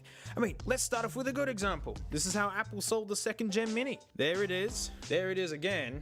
That's what it's called. And there's the guff if you give a damn. Clean. Ooh, comes with a nipple, which makes you happy. Here's a good third-party product from the time. Again, for the iPod mini, pretty clean. You know, being a third-party thing, it's got to say a little bit more information. FM transmitter, and on the back is where you find the guff. This is what you needed if you want to play radio on your little iPod mini, because Apple products have always been famous for having just a couple of features that they're missing. I mean, this was a competitor to the mini. Look, looks like a robot testicle. What kind of shape is this? Even this space nugget has a radio transmitter in it. Perusing on eBay, it's a bit like YouTube. The stuff that you add to your watch lists and the stuff that you actually buy influences what kind of stuff eBay decides to show you. And it figured that I really like manky looking accessories. And look, making stuff is hard. I get it. And sometimes you only realize the mistakes after you've released it. I mean, it's like wireless charging video. Heaps of people said, why didn't you put your AirPods on there? Why didn't you put like a modern wireless charging device on there? And to be honest, it didn't even cross my mind. Didn't even cross my mind, so I'm so sorry about that. I'm trying to release a product. I mean, no one's taken offers on my first Dingleberry kit. I mean, that's safe for retail. It tells you exactly what it is, pair of poo-poo shears, and an economy spec bum wipe. That's the most expensive part of the kit, like honest. I had to do black market deals to find that sheet. $50 I paid for that. I think that's half a ply. Yes. It's a prototype, no one steal this idea. But what I'm gonna show you has gotta be the ugliest looking packaging I've ever seen. Take it in. Take a big breath. This actually made it to shelves in 2005. You know, if you think it's hard for the little guy today, where you can just make your own marketplace kind of thing, this was a retail package. Straight off the bat, it looks like my dad made it in a single night, only using OpenOffice. This font it just looks like the default font when you open up a new project. And what's with the layout? Nothing is centered with anything else. Fast tracks. Oh, you gotta have a catchy name, you know? It's gotta be edgy like that, but then put no effort into like the logo design. Why is the R so far away? It's drifting off. It's like, oh, I'm out of here, mate. I'm not part of this. Really distracting. Like, oh, it's got to have some sort of artwork in the background. All good packaging is artwork in the background. It's like some clip art of a click wheel or something. But like the menu is in the way of the tracks. And it's really distracting me. Velvet storage case included. Oh, whew. Like it's in a clear plastic enclosure. You can see it. Like, have you ever looked at a product in its sealed box and gone, oh, geez, I hope that comes with it? Like, what? Is it for someone else? And not even this is centered. Before we move on, because it just keeps getting better, packaging is expensive. Designing is expensive. I mean, that's why old mate just kind of had to go. But more than that, shipping it around is expensive. So you don't want a massive box because then it's going to take up more shipping space, which makes it more expensive. You know, so there's this big bulge here. And usually when companies do this, they're hiding like the adapter, the books, the cables, all that sort of stuff. And then that's also so they can make the rest of it slimmer, so you could stack two on top of each other and, you know, save a lot of space. And normally this area is hidden, like the box artwork goes around the sides. But this is transparently see-through and there's nothing in it. I can hold it like a hot dog for no reason. There's printing in there. Look, it's the same printing as the front. Like, printing costs money. This is so wasteful. Like, what a waste of plastic and, oh, gosh. Like, on the other ones, it's like the front is clean. Yeah, like, clean, clean, clean. This is like a full friggin' essay. High quality. ... no space, easy to use, allows you the convenience to forward, rewind, play, pause, and adjust volume. Why is there more info than that? Look, done. That's it. You don't need any more than this. Hold switch, ... no space, keeps your settings in place. Oh, that rhymed. Change settings with 4 slim buttons. 1, 2, 3, 4, 5? 5? There's 5. There's 5 buttons. Don't lie to me. Prevents theft. ... So your iPod stays hidden so people won't think to steal it. Well, they're gonna see like this double squid of cables coming out of your pocket and go, oh mate, there's something cool in there. This is beautiful. Do you remember when the Mini was the same size as an iPod Video? I can't handle the cropping. Look, there's the bigger gap here to here. Why is the Nano the biggest one? Someone's designed this, like they're in like their mid-50s and they've gone, oh, iPods are all the rage. I don't know what an iPod is, but quick, I need to make a new product by tonight. Oh look, it's what it's compatible with. iPod TM Nano, iPod TM Video, iPod TM Photo, iPod TM Mini, and the iPod TM 4G. And maybe you could look at this. Tells you exactly what it's doing. It says the name, it's catchy, and here's what it works with. Hey, as long as it works. Well, here's the thing. It doesn't work. Look, it's fallen out of its spot. The packaging was never made in a way for that to stay in there no matter what. So, no. Like, every little bit on this is wrong. Even the warranty card's got an error on it. To obtain full warranty. Sorry, we're full pirate there, hang on. If you wish to gain from me the 1-year full warranty. Wait a minute. Data purchase. I can just write in whatever I want there. In the smallest font possible. You know, don't you love having that much space? Plus. The packaging is totally backwards. Clean at the front, and then business around the back. But this is the packaging equivalent of the mullet. It's all business up front, and it's chilled out at the back. I'm sick of looking at it, I gotta smell it. Oh, look, it's that kind of packaging that's like welded shut. Oh, I'm gonna have to open up the Dingleberry kit. I don't want to damage my prototype. Careful with that toilet paper. My life savings are in there. So delicate, so fragile. Oh, man. Come on, poo-poo shears. Get through it! These are only meant for dingleberries. These are way out of their depth. Oh, we're gonna have to upgrade to the big poo-poo shears. Come on. Come on, let me in! Whoa!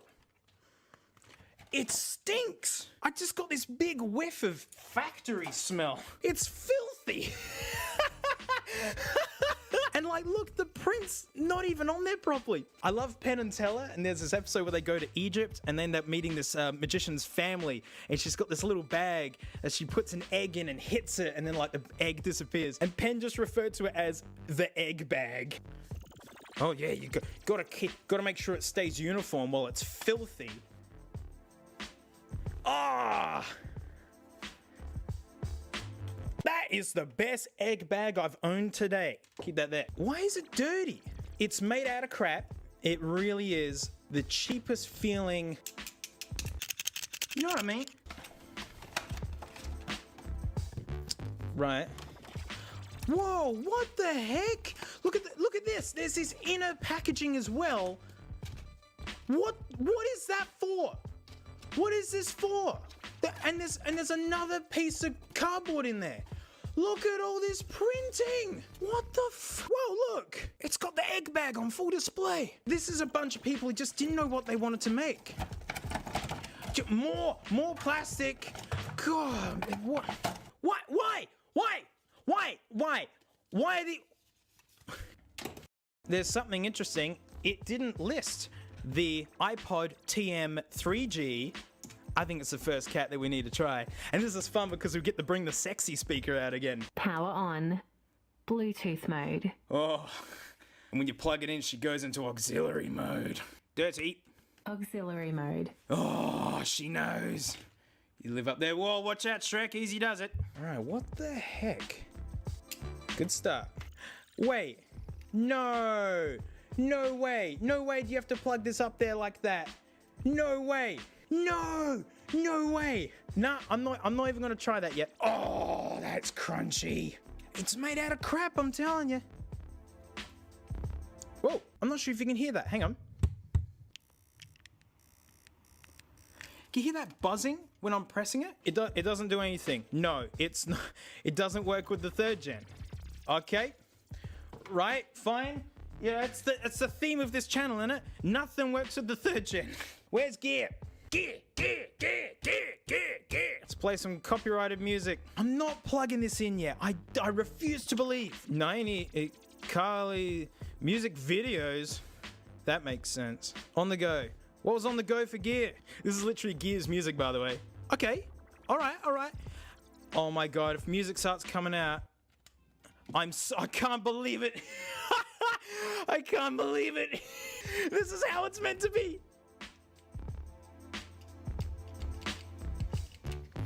Play, oh, no, play pause works. The lock button works. It's the mankiest pile of crap. There you go. Oh yeah, this is nice. Get out, sad, you reek of sadness. You want to see Apple's one? Lovely little thing. Plugs in there. Oh, Dancing Queen! Gear loves Dancing Queen. Iron Maiden, Sting. This is all Gear's music, by the way. This is what he listened to. Isn't that worth the extra couple of bucks? This thing is just... Look at all this waste for this. And it's not even a good idea. It's made out of crap. It's not even compatible with the original 30-pin dock iPod. And the only thing good to come of it is the egg bag, frankly. That's a great egg bag. Power off. Check it out, everyone. It's the first ever iPod Classic. Whoa. Nah, mate. You idiot. You got it all wrong. That's a 6th generation one, you silly goof.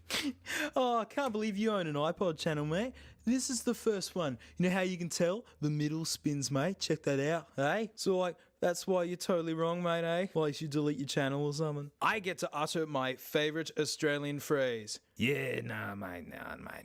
Yeah, nah. So, you're right. This is a 6th generation, but this is the first guy to be called Classic. The iPods before, you know, like you got the 5th gen, people called it the iPod Video. They called the color screen 4th gens the Photo. This was the Classic. And for me, the term Classic is the old school way of doing things. You know, not bad. I mean, that comes with all the respect that it deserves. When the 5th gen was out, no lie, this was the must-have phone at school. I was envious of everyone that had one. Oh, look at this. Oh, delicious camera for delicious 1 megapixel photos. You ready? Yeah! Look at all the buttons. And depending on what you're doing, they do different things. But this is genuinely cool. You ready? Auto selfie cam now. Satisfying. So you can't do that with the new razors and you hang up on your mate like, oh shit. So what you can do is you can just gently close it with respect. Please forgive the condition of my hands. You know, I was trying to fix the engine mounts on my old motorbike, and let's just say the motorbike won. So phones were super complicated and the click wheel was just genius. But the thing was, all these guys have to do is shoot noise out of its hole and show pretty images on its screen. You didn't have to type anything using the click wheel, and you couldn't type anything actually right up until the 5.5 gen. Look, I can't search. You know, what a feature, am I right? You know, these came out in 2007. You know, Apple did release something else that year. I mean, you know, it was pretty low-key launch. The iPhone. And so a lot of people were keen to try that out. And Apple released the Touch. These were on the shelf, side by side. And let me tell you, they sold so many of these, I couldn't give a damn, to be honest. I just didn't get it. Apple wasn't selling it like a beefed up iPod because it's this amazing video player, full screen, you know, like it's got Wi-Fi and you can surf the net on it in actually like a totally reasonable way. Instead, they were selling it as like a nerfed iPhone. It was an iPhone without the phone. And it was the right thing to do, honestly, because everyone was all whipped up about the iPhone and wanted to try it. But the thing is, while this inherited all the power of an iPhone, it also took on the disadvantages, and it's as plain as this. So this one's got 120 gigs in it. Pretty stout. I mean, that's a lot of music, let me tell you. So these are comparable in price, and let me show you that. Oh no. So to me, the iPod Touch was a very beautiful, I mean, don't get me wrong. Oh, it's so thin, and it's actually made the same way. They were really going for the same thing. It's a very beautifully made and engineered, highly capable iPod Nano. That's just what it was to me. Because, come on, iPhone guys, how long were we stuck at 16 gigs for?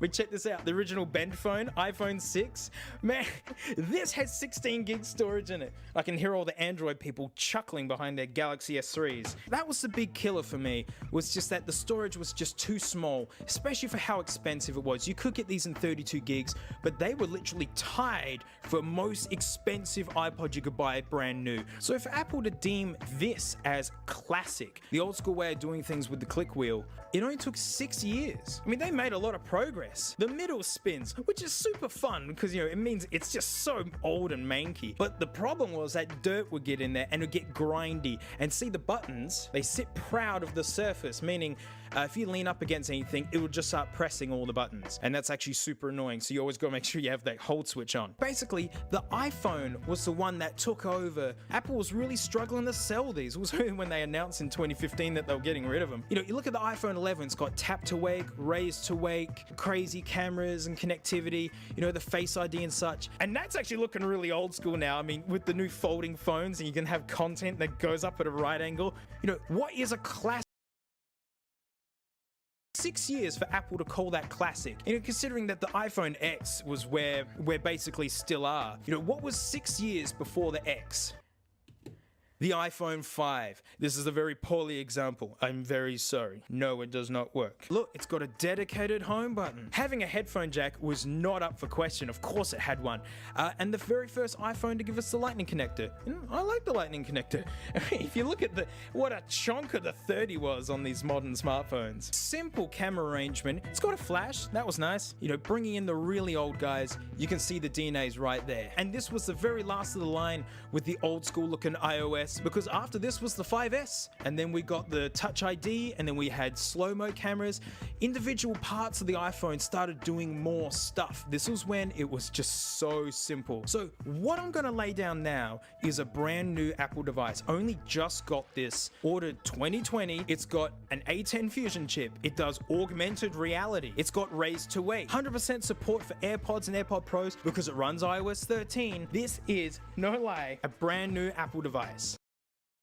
Like, look at it.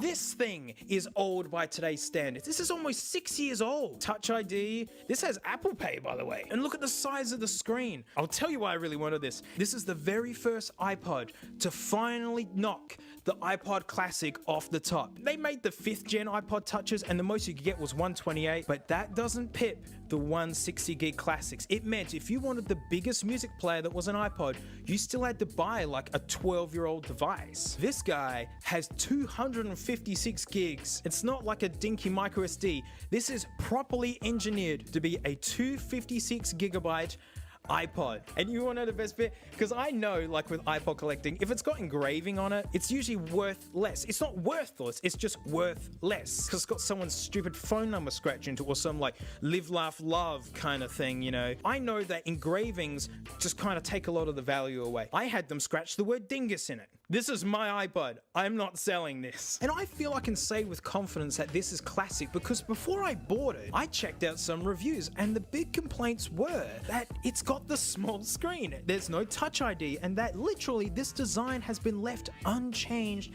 since 2012. The 5th, 6th, and 7th gens almost look exactly the same, except this doesn't have the little keyring lanyard thing on the bottom, which is a bummer. I wish I could bring that back, but mine does say dingus, so that's fine. One review was like, oh, for the money, you might as well get a small Android phone. And that kind of bugs me because this isn't a phone. It's an iPod. You know, a lot of people ask why I still use iPhones. I work self-employed. I work as a musician. I play the drums.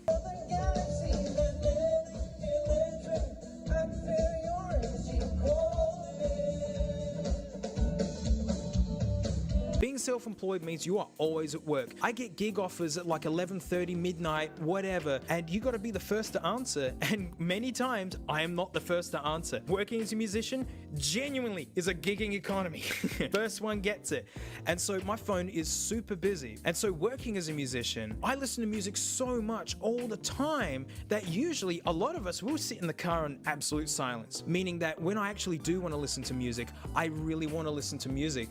And it really stinks when some stupid robocaller scam whatever rings your phone and you have to pick it up because I've gotten bookings from international artists who use big, long, funky looking numbers, and then I don't want to listen to music. I found I was listening to music a lot less. And what I love most of all is no one can call you on one of these. When I'm listening to music, I am the one who presses pause. No one can reach in and do that. And this is no different. If you just forget that it looks like an old phone, that this is literally my favorite iPod ever. And I quizzed you guys on YouTube Community community, I asked, what kind of features would you like to see if Apple made a new iPod Classic? And yep, I use that term classic. And the big ones were Bluetooth, streaming services, and a headphone jack. Let's start with that one. End of story. You know why this is a classic? Because this is a brand new Apple device. This has full Apple Care warranty, and it has a headphone jack. It's the only new Apple device that's pocketable that you can get with a headphone jack in it. And look how thin this thing is. My sweet spot for an iPod is 256 gigs. I've got like a 70-something thousand song music library, which I work as a musician. I've been collecting a long time. But 256 is good. That's like a good stash of music that I can take with me. Because the big thing about an iPod is that it's an offline device. And I know a lot of you guys aren't in situations where you need an offline device. For instance, I was touring in Queensland, off in the mangroves, and phone signal was so rare out there that I'm sure you could trade a sandwich for a Snapchat post. It was nuts. And then we realized that we were nowhere near a wall outlet. Our phones are all of a sudden very important because we're out in the jungles of nowhere, and we might actually need to call for help. Our phones were getting low on battery, and let me tell you, watching Shrek on this, in that moment when we're killing 4 hours of time before it was our turn to sound check, it might as well have been 16 IMAXs combined. This was a savior. And teaching music in schools, if you're lucky, you get a soundproof room, which is awesome. It sounds really nice in there. But sometimes that just snatches all the phone signal out of the room. Students will have their music exams that they got coming up, and they need their play-along music to play along with it. No kidding. My very last reserve was to have my iPod that had the tunes on here to play, but it was also a FAT32 expandable storage that we could plug into the school computer, and they can take the exam music if they absolutely needed to. And I had to call upon this strategy twice. And let me tell you, when you got year 12s hoping to go into uni and it's their final music exam, this thing was just... And to call it a classic is a big, bold claim. And to stamp this point home, put it up against the darling, the 5th gen, as a music player, go get them. You watch this. How fast this thing shuffles music. Boom. And you can check out what's coming up next. This is so good. And look, you can actually move them around. You're like, no, I don't want that one yet. Let's do. And walking around outside, it's so hard to see these color displays when the sun hits them. These guys on full crank, you can see them just fine. Hey, Shrek ain't bad. I mean, it's a bit dim. Can we brighten it up? Yeah, that's as bright as she goes. I don't know about you, but that's actually a really good size screen for just watching stuff on. And the chin and the bezel are actually really good for holding. New phones you can't touch anywhere. Everywhere's a screen. But this is just like this. This thing syncs to my 2007 iMac. It's so cool to have this guy and this guy syncing the exact same libraries. That's support, if you ask me. A 2007 iMac still talking to current devices. This thing has iOS 13 on it. So of course it's got Spotify, Apple Music, oh man, Bandcamp, SoundCloud, and you think, well, what's the big deal? As soon as you leave the Wi-Fi, that's it, you can't use them anymore. But here's how that storage is awesome. You can just download straight to it. You can take all of your Spotify music with you offline. And sound quality wise, I think it sounds great. And the fact that this has Bluetooth, it'll talk to the sexy speaker perfectly. Power on. Bluetooth mode. Oh yeah. You don't have to mod it like this one. One thing that people said that they really didn't want was iOS. I can understand, if you're using iOS on your phone, that's a little bit different because your phone runs a really important part of your life. But let me tell you, as software for an iPod, iOS is amazing. Like for instance, people like, oh yeah, it'd be good if it had like the fun little games in there. Look out, here comes phallic gun that looks like something I can't describe. Use your own imagination. Or brick, dog, action. Action! Truthfully, this actually controls pretty terrible. For the time, it was genius. Oh, don't mind me, I'm just playing Vice City on my iPod. It runs great. This thing is so overpowered for what it is. Jump, man, jump! Yeah. Sure, maybe you don't want to play the entire game on this, but if you're killing time and a game of brick was tempting, I'm pretty sure screwing around on Vice City for half an hour will totally suffice. If you're just wanting to kill time and be dumb, like Happy Wheels on your iPod, this is genius. Go, Dad, go. Oh, we lost the kid. I have Roller Coaster Tycoon on my iPod. I'm serious. In terms of being a time killer, it is amazing. It's got GarageBand. And like iMovie and such, like these are genuinely super fun apps. It's got a dingus camera in it that does 1080. You could make movies on this and even make all the music all inbuilt onto this. I need to do that one day actually, that's totally my jam. But the big one for me is I bought these for the Bluetooth iPod video and I was pretty bummed when it didn't work because I didn't really want a pair of these. I knew you guys would want to see if the Pros worked, not the standard AirPods, so I actually sold my Apple Watch to get these and yeah, it didn't work too good. Fun tip, if you want a genuine iPod that works with AirPod Pros, get a 7th Gen Nano. They work perfectly, it pairs up, all that good stuff. But this is better than that. This does the full sync. You know, so I gave a few reasons why an offline device is handy. It could be a big plane journey. You could be going out camping in the middle of nowhere and just having this little pocketable video player. But I know a few of you guys are going like 256 gigs, you know, big deal. You made the 1 terabyte iPod and that was smash all over this. You know, never minding how slow and unreliable this can be at times, especially when what I want to do is show you just how much 256 gigs really is. I have 20,500 songs on the device. And just to give you a vibe on how much that is,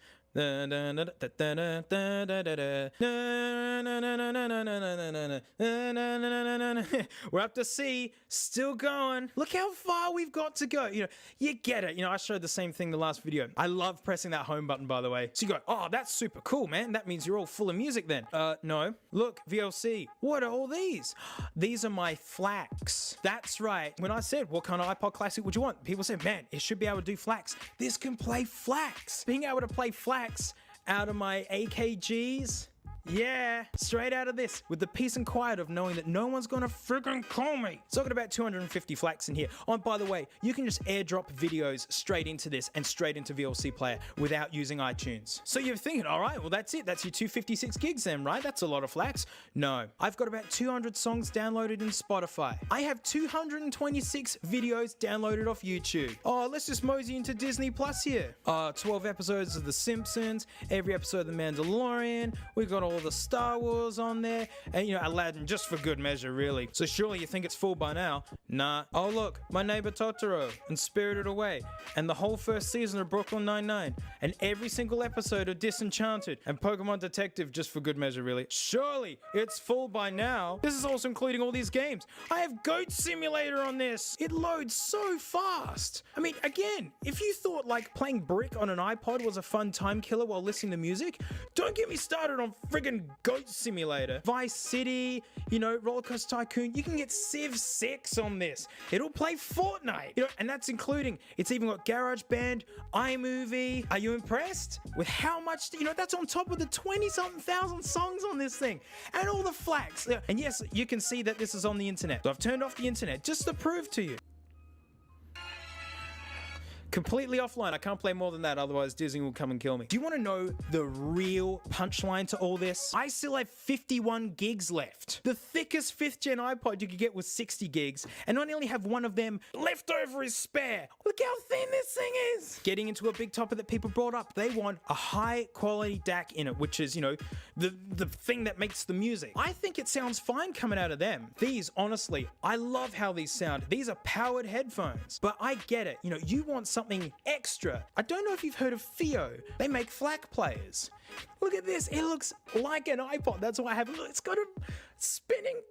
This will get a video at some point. You know, micro SD plays FLACs, but they cut their teeth making portable amplifiers, and they have come out with the i1 lightning connector in. Not only do you have volume adjustment and a microphone, by the way, so that way you're listening with your lovely audiophile headphones and you can still take phone calls. You know, this is if you're using it in your smartphone. I don't want any of that. But this is a DAC. It's got a chip in there, and let me tell you, it sounds better. But keep in mind, this is an accessory on top of already nice headphones. You are not gonna pick up the differences, you know, rocking a set of dirty buds like this. And those of us who like to use your phones, you know, for Spotify and all that sort of stuff, there you go. You get your headphone jack back, but bonus, you get a DAC as well. It does shorten battery life a little bit. It's worth it. I really love this thing. Something else someone said was they'd like to see more accessibility options, you know, so if their eyesight isn't so good, they can make the text different, or, you know, different swipe gestures and such. The amount of stuff that you can adjust is amazing. The text size, the magnifier, you can make the motion go away if you find all the swishy graphics very, you know, kind of distracting. You can have it describe things automatically. You can ask the home button to do specific things. You can use it as the remote for the Apple TV. You can beam videos to like a PS4 or a smart telly. This is the remote in my house, by the way. And when mates come over to laugh at YouTube videos,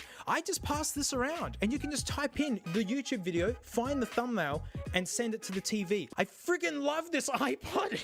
You can set this thing up exactly how you want to be. So as I said, I like to have the privacy of that. No one's going to message me on my content player. So it's set up to have no iMessage, no email. Look down in the dock, it's just Spotify and Apple Music. A little thing that people ask for, it's a really small detail, but a speaker. I wouldn't want to listen to music through it or really any good iPod needs to have a dock, and this is no exception. Apple makes one. It's even in matching gold. And kudos to Apple. You know, you can get this in blue, pink, red. I picked gold because I'm gonna bareback this baby, and I want to see the silver wear through the gold. It almost looks eerie the way it just hangs in there. It's got headphone out, so couple USB adapters, so you got everything being charged at all times. This little setup with these headphones on a desk, look at that tiny footprint. This is an awesome study desk setup, whatever you call it. Oh, look, they held! And to address the elephant in the room, so many of you guys wanted to keep the click wheel. And that saddens me, because that means you didn't watch my Wikipedia episode where I tried to write the word president. It took so long. And maybe brick and phallic gun are fun with the click wheel. Yeah, that means you didn't watch me try and play Doom with the click wheel. It stinks. And take it from the owner of an iPod YouTube channel. I love the click wheel when it's within its comfort zone. As soon as you're outside of it, it just doesn't work anymore. And the last thing to discuss is the price. $400 US for a 256 gig iPod Touch. And to me, that was $600 dues. That's a lot of money. I really had to stop and think about it. Using the Wayback Machine, looking at 2003, the 40 gig 3rd gen iPod was over $1,000 dues. Not even adjusting for inflation or any of that sort of stuff. What other 256 gig iOS devices Apple make? Well, the next cheapest is an iPad mini. I think the next one after that is an iPhone 11. And that's the only way to get 256 gig storage on iOS. And I know you're all rolling your eyes in the back of your head fast and you can say, yibbity, yibbity, yibbity. The fact that I'm comparing other Apple products in pricing to this. Yeah, I get it. And annoyingly, that's how all iPods have always been. You know, this screen is awesome. It's way better than an iPod needs to be.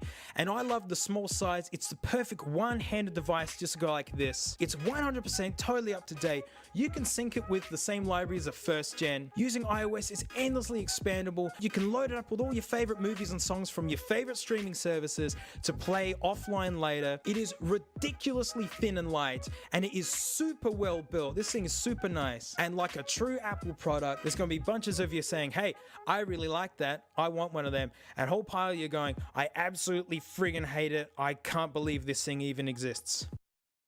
Oh, one more thing. I got sponsored. Well, I'm actually absolutely blown away. And it's actually a huge help. Yeah, I work as an entertainer, and you know, with all the stuff going on worldwide, you know, no one's putting on gigs or weddings or anything anymore.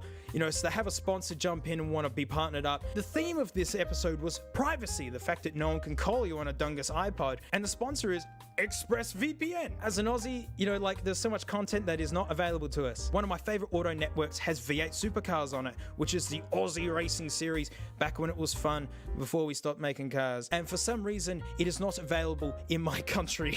An Australian thing not available in my country. Man, we're warm to VPNs down here because that allows us to watch this stuff, because usually we're paying the same price as you guys, but then we get this nerfed experience because some jerk owns all the content and doesn't want to hand it out to us. And a VPN's a bit like having a lock on your bedroom. Doesn't mean you're doing weird stuff in there, but you know, it's just nice to have your privacy. We're totally doing weird stuff in there. But because this runs iOS, it has a VPN.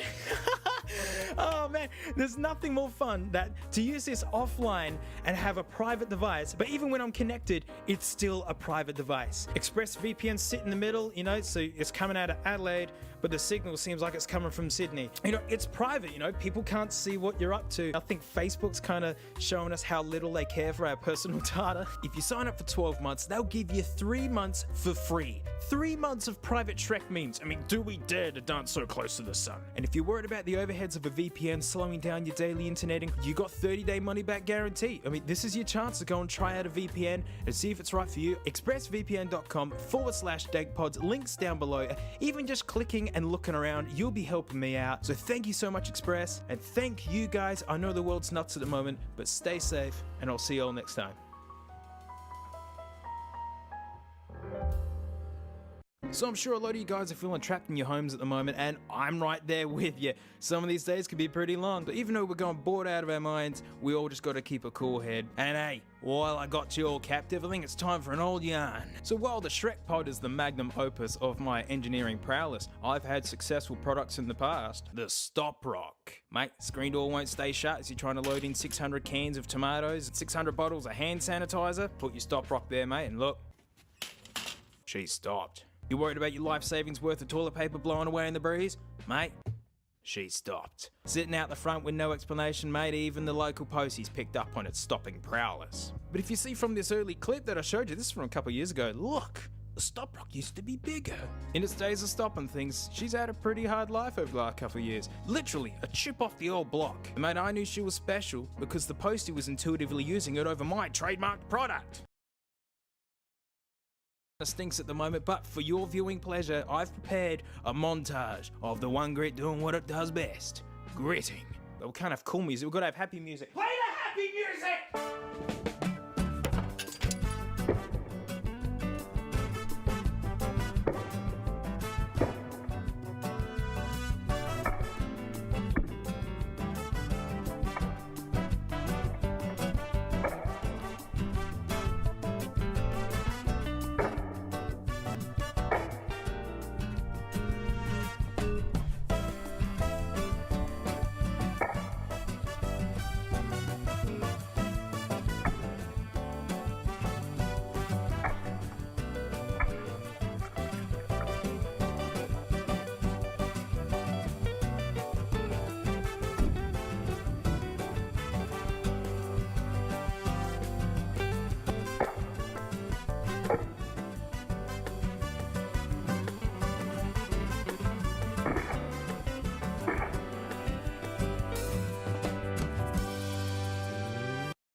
Nano. Mate, let me tell you, when Papa Steve popped this out of his pint-sized pocket, there was an audible sigh from the audience. I am not like, listen. Is the new... Oh, that's how friggin' tiny this thing was. But I can hear a few going, oh, mate, big deal. The caddy, the king of thin, mate. The razor. Oh, don't make me cut you, mate. Hey, give me all your Pokemon cards. No more Metapods, though. This came out a year before. Ooh, yeah, that's thin, isn't it? I only knew one family friend who had one of these who was just a real keen on technology and just sprung the money for it. Metal keypad, it was super cool. This phone is a year newer than this and like get a vibe. What a chonker. But at school, this was the cool phone. We couldn't afford one of these things. I mean, here's the thinnest iPhone ever made. The 6. A phone so thin that they actually bent. You could bend it in a boomerang and throw it at your mates, eh? Look at the LG phone and now look at the Razr. Now look at the Nano. Like genuine, it's almost as thin as the top bit of a Razr. Ah, that's so much fun to do. Check out how nice this screen is. Let's see if this even turns on. Look at that frame rate. You can take breaths in between each frame. My first Nano was a 2nd gen, which I loved it to death. And then I had a 3rd gen, which is my favorite Nano of all time. You know, little video player, that was sweet. And I understand, for people who are really keen on listening to music, these were too small, like they didn't have enough storage. But flash storage is no joke how expensive it was. Here's a genuine competitor to the Mini/Nano. Like this total nugget, right? This guy has 512 megabytes in it, but you could put SD cards in here. But in 2004, the first ever 1 gig SD card came out. It was $500. Not even adjusting for inflation. Guess how much this guy had in storage? Can't be more than this. 256 megabytes because it does have a video camera. No, 5.5 megabytes. And here's this guy with 2 gigs. We're a couple of minutes in, I can already hear you guys going, oh, wait a minute. This is meant to be a smelly apple story. Oh, mate, I came here for the bad smells and you're spraying Calvin Klein everywhere, mate. All I can say is, relax, my friend. you will have your bad smells. But what I just want to quickly state is, like, the Nano was genius. It was amazing. Like, the leapfrog that they did in terms of like miniaturization. And unfortunately, to get these amazing features like a full-size 30-pin dock at the bottom of something this tiny and light, is that they are cursed. And I call it the black spot. The black spot. This is something I've only ever seen affect nanos, and I've got one nano that's just starting to show signs. The black spot. Browsing on eBay, I see so many nanos with the black spot, and people say it's because I left it in a hot car and it's warped a little bit and all that sort of thing. No, it is far worse than that. That is the battery expanding and pushing against the display against the glass. A lot of iPods that have this little spot, they work just fine. They'll turn on, they'll do whatever they did. I got this perfect. There was nothing wrong with it at all. And it started the little black spot. And so you think, oh, okay, so when you see that little spot, you just need to get in there, change the battery. Yeah, sure. Never mind how crazy difficult this is, but notice you have to slide all the internals out. So if that battery has expanded inside of there, what are your chances of getting any of the internals out? And worse than that, that means the battery is now unstable, and that means pushing it out, it could tear on any of the metal components in here, and then you've got a fire risk. In order to get them so crazy thin, they had to build them with no tolerances whatsoever. And so the slightest amount of expansion just causes everything to push out and break. This was the iPod where I learnt about the black spot. This is one that I was genuinely using. I was taking it to the gym because, you know, if it broke it, whatever, big deal. This was perfectly working fine. Even the battery held a good charge. And the little spot started, and I hadn't seen this in a little while actually, and it's gotten considerably worse. Oh boy. Yep. Look at this. How terrifying is that? Like, put it this way, this doesn't just sit around because I can't just throw this in the bin. It's genuinely a fire risk because, you know, what if it exploded in the back of the truck and burned down the truck or something? That's so dangerous. So I've just been resorted to keeping it in a jar with a safety label on it. And this guy lives outside on the concrete. In fact, because this guy's just begun as well, you know, you can join them. These are now a science experiment because every time I look at them, they're getting worse. So hopefully if it does catch fire, it's all contained. But even if you find an uncursed one, let me tell you, you have to solder the batteries. You have to desolder and then resolder. It's outside of my skill range, that's for sure. I mean, I'm not a technician, I'm just a drummer. That's where my relationship with iPods come from. So even if just getting in scares you, there are no clips or connectors. It is a proper, crazy hobbyist project merely just to get one of these running again. For me, you got the real classic crew.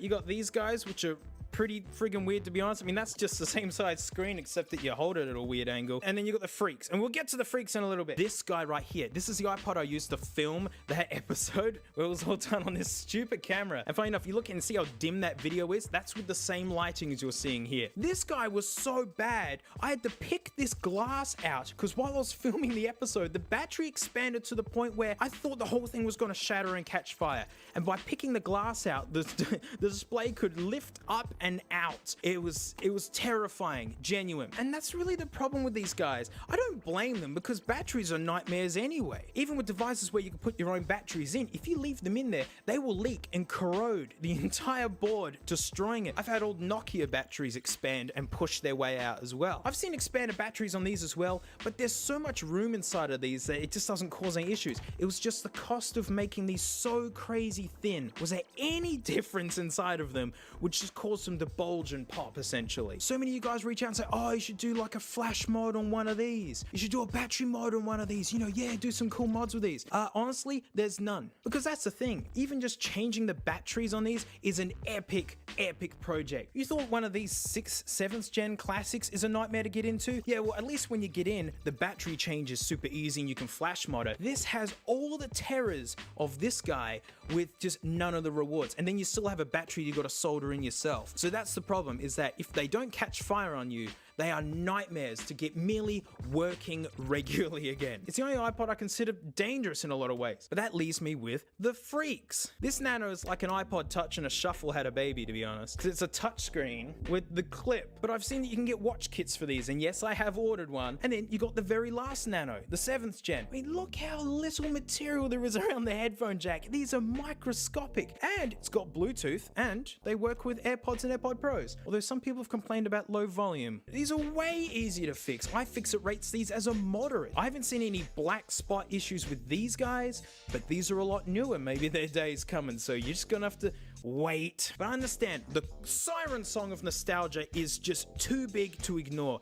I get it. I mean, you know, while you're all enjoying your PlayStation, mate, I was enjoying 8 frames a second on my Sega Saturn. I love my Sega Saturn, but I know that it was just a total nugget. No one bought one. Same way that I'm sure some of you are out there nostalgic to this generation of iPod Nano, and I gotta tell you, this thing right here is king nugget of the iPods. I hate the oval shape. I hate this camera placement because it's forcing you to use it like this, which then blocks the camera. And the fact that it nearly caught fire when I was trying to use it to make a video. My recommendation is, if you want a daily driver Nano, find one without the curse of the black spot on it, order the battery, and then have someone do it for you. Again, looking on eBay, there are so many of them with these little black spots on it. It's a proper thing. This is something that Nanos like to do. And these are hard to recommend because these are expensive. Like, these are really holding on to their value. So while I loved my Nano, I don't know, I just can't really recommend them in terms of modding or playing with. I've honestly never seen a 3rd gen get the black spot, but they do enjoy having display issues that only show whites. You know, enjoy that.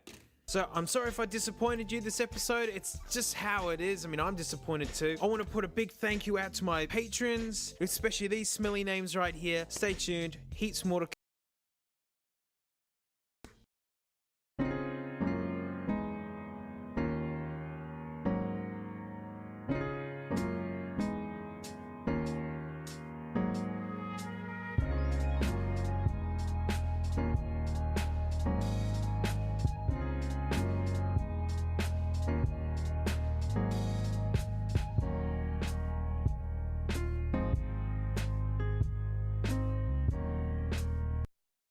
Hey, it's the after show. Woo! And yeah, what a disappointing episode, hey? I mean, we'll see what these guys do in the future. You know, they got plenty of time to let us down. You know, display issues, fire. Genuinely, almost a fire. You have no idea how scary that episode was to film. I was just pretending that everything was cool in the video, but no, this was right near my forehead and I was just watching it the whole time. And as soon as it was gonna start smoking, out of there. But I want to talk about a Nano. Okay, yuck. Ugh. I want to talk about a Nano that has defied all. You see now how fragile these things can be, and the fact that they can just basically commit suicide. This one. This is my oldest brother's iPod Nano. I remember when he got it, and oh man, let me tell you, that isn't a dent, that's wear. That's been worn, that shape. He drove trucks, he mixed concrete, he worked heavy machinery, and this always came with him. It's just full of Dream Theater and System of a Down. What a brutal little thing. And how thrash it is. I went and saw him a couple of weeks ago and I brought up the iPod channel and he went, yo, I've still got my iPod. He had no idea if it worked. It did nothing when I tried anything. So I got it home and charged it up and well, it holds perfect charge. This is even on standby. There's nothing wrong with it. What a legend. But the thing that really gets me isn't the fact that it's absolutely thrash and still working beautifully. There isn't even a dead pixel on it. I've got one that looks awesome but has dead pixels on it. The thing is, this guy has also been put through the wash twice. And I was there. I remember when it happened. Mum found this at the bottom of the washing machine, was like, how dare you? We let it dry out and it came back to life. And then he did it again. If anything, it's a testament to how much we loved our iPods. I mean, because I flushed my 2nd gen as well, unfortunately. It's because we took them everywhere. They were so light. The batteries lasted so long. They were such a lovely thing to use. You gotta think of all the near misses that this thing had before it finally went through the wash. It was just, yeah, we just used these so much. And that's just what happened. One day I'd totally love to try and restore this thing. I don't know, maybe we take all the guts out and like replace everything and whatnot, but then part of me loves the genuine wear and damage. Better than this guy at least. Oh man, you can even see in the thumbnail all the distorted colors, and that's from the battery pushing on the back of the display so hard. If I didn't take the glass out, it got the biggest black spot from being pushed up against it. And yes, this does still work, by the way. I can plug it in and it will do things, but then you see the battery coming on out until you unplug it. Super dangerous, man. And I did say that I've got a watch kit for this. It's actually half the reason why I got a gold one, because I got a silver watch thing for it. And it should actually look pretty friggin' nice. Just to keep your appetite for the vids, man, we got some weird literature. I mean, check this nugget out. That's gonna be an absolute ripper. Can't wait. Elite Obsolete sent me a development board. I mean, oh man, cool. But if you can keep a secret, right? Can you keep a secret? Yep. Oh mate, I'm looking forward to this one because we're not breaking any new grounds with this one. This is a mod that a lot of people have done. One of my first ever mods was doing exactly what we're doing today. We're doing a transparency kit. I think it's one of the reasons why iPods have stuck around for so long is that people keep making cool stuff to do with these. But check it out, we got a transparent front case. Ooh yeah. And even better, transparent click wheel. How cool does that look? This is the future stuff right there. And the small touches, this unnecessary large box for, it's like the world's saddest lolly or something. A clear button. So if you're looking to get these yourself, look in the video description here. Elite Obsolete dudes stocked to the gills with all sorts of iPod stuff. And even better, if you cannot be bothered to do this yourself or you don't even have an iPod to do it with, he's got pre-built in stock, so go and check him out, you know, if you want to get on board with this. So since this is such an up and down, straight ahead project, I predict no things will go wrong. Nothing at all. Oh, sorry, one great. Shadow, mate, shadow. So if you're looking for a detailed guide on how to do this, go check out iFixit. And basically what we're doing is we're replacing the click wheel since the whole front has to come off for that anyways. So basically when you reassemble, you just use the cool parts that you want. And now for this, I do recommend gloving up. And I love this packaging, right? So check it out, the illustration for using the sponge. It's the same illustration they used for handling a sandwich. Who handles a sandwich like this? So the reason why we want to glove up is the bare display is going to be out and we don't want to get any fingerprints on that. Otherwise, have fun getting them off. We also want to be careful of getting crumb fellows and dust lads in there, you know, because once you've sealed this up again, you don't want to have to open this up again. Oh, by the way, this is the Bluetooth iPod. It woke up. It's fine. Whereas in the last video I charged it and then went to do the video and it just didn't work. Well, now it works again. No, I haven't even charged it since. Like, whatever. All right, mate, for this job we're gonna need a shovel and a screw doodler. In the corner, mate. Get in there. Oh, right, okay. All right, I forgot about all this. Oh no. I hope this doesn't make this difficult. This is totally gonna make this weird, isn't it? So what we gotta do is we gotta get all these screws out. And that's not a screwdriver.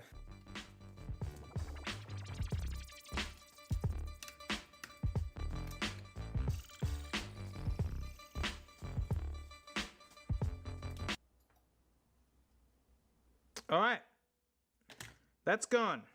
It's lost to the wind. I made a break for it. Oh gosh. Well, we're one down. The farm's down to 5. All right, so now we want to separate. You know, I'm not even going to bother taking off the headphone part because it's all tethered in anyway. Come on, you. Yeah, Bobby. Yeah, Bobby. Et voila. We don't want any crumbs getting on this. Now, the most annoying part is we got to get this click wheel out. Normally, this thing would be free, and that connector there, that's our click wheel. So the motherboard is glued to this chassis. So we just gotta push her out a little bit. This is a total mess, actually. I totally forgot that, the Bluetooth iPod. All right, there's a little stick down bit here. All right, that comes off. Oh, we're in the thick of it now. This is a mod you should do before turning it into a Bluetooth iPod. Hey, I haven't created a mesh at all. So there's nothing wrong with these. I'm gonna put them safely here.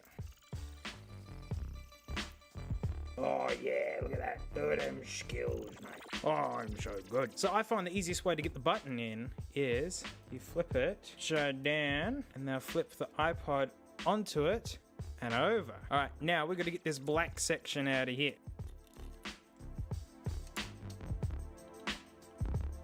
You have no idea how much harder this is with all the Bluetooth stuff soldered to it. This is a nightmare. Easy does it, mate. Easy does it. Easy does it. Oh, with all the screws that you didn't lose, it's time to put them back in. If you have lost one, like, it's not a big deal. Just make sure you put them in the corners, you know. All right, here we go.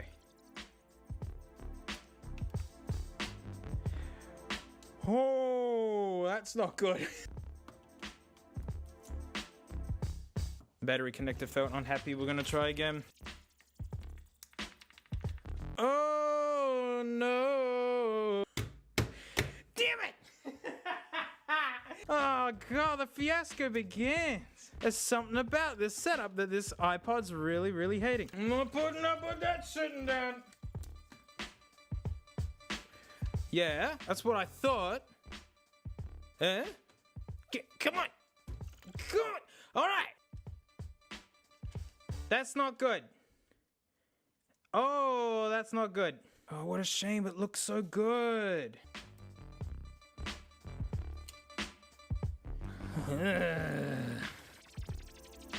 Come on, we're almost done. Yes! All right. So my rule is before you button it up completely, you got to have it playing something. And you know what? Let's get it charging because I don't trust it. This thing's all over the place. And since this has no headphone jack, this is the Bluetooth iPod. Who do you think it's got to have a quick word to? Come on, sweetie. Device paired. Oh! Yeah. Scroll, dang it, scroll.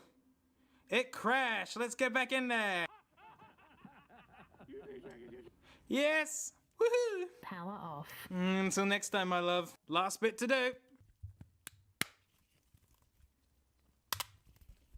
Check that out. How mad does that look? Absolutely awesome. You can even get inscribed ones for different amounts. Look, you can get brand new 128 gig ones, right? Go check out Elite Obsolete. This dude's got them all in stock. Well, there we are. That was a battle and a little bit with only a few mistakes. I love the little blue LED shining through the back. Thanks so much. Big thanks to these patrons. If you want to check out the after show, $1 a month in my Patreon, and I've got even more vids hanging out in there. Stay tuned. Heaps more to come, and I'll see you next time. Nah, I gotta show Frank what I've made. Frank, look what I've done. Will you finally be proud of me? Frank, look! Frank, look what I did! Frank, are you alive? Hey, welcome to the after show. Thanks so much for supporting me. I really appreciate it. Here we are, still got our gloves on. And what I want to look at with you guys is this friggin' my favorite detail is this is a really old book. You can just see it reeks with age, you know what I mean? It's like one of those books you find way out the back of the library, but the amazing thing is this has not been used yet. This doesn't have the, look, ready? I'm the first one to do this. So what I love about these books is, isn't the iPod meant to be straight ahead and like just so easy to use that you just go for it? Like I'd never seen the box for nearly any of the iPods except for the 6th, 7th gen. That's the only one I ever bought new. All the other ones were secondhand. And I didn't need the manual or anything to figure out how to use it. You plug it in, and that's basically it. Hot tips and shortcuts. Let's have a quick glance through this because a lot of this is really just like hoop and tat and whatever. But all these books always start with just a real big, you know, a smile on your face knowing that your favorite band will be there to accompany you every step of the way. I'm not taking off these gloves, by the way. I'm enjoying this too much. I say, wow, a precursor to iMessage, maybe? Look at that. That was the full-size iPod when this book came out. I know this is stupid, but I loaded 2,000 songs on my iPod and I keep feeling it should weigh more with those tunes packed into it. And yet, somehow it doesn't. Magic! Sydney, Australia! Only Aussies will be. I thought Shrek could be heavier, am I right? Oh no, they've got some sort of philosophy on each colour. A bit of a gadget freak. You're drawn to shiny new technology like an electronic magpie. Now we're talking. That's Aussie right there, Maggies. And look, typical owners, Bob Marley. I thought he'd have the green one, am I right? Hey, right. White, not actually a colour. So you'd never be seen dead buying a cheesy compilation album. Like there's some sort of hierarchy on how you can enjoy your music. I got compilation albums, they're great. Ripping CDs, oh, the mid-2000s, everyone. Wow, look at this. Alright, you're too lazy to put it on your iPod for you. In London, the nice people at WePod will come round to your house and pick up your music collection and iPod and drop it back within 5 days fully loaded. What? Are you that lazy? Look at those horrible beasts. I'd love to get a new pair of these so I can hear what they're really like. The only ones I've got are crashed. Oh, there's boomer humor. Look, we got visiting relatives jokes. Someone told a Canade's family, bored, argue, mother, can't stand your mother, Lucy Powell. Born out of my mind. No need to anger. Yeah, like all rallies are awful. We know some people genuinely like their rallies. Tidying the bedroom playlist, the relationships over playlist. Like this is all about just suck and woe. You make me sick.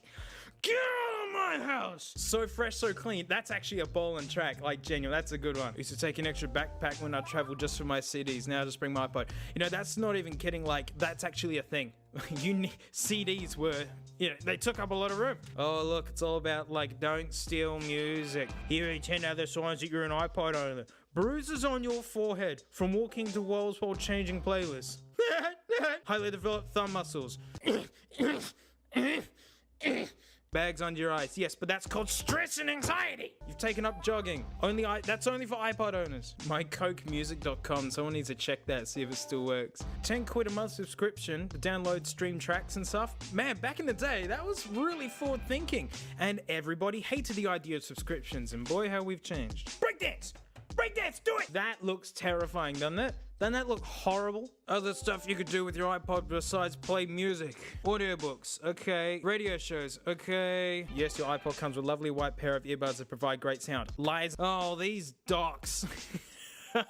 These are just pure landfill. I need to find more of them, I suppose. Whoa, look at this cookie-looking thing. Oh, this stinks. These are all the accessories, but there's nearly no pictures. Looks like someone set their iPod in resin. Look, now it's invincible. Fugly-looking... Oh, DIY pod! Really want to stand out from the crowd? Customize your iPod. Hey, now we're talking. Oh, you actually get it painted. Oh, more jokes. Good. 5 things that should come with your iPod. Medical kit, so you can surgically insert those earbuds, like they have on Siggy packets. Hey! Oh, mate, now we're talking. You're gonna be on the iPods instead of the 6, mate. Oi, mate, settle down there. You've had enough iPod today. Final thing, we've got to test our IQ. Take the iPod knowledge quiz. Where's the Apple HQ where iPod was created? Saskatchewan. What's the shortcut for turning the backlight on? Yelling at it. What did the iPod designer Johnny Ives design before he joined Apple? Stethoscopes. From which decade is Steve Jobs' favorite style of music? The 1700s. What award did the iTunes software win? Best crash of the year. Which celebs have lent their signature to limited edition iPods? Oh, geez, mate, I'm pretty sure it was Celine Dion. Which superstar techno DJ played a set on iPods at the Apple Store in New York? Me. The iPod has featured at least 7 films. Name 5. Shrek. Shrek 5. Shrek 2. And the 5th one. Why do all blank CDRs have room for at least 74 minutes of music? Because I said so. I got every single one wrong. No idea, apparently.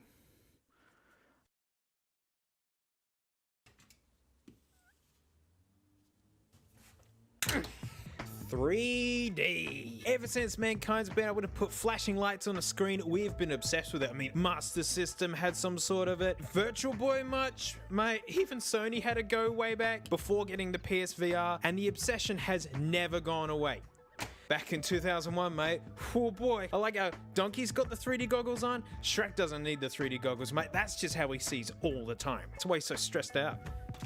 Look how generous this is. DreamWorks knew they were offering up a party. And the best detail, these are filthy. These have been heavily used. Mate, she's had a few goes in the PS2, let me tell you. You know, all you gotta do is tell 3 boys at the yard, mate, look what I got, and they'd be over with winnies and tennies in no time. But I'm not talking about this. I'm off track already.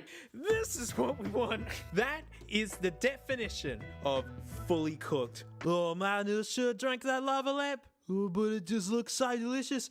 Hey Kevin, what are you doing to my hallucination, you goof? Mate, did you drink a lava lamp too? Maybe it's when I took a bite of one of these apples. Look at this grip she's got going on this thing. It's like she's holding a Whopper.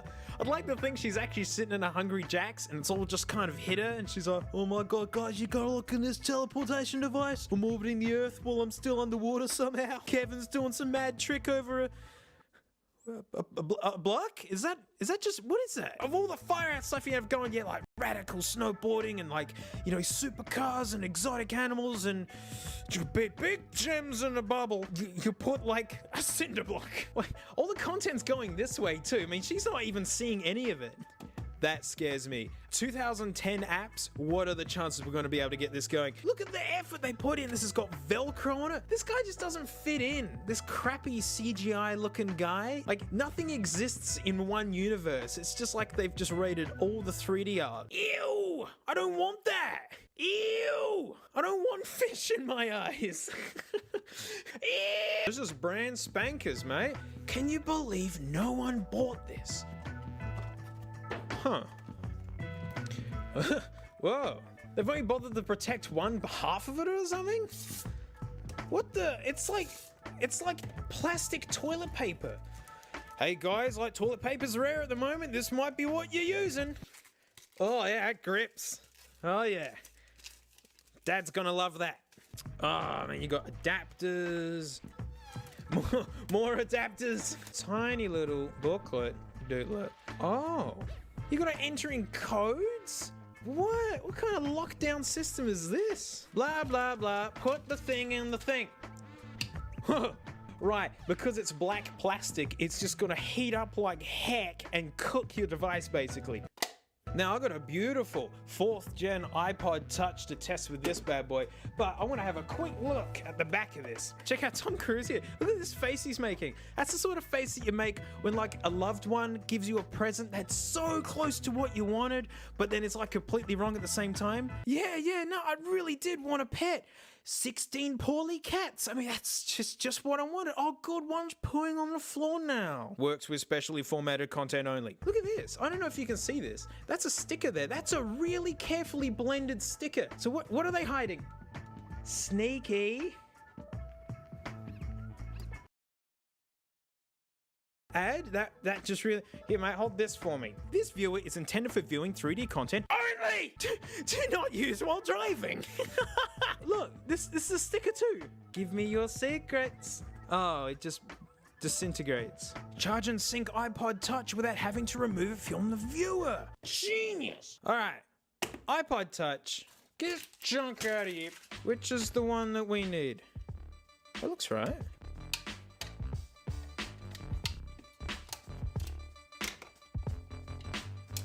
Oh man, this is fiddly. When you actually get some weight in there, this thing really feels like crap. Okay, that's it. Look, it's in there. Right, so the big problem with this thing straight away is there is no adjustability for any of the optics or anything. Like, I've had PlayStation VR before, and the adjustable optics is what makes it work. All of our heads are different shapes, our eyes are different distances apart and all that sort of thing. And this thing smells odd.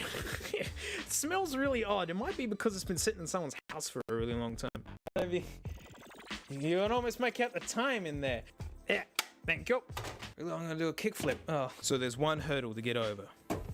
These stinking apps. So this thing came out in 2011, but it was hinted at in 2010, meaning this guy is the newest device that can deal with this thing, and it's running iOS 6.1.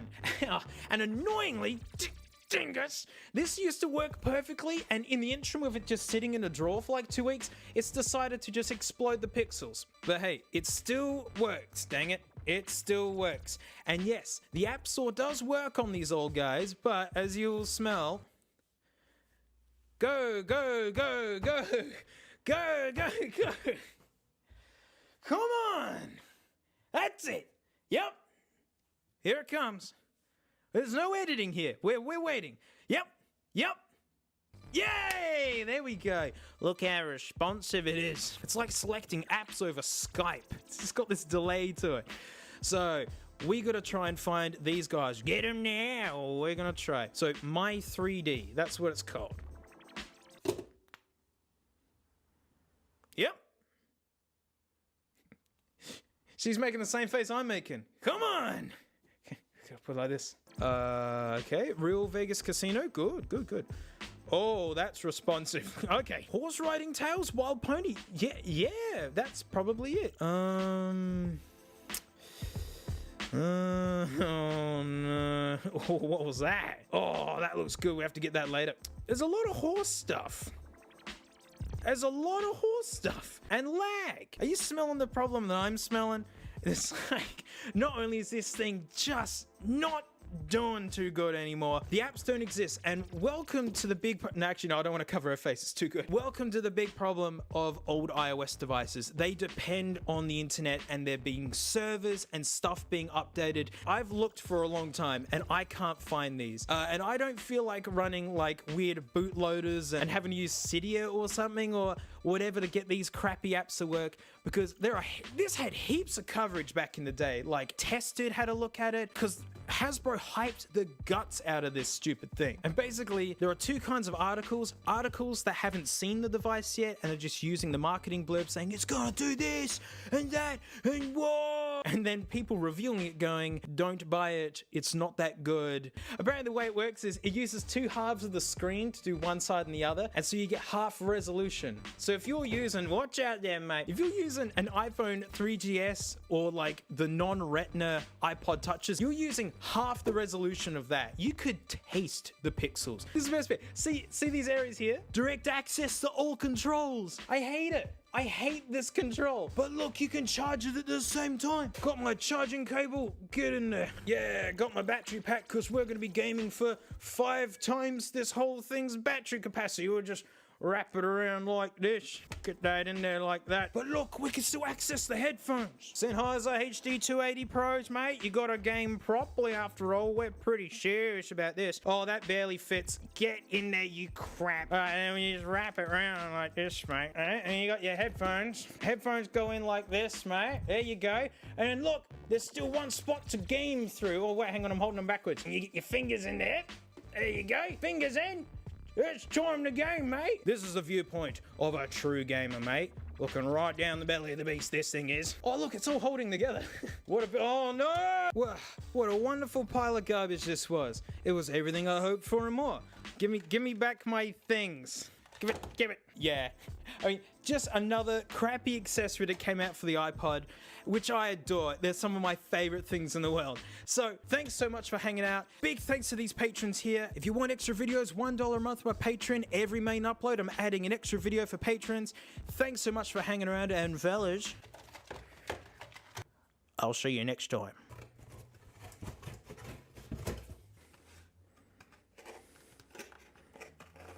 This is totally worth my time here. This is not a waste of time at all. Hey, it's the after show. Thanks so much for supporting me. Really huge thanks. You guys give me a bit of reliability in my weird life, and that's just, it means so much to me. Look, we still got a mess. Hang on. Hang out with the one grit. Yeah. Look at these two. Inseparable. Oh man, it's the one grit. Amazing. I'm starstruck. Let's get it. Oh, so what I want to talk about is using old iOS devices. I mean, they're old. It's like 10 years old now. I'm very nostalgic to my iPhone 4. 2010, I was just moving out of house for the first time. I was a country kid moving into the city to go to university for friggin' jazz school. And, I was in a share house with 4 other people, and all I had was a mattress on the floor, a study table that was already in there that they let me have with my folder clothes on top of it, and my iPhone 4. And this thing was my console, it was my internet browser, it was my everything, and I happily used it. I friggin' love this thing. So for me, old iOS games and apps and things I'm very nostalgic to, and I want to talk about some of the pains of just trying to use old iOS. So this is 6.1, ignoring the friggin' exploded screen. This has just got a few apps on here that I was just wondering if they'd work. Like here's Angry Birds, which I haven't even tried. Oh, no, it crashed. Okay, there's one that doesn't work. Weird. What about, where's my water? There's a classic. Nope, not anymore. Radiant, come on, Radiant's a good one. Still supported today, this game, by the way. I really like it. Hey, good old Radiant. Pew, pew, pew. Yeah, shoot this asteroid. Oh no, it's just the dead pixels. So I'm really warm to these old guys. You can still use the App Store. It's a bit of a workaround the way they make it work, but it does work. And usually you can download an older version of something. I was trying to get iMovie to work on this, but without any success. What I want to show you is my way of enjoying old iOS apps. So ages ago, I made sure to pick up one of these for cheap. First gen iPad, and it works a treat. It's only got this really crazy dent in it, which I don't know how hasn't exploded the glass. But this thing is an absolute perler. God. Back in the day, you had to go on here to do the brightness. Check out the low-res screen. How cool is that?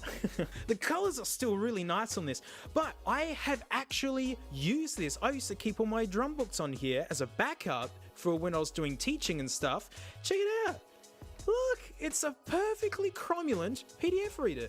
And when kids didn't bring their iPads, this is the iPad they used. Ah, good old 30-pin, what a beast. But the first gen iPads were really beefed up and they run these old apps perfectly. This is basically my iOS retro console. iPad 2s are twice as powerful as this, but they updated them so far past where they were comfortable that they are bricks now. This old mate, what's she running? She's running iOS 5.1. This thing is very comfortable and look, it runs fine. And there are some games that just don't work on modern iOS devices. Super Stick Golf, the very first one, I loved this game. I still do actually. Every now and then I'll play it. Ha! Remember when iPads had a hold switch? This plays beautifully today. Oh, I couldn't make it in there! These old screens are super reflective, by the way. Look, you can see my phone and my light and my look, another light. Look at this old beast go. Man, this is a game. Gotcha. Man, when it's within its comfort zone, this thing runs pretty dang good. Remember this old school way of removing apps? No, don't open it again. No, god dungus. There you go. At 1, 2.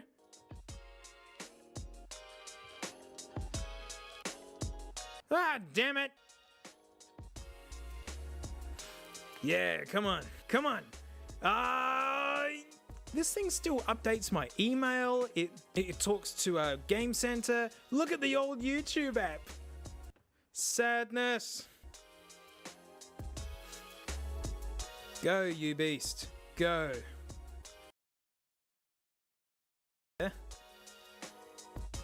Nearly there. Yeah, it's basically just as slow loading up the App Store as any other old iOS device. Come on, Internet. That's it. Can't remember why I was looking up that. Let me type on the keyboard. My keyboard don't let me type some words.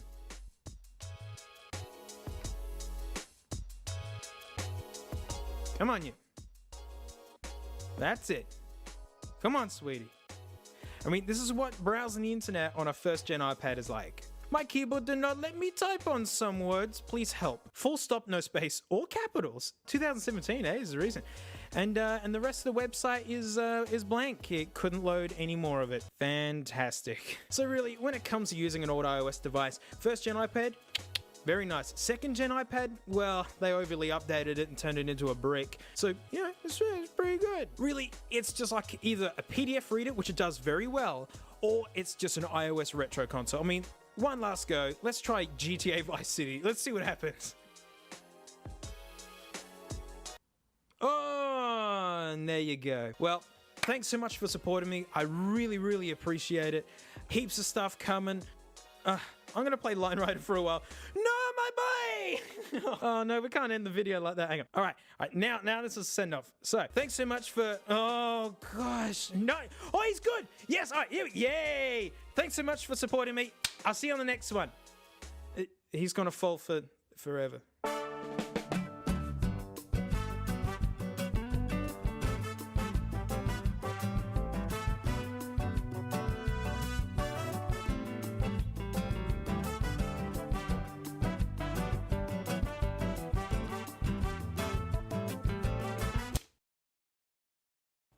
I hate you all!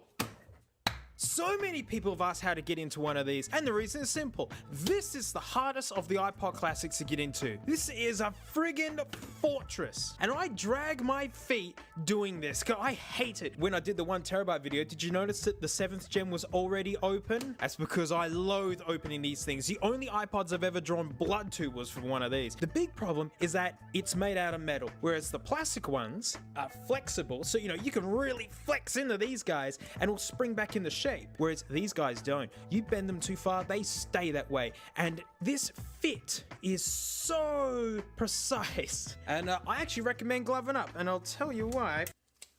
It's the same reason why I use my old iPad as a workbench. It's grippier. These are like bars of soap when you're really trying to get into these, and having a nice grippy surface really helps. Otherwise, it goes flying, or like you either put a big nick in the iPod, or worse, you cut yourself. We have to use these, not just one, we gotta use a whole friggin' pile of them. And please get them with this kind of stuff already wrapped around it, or wrap some tape around it, because these are literally knives. You know, I use these as letter openers, by the way. And having the gloves on just gives me a little bit of extra skin to deal with these, because I can't be bothered wrapping them. And the iPod we're doing all this on is this guy. I found it on eBay. They said it was untested, but when I plugged it in, it turns out it was just uncharged. It's actually not in bad nick for an iPod that's, you know, seemingly not been in a case, and it works perfectly fine, and no one's been in here. So if you look at the fit there of this guy, right? Here's the 1 terabyte iPod. Let's just say she's had the old in out quite a few times, and so this opens up really easily now and doesn't really close anymore. Whereas this is the only one I've got in the house that is like nice and pristine, because you want to see me fight this thing right to the end. Stupid friggin'! And I get the comment all the time, people going, oh, I can open up one of these in 0.6 femtoseconds. And all I gotta say is, bully for you. Whereas regular people, this is a nightmare. So the big scary reason why this is so hard to do is, you see that seam there, right? And you figure, okay, you got to get something in there. What a lot of us do is we just put it in there like this and then just pull up like that. No way. You will destroy this. If you get this wrong, it will be impossible to open. A few spoilers here for future videos, right? But if you look at the inside of one of these, can you see these clips here? There's one there, there's one there. And what they do is they clip under these bits here. So if you just pull up on it, you've just got these metal components with nowhere to go. And look, more spoilers. More spoilers. So what we need to do is we need to get this tool down like this to push all of these clips in, and it should go pop open. It should. Well, I've been delaying this video for probably about 2 months, and there's nothing left to it but to do it. Oh, jeez. Oh, you all know we're actually... Okay. All right, good start. Now, this is when you cut yourself, because we're going to be pushing down. What happens is your hand slips, and you won't even know you've cut yourself until you see blood all over the friggin' iPod. I'm not even kidding. You just got to wiggle it and get it right down. All right, that's one. Oh, I need a guide.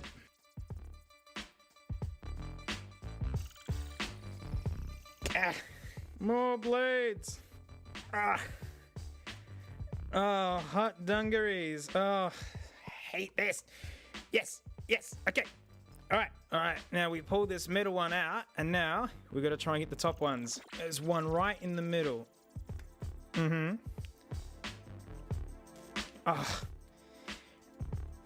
Oh, it clicked. That's good. Oh, look at that. Oh, yes. Yeah, we're getting in. Oh, shit. You only need to do one side, and it will just all fall out. So, like, I'm only working on one side of this thing. In. Oh, God, I hate it when that happens. That's when you put the newbie scratches on it. Oh. Come on, Bobby. Give it up.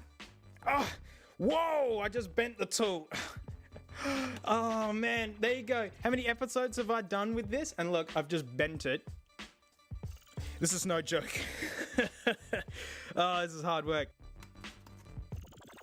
Give it up.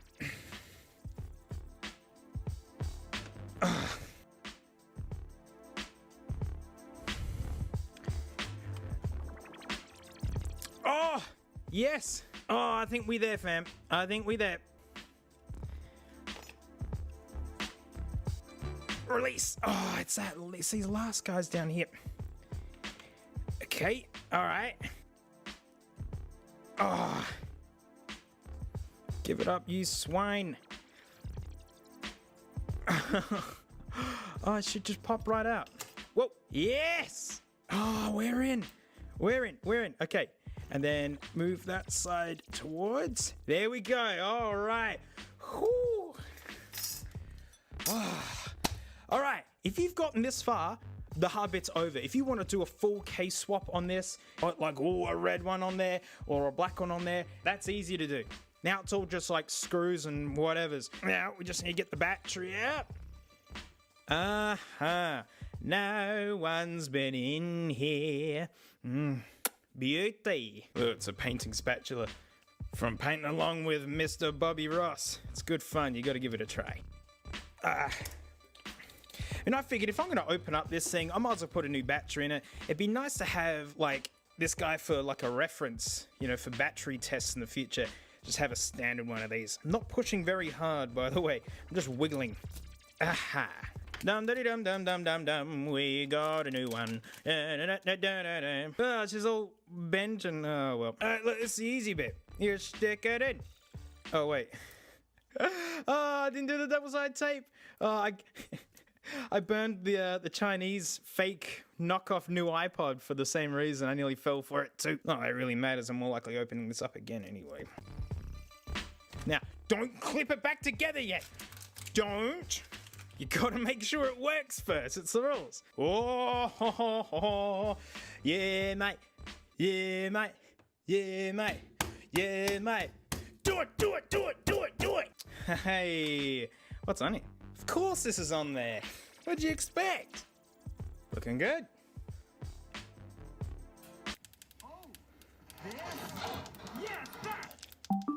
Oh. Okay. All right. Only one last bit to do.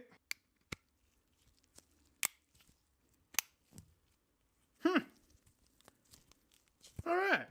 I'm actually real happy with that. There you go. There's my point of entry. That's not too bad. And up there? Hey, you know, honestly, that's probably the best one I've done. Yeah.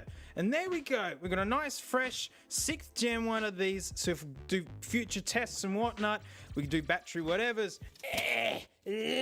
So, should you have a go yourself? You know, sure, why not? Like, if you found it in a drawer and the only way to use it again is go for it. Just know you're gonna want at least 3 of these bladed kind of tools. Wrap them in tape, please. You easily cut yourself. These could be handy too. And hey, if your iPod's already thrashed up to heck, just get some new stuff. Like, look, it's Elite Obsolete sold me these, but if you can find them more local in your area for shipping or whatever, you know, you can find 6th, 7th gen front and back cases. They fit both. And so you can just go nuts and just have a try at opening it and then basically just put new everything on top of it. Well, huge thanks for watching along. Big thanks to these Patreons here. I've got extra videos on there after show and such because I got a lot to say about the 6th, 7th gens and maybe they're not very good things. But anyways, thanks so much. I'll see you all next time and mate. I don't even have the microphone set up at the moment. It's just to show you, get out of here. Just to show you how easy these older ones are to open up. Yeah, no, just and matey, you're in, you know, and that's it. It's done. Hey, welcome to the after show. Thanks so much for supporting me. I really, really appreciate it, big time. And I got something to say about the 6.5 7th gen. Some people say there's no such thing as a 7th gen. The most controversial and annoying iPod to me personally. So I mean, like, to get out the way, you know, just the fact of how hard these things are to open. It's like a tomb. Like, so I got in actually pretty okay. I was blown away how easy I got in, but that's just because I've had a lot of practice. I've completely destroyed one of these, my first attempt at trying to get in. And then, you know, you see the Dank Pod Pro, you know, like, whew, I actually sanded the outside of this to hide how brutal the damage was from having to get in and out so many times. And we still got to get in and out once more because I destroyed the screen. My dislike of these goes beyond just being hard to open. They can be deceptive as well. This is a 6th gen. This is an 80 gigo all-mate special, and these guys can only mod up to 128 gigs. That's it. I've put 256 in one of these, only 128 shows, and so many people have reached out to me to say the exact same thing, and you know, I'm so sorry. Welcome to the 6th gen. It is super annoying. Whereas the 7th gen, which looks exactly the same thickness, the 160 gig slim models, they're the ones that can get up to a terabyte and start doing fun play stuff. The reason why the 6th gens can't do it is they've got like a weird formatting for the hard drive and such.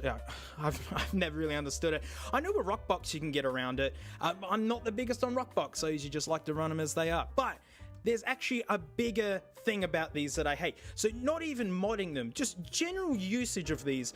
I don't know. So in my cheapest iPod video, you saw that I was talking about, you know, the black and white screens, how easy they are to see, you know, in a car or when you're walking around outside. They get more visible with sunlight. There you go, like case in point, when the backlight goes off, invisible. Look at that, no backlight. Both of these iPods are on, by the way. And yeah, which one can you read? Ooh, baby, I want that chungus. So the way I like to use my iPods is my iMac is my jukebox that all my music lives on. And basically all these guys are just music shufflers. And when I find a song that I like, I give it 5 stars. And when I sync it to the iMac, it updates that. And then that's how I'm growing, you know, I'm sorting through my music collection effectively, which is why I got so excited when the Dingus Pod 7th Gen Touch would sync to this, because then I can use it with the others. And so I work as a musician. Like, I've played so many songs to death. I've had to learn them inside and out. I'm usually just after finding new music, and you know, if it sounds terrible, I don't care, you know, when it's on shuffle, because then I have fun tearing strips out of it as a musician. You know, why don't I like it? Something that annoys me about these guys is while you listen to music, they will default to the clock, to the time. I hate that. And the only way to get around that is to have the backlight on constantly, which is honestly the whole reason why I put the big Chungo battery in the 1TB iPod, was so I can just run this with the backlight on all the time to get around that annoying thing. I mean, when this guy was released, the iPhone just came out.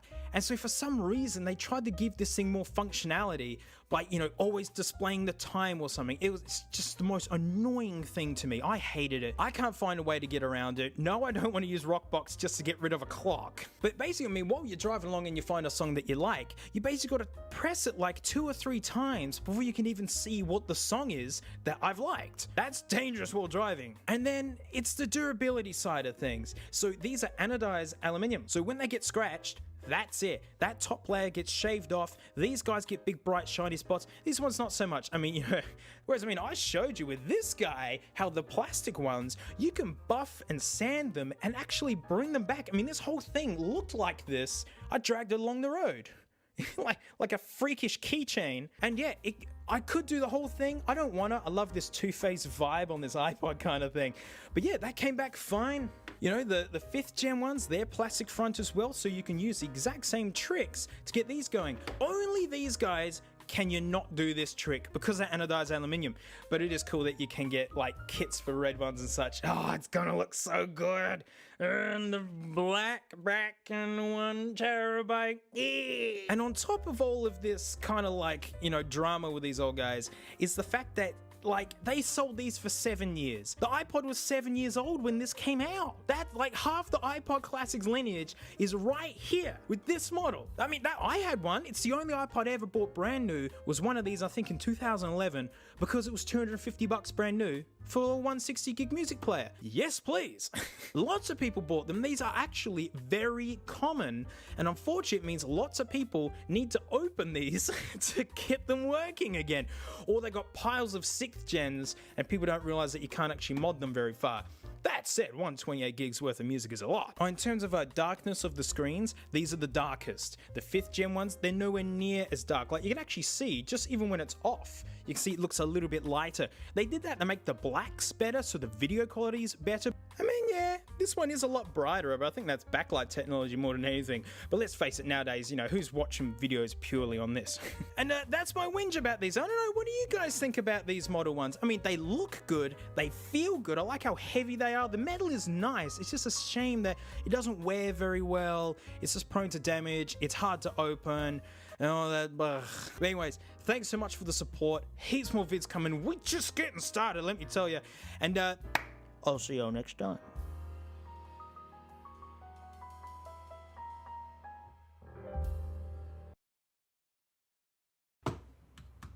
Well, I done did it this time. Confessional, this actually happened a little while ago. I just had to walk away from it. Let's just say I mishandled it, right? And it may have made contact with the floor. And we know the floor's a dirty place. And that's when it caught an infectious disease.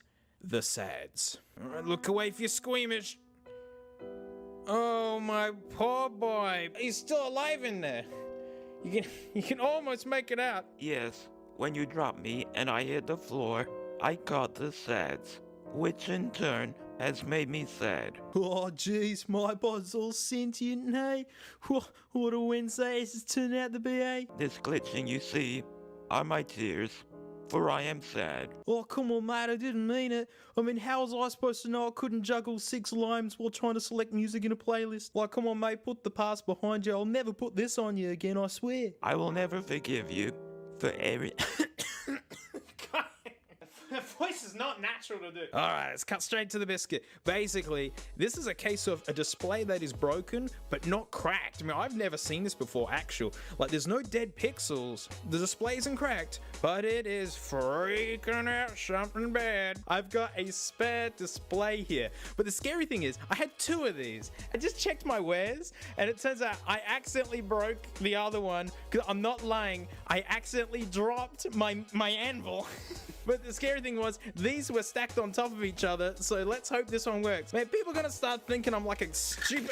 Now, I know in the last thumbnail I said I never want to do this again, and that's truth. I absolutely loathe this. And actually, this is more dangerous. I mean, it looks easier to get into. I mean, look, you can see she's had the old in out quite a few times. So while it looks easier to get into, there's an extra problem that could happen. So here's a back case for these, and you can see these clips here. So it's these guys that we've got to push down with our tool, like this, for it all to clip out, because we don't just want to stick in there and jam up like that. It doesn't work. But all of this is kind of like spot welded into place, and what happens with these over time, you can wear this out and all of these can pull out, and if that happens, it's called nightmare mode. I'm really worried for nightmare mode. This has been open and closed maybe 6 or 7 times now. So basically what we're doing is we're putting in a new display into this, which means we have to tear this down to its bare components. Nothing left to but to do it. Oh God. Oh man, this is crunchy. Oh look, she's opening up real easy. Let's say us two have had some practice. Look how brutal it is on the inside. This actually used to be a good condition iPod. Oh God, it's still putting up a fight. Get out. If the internals get jammed up, nightmare mode will begin. You should just swing straight open.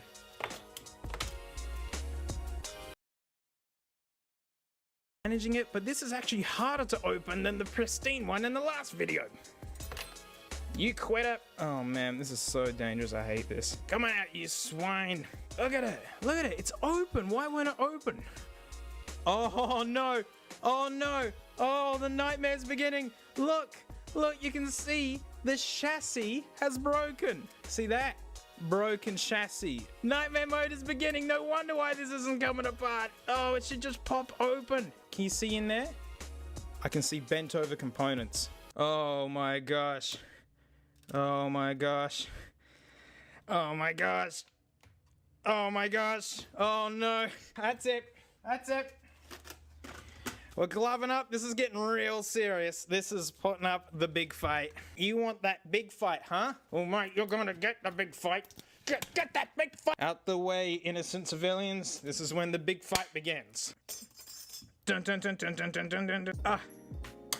Yes. Oh no. Look, that's the metal chassis rails coming out. Yeah, look at that, look at that. See that there? That's the inner chassis rail coming out. This is, oh.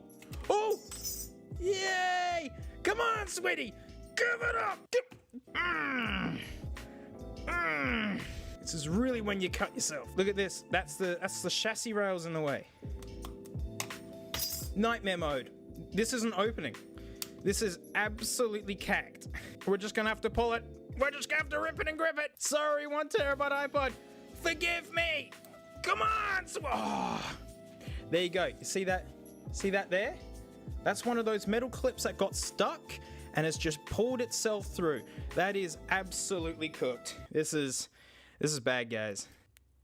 Oh.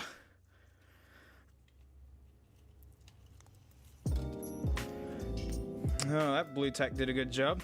Oh no. Oh, look at this. Look at that. Look how bent out of shape that is. Right next to the battery. That's the tree for bats. People are saying just put the new case on it, but it's not. I can't do it yet. I've got big plans for this, and it's not the case. The case is the very end. We just got to get this guy working. Okay, that's the headphone assembly out. So behind this panel is our screen. We're gonna take out all the screws.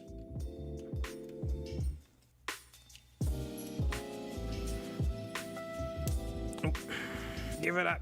Give up your soul to me. Oh, alrighty. So, top case off. Put that up. Slide that out. And then the two can fall away. There you go. Just the chassis, which is broken. So we got the old display, which looks deceptive. Sad. Alright, so we don't need this one anymore. Let's pick up this non-smashed one.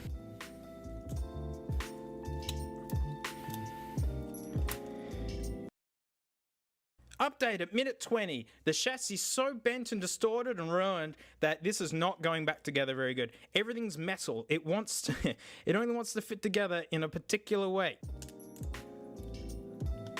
Alright, I think we got it. Yes! Hey! It's... Oh! That was a bad noise. Oh! This is horrible and I hate this. Alright, let's see if we've killed it. If I've really killed it, then these next 3 videos I got planned are not gonna work.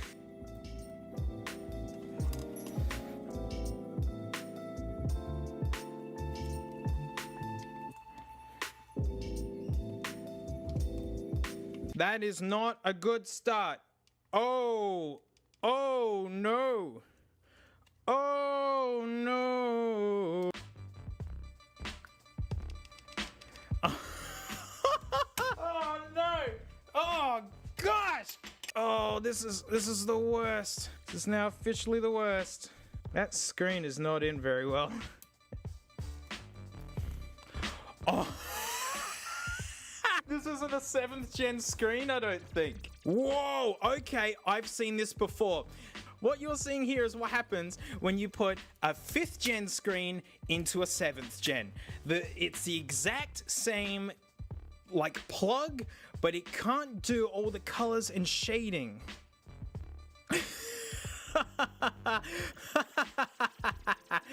Oh. There you go, look, there's Shrek for you. Hey, can we brighten this up? Yeah? Whoa!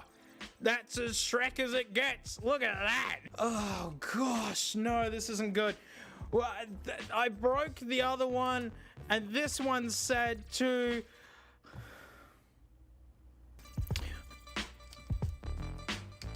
Why won't that go away? What? All right. This doesn't work anymore now? No, that... Alright, it's official. The 1 terabyte iPod is now completely screwed. I was just gonna quickly put a new display in it until I found one broken, and now it's... Oh, look at the damage. That's what happens when, like, you open and close it like 10 times. You know, I'm not even gonna bother with these screws because, yeah, we're not putting this back together, and unfortunately, I don't have any spare screens. You know, I was originally gonna call this video, I killed the 1 terabyte iPod because I did kill it. I busted the other display. Now I truly have killed the 1 terabyte iPod. Oh my... What a disaster. What an absolute disaster. I'm not even going to bother trying to put this back together because it is absolutely cooked. I am genuinely sorry if you wanted to see this working again. This was not on the books. I did not plan this. I thought I had 2 displays and I don't, and that one's the 5th one and the case is destroyed. And that doesn't work properly anymore. That screen, like, I've lost the click wheel is gone. Like, it's well, thanks for watching anyways. Huge thanks to my patrons. I've got an after show and other vids for, you know, $1 a month. You can jump straight in. And I've got to do a big thanks to Audible. I didn't know Audible had been around for ages until, like, I got one of these nuggets from the 90s. I mean, look at it. It's like, Diamond made good looking MP3 players in the 90s, and then the 2000s happened. But check this out. This thing's from 1999, and look on the back. Audible ready. That blew me away. I had no idea Audible had been around for so long. You know, being Aussie and our slow internet, we're pretty behind the ball with a lot of things. I'd honestly never used Audible before, so I decided just to type iPod in, and man, the Japanese have just got this all sewn up. I mean, these are semi-recent as well. What am I missing out on? サードパーティーから出てるいろんな音楽のそのプレイヤーに対応してたんですね。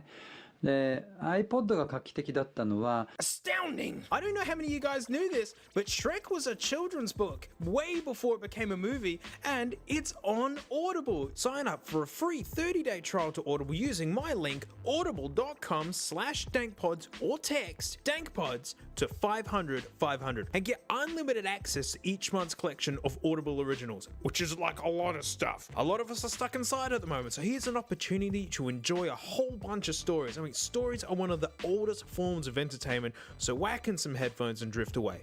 Give it a go. So huge thanks to Audible. Huge thanks to you guys, and I'll see you on the next one. No one thinks about the mess. Yeah, look at you.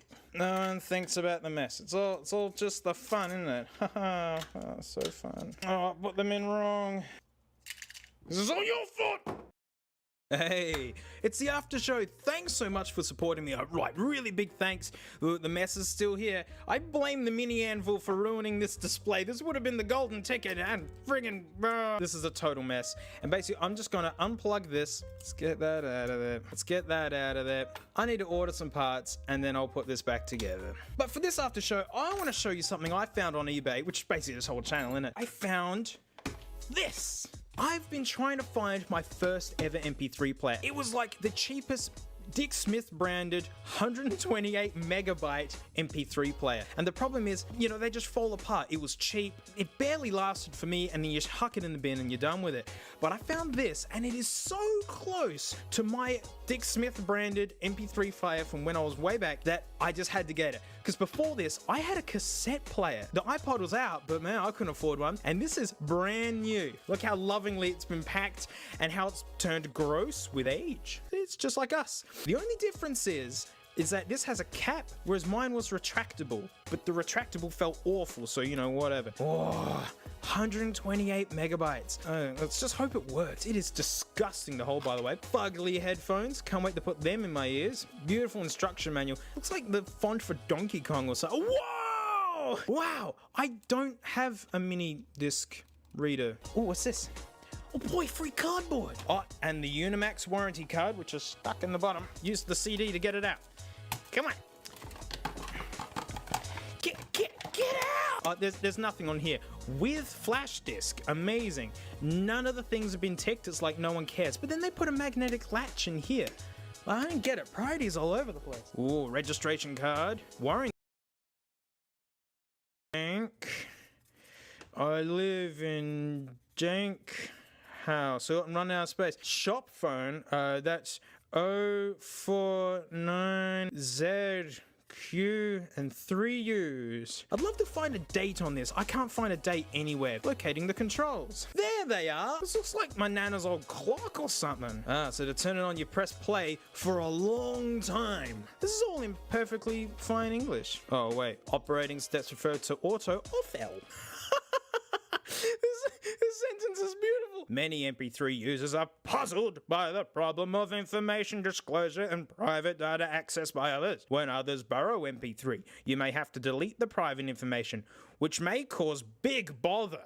However, the private space function provided by this player completely solves the bothering problem. If only I can have all my problems solved just with a button. Wow, you can get a 64 megabyte one. All right, let's get to the nugget. So a big thing about these guys was the fact that it was also a USB drive. I know 128 megabytes sounds pathetic, and it is, but back then you didn't need a lot of space for a lot of files and things. This was back in the day when I was watching End of Z World and like playing Drag Racer, Flash games on like the compact school computers. And my first flash drive, no lie, was 32 megabytes. 32. The first flash drive I ever saw had 8 megabytes in it.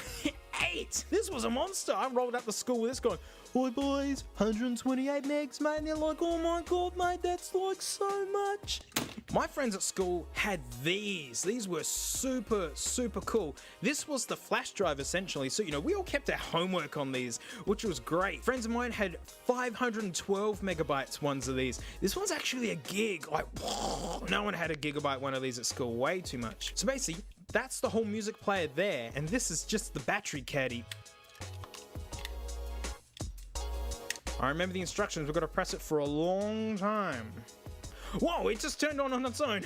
Let's plug her in. Ready? Like a microwave. Wait a minute, this has already got something on it. This has the Benny Hill theme on it already. What? Is that meant to be a joke that you ordered this junk? I've put one tune on here, which is I'm a Believer from Now That's What I Call Shrek. Let's get this baby going. Power on. Get my junk aux cable. Auxiliary mode, initiate. Auxiliary mode. Oh, you're gonna love what we're plugging in. Thing's made out of crap, I'm telling you. On. Whoa, I don't have the back case on. The back case is coming off. The back case is falling off. The back case has fallen off. The back case is gone. Hang on. What the heck's going on here? This stupid junk. Brand new and it's given up. Alright, we're just gonna have to run it without anything in it. Oh, gosh. Can you believe no one bought this? That's the hold switch. That works. Ah, see, now this is why you're not unfathomable. I should be able just to pick it up and go. Play. I know there's music on here. Play. Play. Yeah. I don't get it, man. Oh, look, I can select things. This is the menu, by the way. How featured. Come on, just play an MP3. Don't you love how this juts out like that? Oh my god, I need the manual. Locate the controls. I found them. Oh yeah, that looks good, doesn't it? Pressing mode button may enter the menu system. It may enter it. Browsing music, choose frontward by pressing. That's a button. I get it. That's a button. No. Whoa, we're nearly there. All right, you press it. Hey, go. I'm not lying. It's got the Benny Hill theme on it. Oh, next. Hey!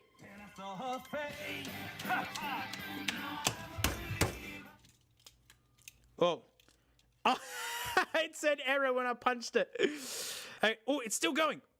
The battery is falling out. Error.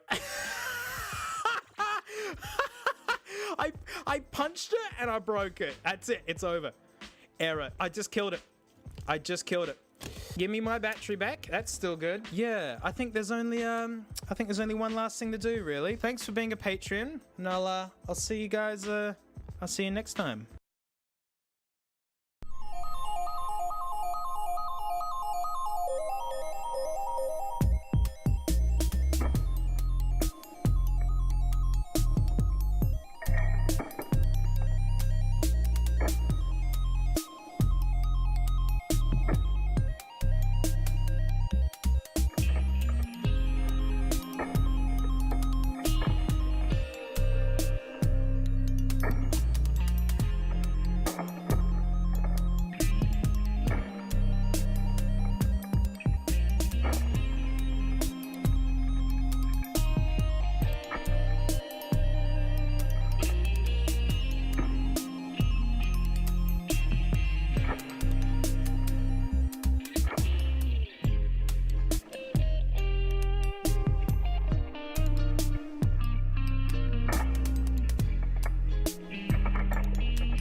Like, by the time this has been uploaded, I think, America, you're still dealing with 2020, so keep up that good fight, will you?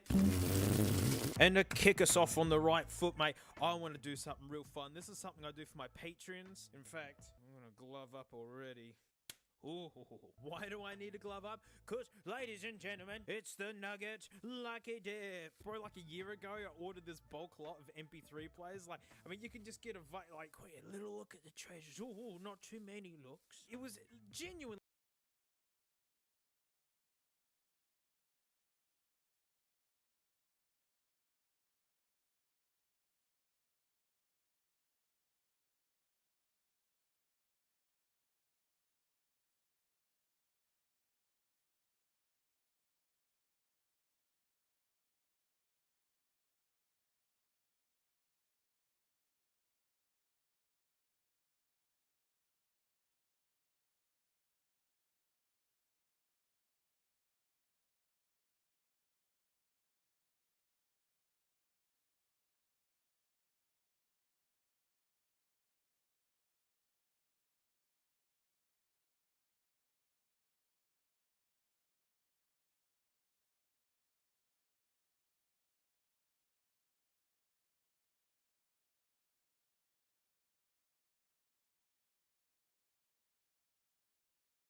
Like, by the time this has been uploaded, I think, America, you're still dealing with 2020, so keep up that good fight, will you?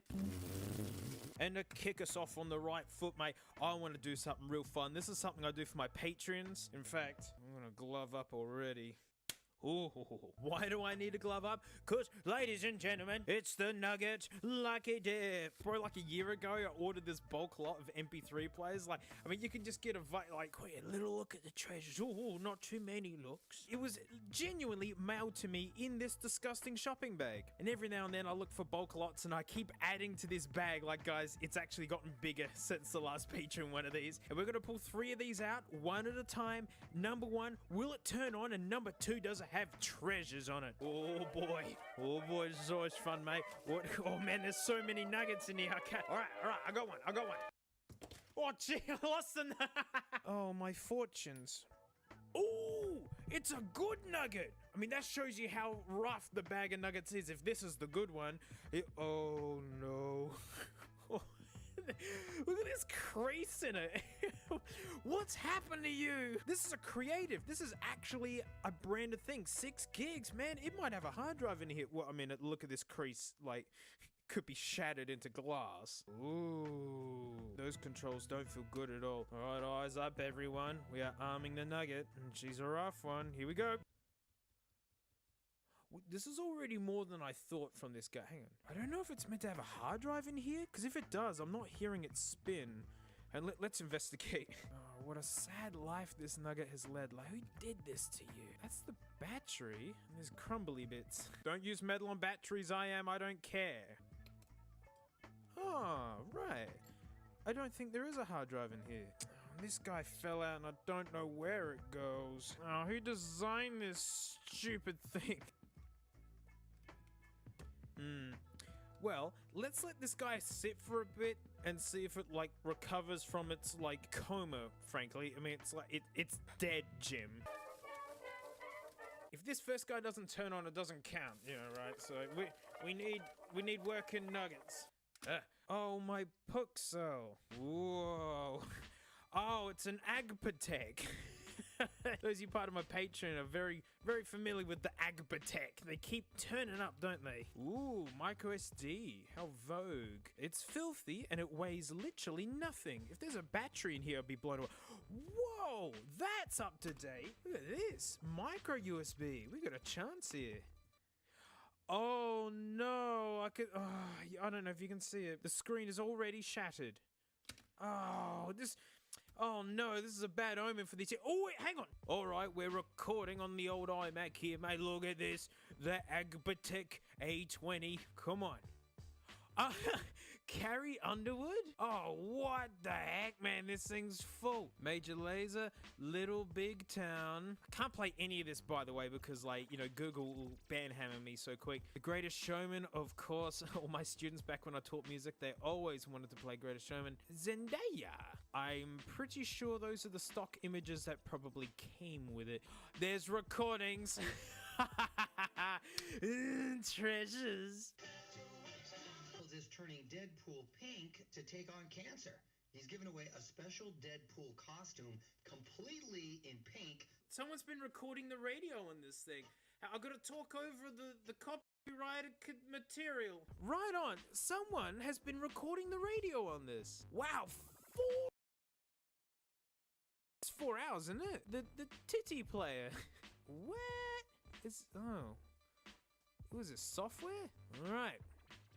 That looks like software of some sort.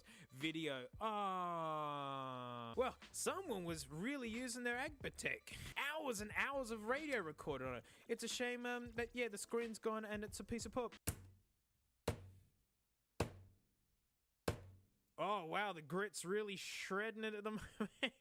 Look at all the mini grits. They can go with the duck. Sorry, iPad, it's just how it is, isn't it? Bad news. She ain't firing up. Like, a lot of these will fire up as long as they're plugged in, but this guy's just boot looping doing nothing, so that one doesn't count. Oh, aren't you guys lucky? You're gonna get 4 nuggets this year. All right, I got one. Oh, boy. Yep. Looks like someone's already one-gridded it. 128 megabytes! Whoa, look out! This thing has every chance of not firing up. Oh, and it's got the weird USB plug. You can see I'm a seasoned nuggeteer. I have all the cables needed. All right, stand back, everyone. I'm firing up the nugget. Look out. Here we go. Oh, no. Uh-oh. Oh, wow. That's not done. Oh, on. Okay. Well, I've never pulled this many dead nuggets at this point. Oh,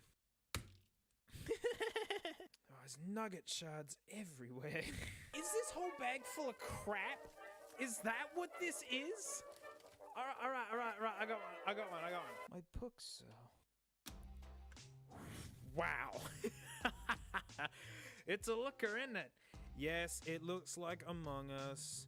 It's got a popper on it. And I recognize that font. This is a Dick Smith. This is an Aussie boy. It weighs nothing. There's nothing in this. You watch, it won't turn on either. Oh, Dick Smith. I saw something there. It did something. Come on, don't. Oh, man, if this one's broken too.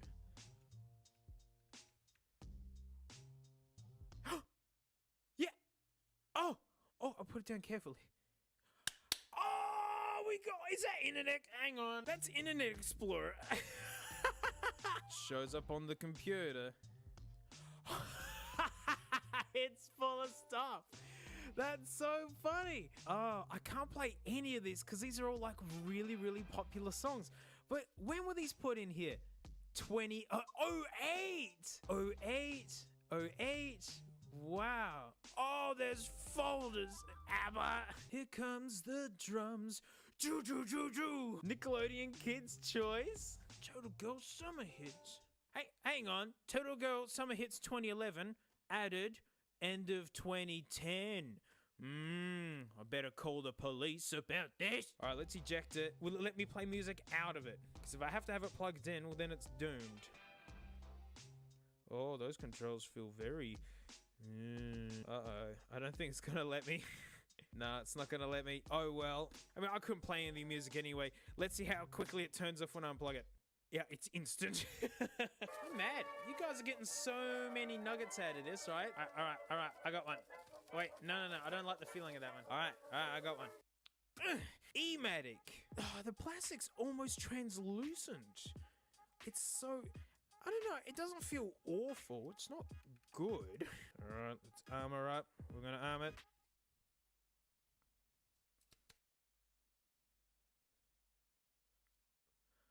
When I'm pointing, it means turn on. E-matic, no.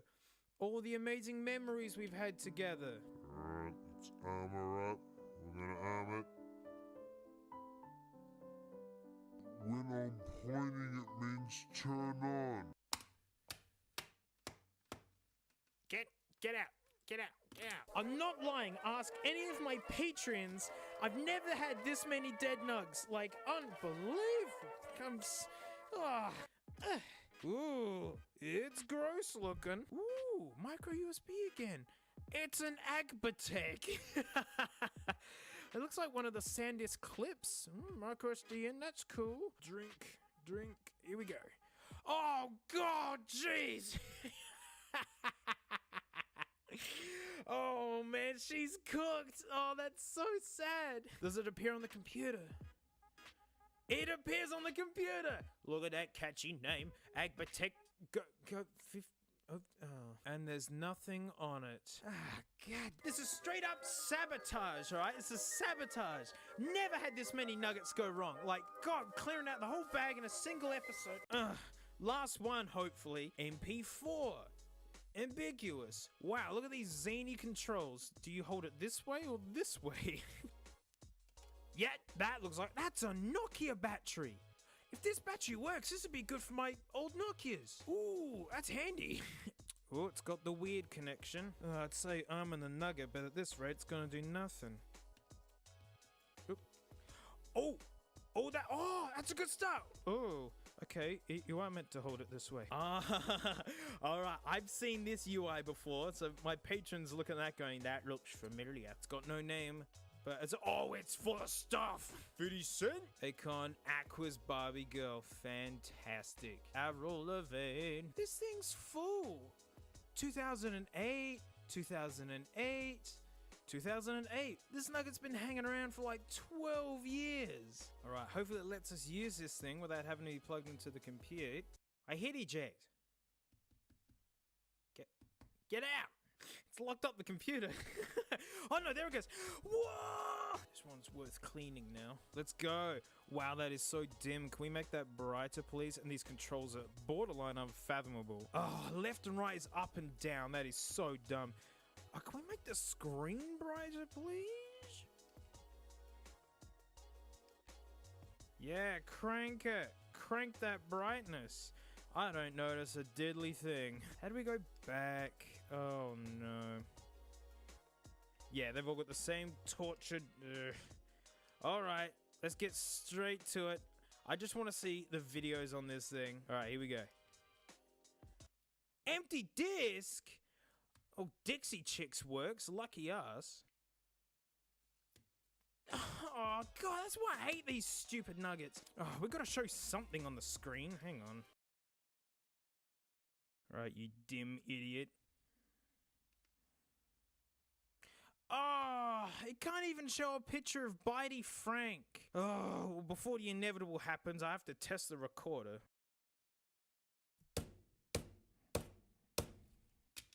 And just show you my nugget spirit look this whole time. That's right, mate. Pixels. Well, what a big old pile of poop that was. Can't forget this failure. What horrible luck. Usually it goes a lot better than that because that one was blown up. That one wouldn't turn on at all. Not bad. Wouldn't turn on at all. Wouldn't turn on at all. Smash screen and just seemingly pretty good. It had a lot of stuff on there. But then, like, couldn't play any of it. Well, that's it. Huge thanks for watching. Big thanks, especially these stinky names right here, because $1 a month, I do extra vids. Let's get this out of the way. So, yeah, like, these nuggets are fun when they get to this point where you could buy, like, 50 of them for a couple of bucks. But to find one brand new in its box, mate, that's hot to two. It, like, there you go. This is a brand new nug. But this name, hot to two. Oh, look at these headphones. Can't wait to blow them up with the mojo.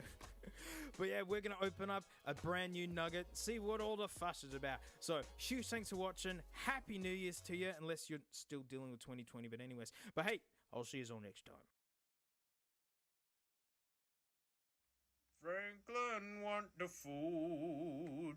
She wants the food. Or maybe not. Maybe she doesn't want the food. Oh, you idiot. No manners. Hey, it's the after show. Thanks so much for supporting me. I really appreciate it. You know, I don't have to do those annoying sponsored spots. You guys keep all that noise away from here. And hey, have full control of a project. I owe that to you guys. Thank you. But shut up and get to the hot. Yeah, brand new nugget. Like, can you believe no one bought this at all? You know, and they called it the hot. They've been calling it that since '99, apparently. It's a digital music player. We could have figured that out. 8 gig, that's pretty stout, actually. Part of me's thinking if it's just got the cap and like a USB end, I might actually use this as a USB drive around the house, to be honest. Yeah, it could be handy. Pantala LCD. Oh, I see. All right. So yes, English isn't the first language wherever this was sold. Interesting. 8 hours, flash memory, plug and play. Yeah, we'll see about that. FM radio, who cares? Multi-language support, that'd help. Ooh, it does micro SDs. Who cares? 3.5mm jack. Mate, now that's a plastic everyone hates. I'm feeling hot feeling hot. See, the rhythm doesn't work when you say it like these guys do. We'll get to the hot in a bit. Yep, these always come in a dog poo bag like this. Oh, I can hear the rattliness already. Oh wow, these weigh less than it. First gen Apple iPod knockoffs, and they are the lightest yet. I not say that every video, but I mean, it's just amazing how little goes into these. Yeah, good length, okay cable, they're just hateful looking. Oh wow, I missed the instruction manual. Oh, and the warranty card. Description of problem, it's a nugget. Because it's blended in with the background, so you can't see that's a logo. It looks like it's just hot. It's the A6 apparently. Yeah, it's not in English. So yeah, this was not sold in an English-speaking country. Very interesting. Hot. I love this serial number. It's just stuck on real quick. You know, it actually feels pretty good. Ah, this is useful now. Awesome. I wonder, will it turn on without any charge? I didn't think so. I know you can get extension cables, so I can just plug this in, but yeah, this is all I can find at the moment is this. So it'll do. There we go. Come on. Ooh, that single LED's working hard. Wow, talk about screen bleed. It's all coming from one spot. The screen is strangely high res. Oh, this is not ergonomic. Music mode. Oh, I have to yell into it now, don't I? Oh, why is the center button not select? I mean, God. So, mate, like this one time for New Year's, mate, we went to a friend's house to get smashed, but like what that actually meant was someone would just punch us right in the face. I mean, like, I was all up for getting dizzy this night, mate, but I wasn't anticipating this. My nose won't stop bleeding, mate. I can't have a shower, eh? Wow. All right. The controls on this are words I can't use. What does RV stand for, right? We've got M at the top. Basically, that middle button does nearly nothing. Like, you think you'd select with left and right and then, like, pick your choice for the center one? No, it's the top. Like, who comes up with these UIs? And then they sit there and wonder why no one likes them and wants to buy them. What other modes do we have? Record mode, yeah. Voice mode. Radio mode, I don't care. Text, oh, you're having a laugh. Empty, yeah, exactly. What, you're gonna read PDFs on this, eh? Imagine reading Pride and Prejudice on this, mate. Settings mode, what settings could there be? Backlight, left and right's up and down, of course. What's this spinning thing in the side? What is that all about? All right, we're gonna see if she can actually play Scarlet Fire music. There it is. Power on. Bluetooth mode. Auxiliary mode. Plugging you in. Here we go. Hit it. Hey. How do you turn it up and down? Oh, there you go. Yep. Play. Yeah, do it. Do it. Play. Ah.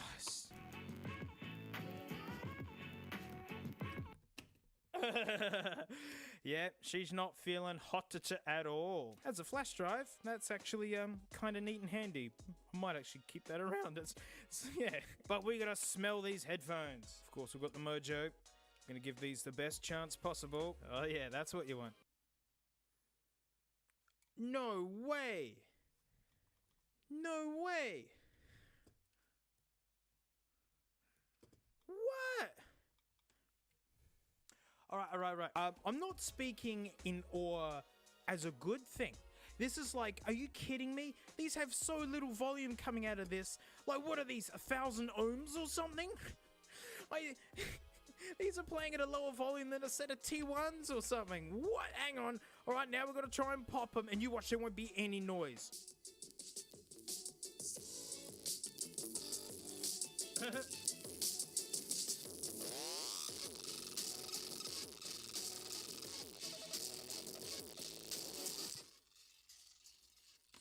Yeah, they're buzzing pretty bad, and they stink. Like, I may not be popping them, but I'm stressing them out.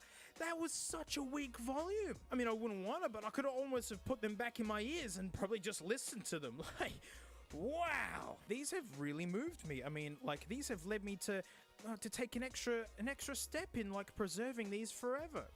Now they'll never hurt anyone again. Well, on the par with you. Well, cool. I got a new 8 gig. Flash drive? And I could probably expand the memory as well. That's kind of neat. Yeah, I like it. I'd never want to use it as a music player though. Well, look, thanks so much for supporting me all this time. I really appreciate it. You're pretty loosey-goosey this week. But yeah, I'll see you all next week, right? I'll see you all next week. Hey everyone, I just bought this MP3 player. Big Smith, that's how you know it's good. I mean, there's nothing wrong with it, apart from many things. But it's like, not gigantically, unbelievably huge. Why isn't it so big that it's an inconvenience on my life? But I bought a couple of other players too. I was particularly drawn to the packaging of this one, genuinely featuring someone going, yeah, oh god, sounds awful. I mean, can you believe no one bought this? But look, 1 gig, but it's just regular size. Why isn't it absolutely humongous? And like, I also bought...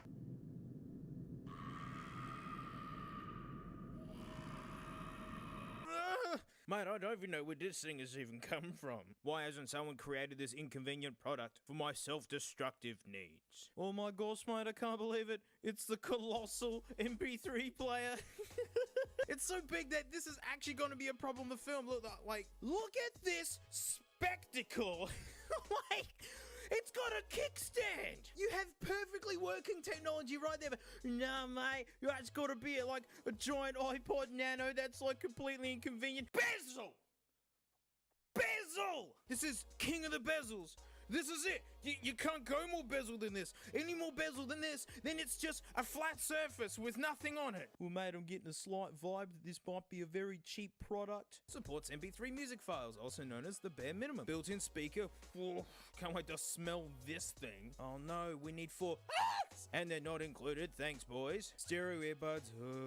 And USB cable included. Oh, man, needed another mini USB cable. Living solutions. I mean, creating products, looking for a problem to solve. Oh, there's the buds. They look great. It's a shame. I was hoping they'd be gigantic, but then that would cost more money and defeat the purpose of this stupid thing. And yeah, there's nothing funny on the back.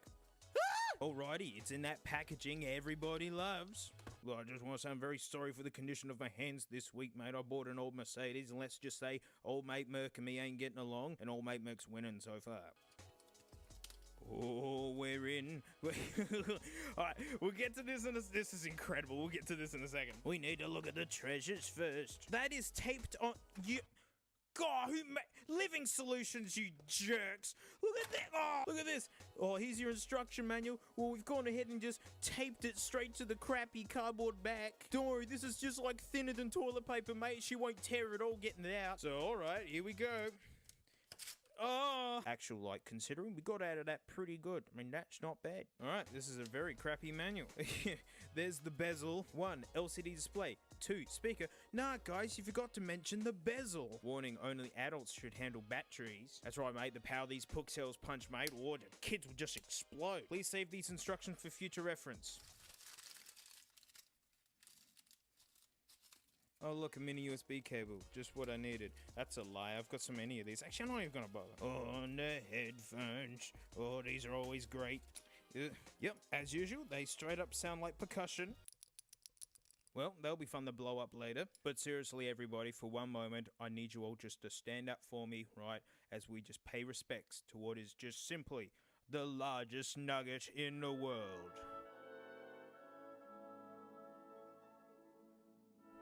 I'm gonna do it.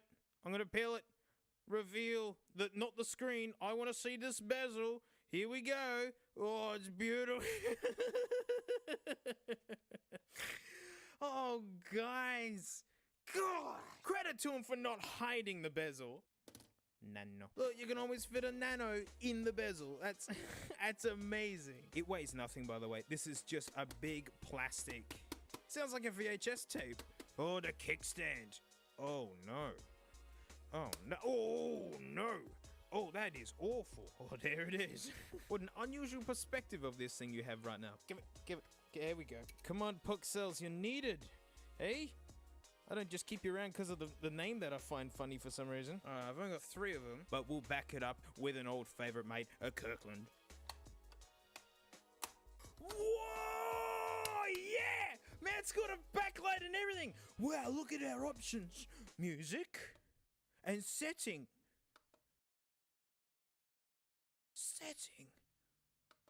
Music. This is like one of the most tactile D-pads of it. It's like, click, click, have a listen.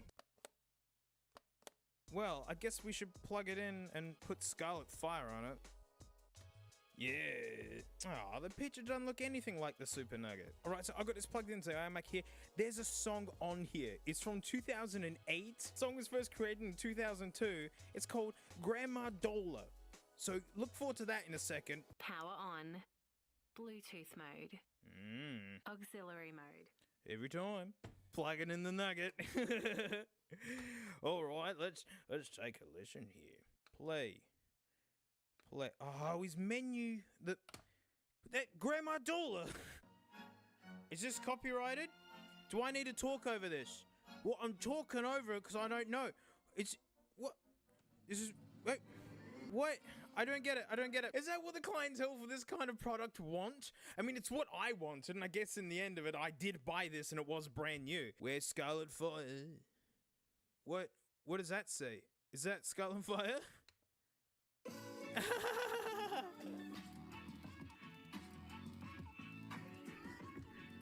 Oh dear. Bluetooth mode. Shut up. Yeah, it's an MP3 player, and it really struggles with the names of things.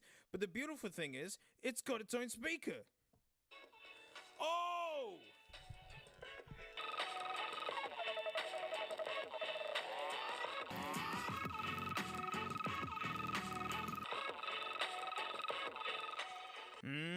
That speaker sounds like suck. But it's okay, it can redeem itself with the sound quality with its dirty buds. Alright, I got the Mojo. Crazy stout DAC and headphone amp. It is just so loud, this thing. And it makes headphones sound really good though. Ooh, that doesn't fit good. You better not be busting my Mojo. Sounds like an Austin Powers quote. Oh, check this out. This is the mini USB cable that came with the Colossal Nugget, yeah? And it's actually already broken.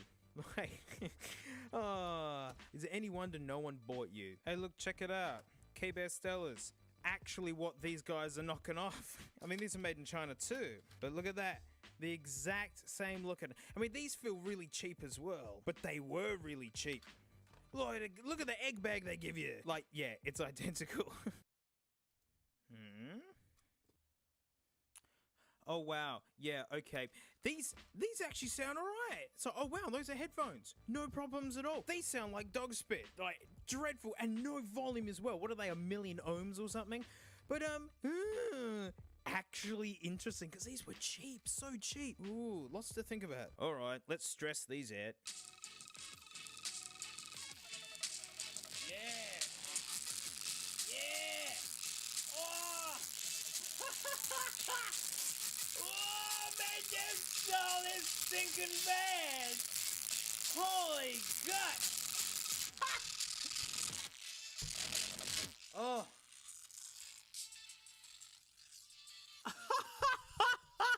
It's happened, everyone. Notice that awful buzzing stopped? The left one died. It's gone. The Mojo blew up a Nugget phone. Oh, Mojo, woo! Give it up, mate. Well done, mate. You blew that one good. Oh, what a we've been stressing at Nuggets all year. That's so funny. How do I prove it?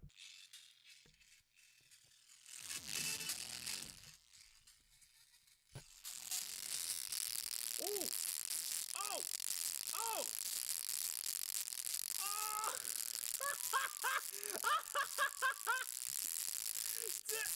Yeah!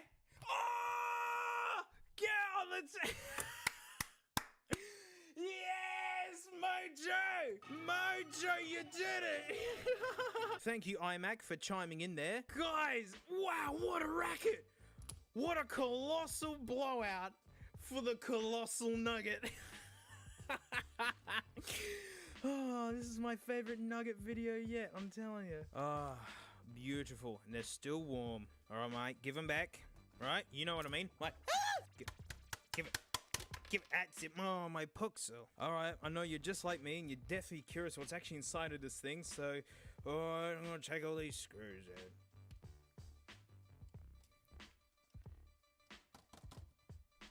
Oh no, the quality control pass sticker fell off. Now it's illegal to use it, I'm sure. I think. I mean, I'm just making this up. Or am I? Alright, glorious moment. Here we go. Oh dear. Oh dear. Oh dear. Oh no. Oh no, it doesn't feel like a quality product. Oh no. Oh dear. Oh dear. Oh, yep. Okay, that's happened. I've broken that clip merely trying to disassemble it. Well, I'm starting to get that vibe that this thing isn't made that good. I mean, oh dear, oh no. Okay, all right. This thing is made out of nothing. Oh, it stinks. Oh, whoa. Man, it smells like blown up headphones. And I know that smell, mate, because the Mojo did it, mate. He blew up. Where's Skullfly? Hang on. Oh, he did it, man. He did it, yeah. Oh, no. Oh, no. Oh, go. Oh. Look at that for precision engineering. Oh, man. No wonder why the buttons actually felt pretty good. They're micro switches. Oh, I take it all back. There are some benefits to the Colossal Nugget. Oh, wow. I found the rat's nest. Oh, and the hold switch fell out. That's always good. Everything's spray painted. Look, you can see all the overspray of the red. They were really saving a buck. Oh, there's the fugly speaker that sounds great and is totally like falling out of its socket. Don't worry, I'm not gonna smash this thing. I love this thing. I'm totally gonna keep it. We've got to carefully put it back together just as well as they did. Oh, what? Oh no. Oh no, the play button's crooked. Can't fix it.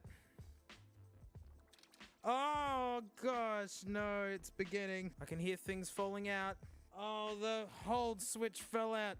Guys, I'm getting the vibe that this isn't a quality product. Oh yeah, oh no. Oh, I don't care. Nah, that's just how it is. Is it self-correcting? I got it.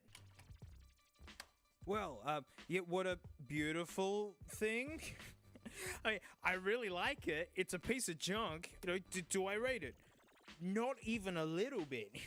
But it's super funny, and I totally want to just keep this around. Look, it stands up for reasons unknown to me, to be honest. It's not like you need a good look at this screen. but I do want to get a good look at this bezel. Hey, that's it. So thanks so much for watching, mate. Huge thanks to my patrons, especially these stinky names right here, mate. $1 a month. I do extra vids. And hey, you saw that Dick Smith MP3 play at the beginning? Well, how about their entire catalog from the year 2002? That's right. Someone paid money for this, and it's literally just a big book of ads. Well, it's got new discount coupons, which is probably the idea. I mean, why would you give out used ones? But we're gonna have a flick through this. I mean, look at that face. Like, come on, you know that guy's up to something funny. We're gonna have a look, and hey, I'll see you all next time. Oh, my pixel. Wait. Okay, now you can leave. Alright, everyone, we're sneaking up on Franklin here. Let's see what she... Oh, there she is. What? I don't know if she spotted us, right? We're just gonna move in a bit. Right, no one move. Right, shh, shh, shh. Right, here we go. Hello, there. Perfect. Hey, it's the after show. Thanks so much for supporting me. I really appreciate you guys giving me full control of this hot mess. I know Patreon's a pretty annoying site to use at times, but thanks for sticking it out on my behalf. Here it comes. Yeah, vintage Dick Smith, Aussie as all get out. I haven't looked through this yet. I don't even know what's in this. I mean, it's full of Dick Smith products or something. But, like, yeah. What a time warp, man. All right, let's just get straight into it. Oh, straight away I see a CD Walkman. Completely disinterested woman and whatever she's doing. Like, look at this junk. Whoa, the Dick Smith powerhouse. Oh, it's so good to see the old Xbox sitting like that. It's just... and look what it was being sold next to. I mean, get a vibe of the generation. And I'm like, mate, I'm reading the same pamphlet as you. Like, you can stop ringing me and telling me about it. The things we did in the early thousands to talk to each other, hey? I can't talk right now, there's an annoying baby. Mate, here I am in color. Mate, here I am in black and white. Oh, yeah, mate. These aren't reeking of the olds at all. Even brand new, they just reek of age. Oh, now that brings back memories, mate. Everyone had one of these puppies. I used to say Telecom, not Telstra. Ooh, components. SMS! Like, mate, stop ringing. I don't get it. I don't know what you're talking about. Yes! Look at these Nokias. Man, those were the business back in the day. Literally, they were for business. But, man, no one at school had one of these. They were like, just, yeah, out of control. Oh, I love this. My teacher had one of them. She loved it. Stylish. Where have they gone? Flashing. 3310, man, and covers and things. God, that was fun back then. Let's get through the communications bit, because I think all the funny stuff has kind of come and gone. Ah, here we go. What a crappy JPEG. That boombox looks like an idiot, and that laptop is just handsome as all get out. Oh man, that's what the thousands were all about. It had to just be shapes and just metallic colors. $300 for a CDRW drive. Yeah? 300. These never sounded good. Oh, jazz speakers. Yeah, sure, mate. Yeah, listen to Miles Davis out of those. That sound great. $320 for a 40 gig hard drive. 128 megs of RAM. Whoa! USB to serial adapters. See, guys, like, dongles ain't a new thing. They're ancient. My biggest fans. Oh, man. Yeah, 25 CDRs, mate. $24. Or $1 each. The classic optical right there. Like, the first optical mice were these at my school. We only had a couple of them. We all fought over them. Yes, that's how petty we were. But then you couldn't take the mouse ball out and throw it at people. You know, that's no fun. XP. Oh, The Sims. Empire. Good. Like, oh man, this was a good year for computer stuff, eh? I think I've still got my flight stick hanging around. Look at these monitors. I love it. These dudes have got it all sorted. Oh, mate, look, it's working. Wait, no, I have to simulate what you'd actually hear. The dummy books. Oh, calculators. Oh, mate, check it out. What? Kevo's using a new calculator. A what? Yeah, mate, it's a calculator. You can yell numbers at it, and it does things. What? Franklin! Frank! Oh, heck yeah, man. It's...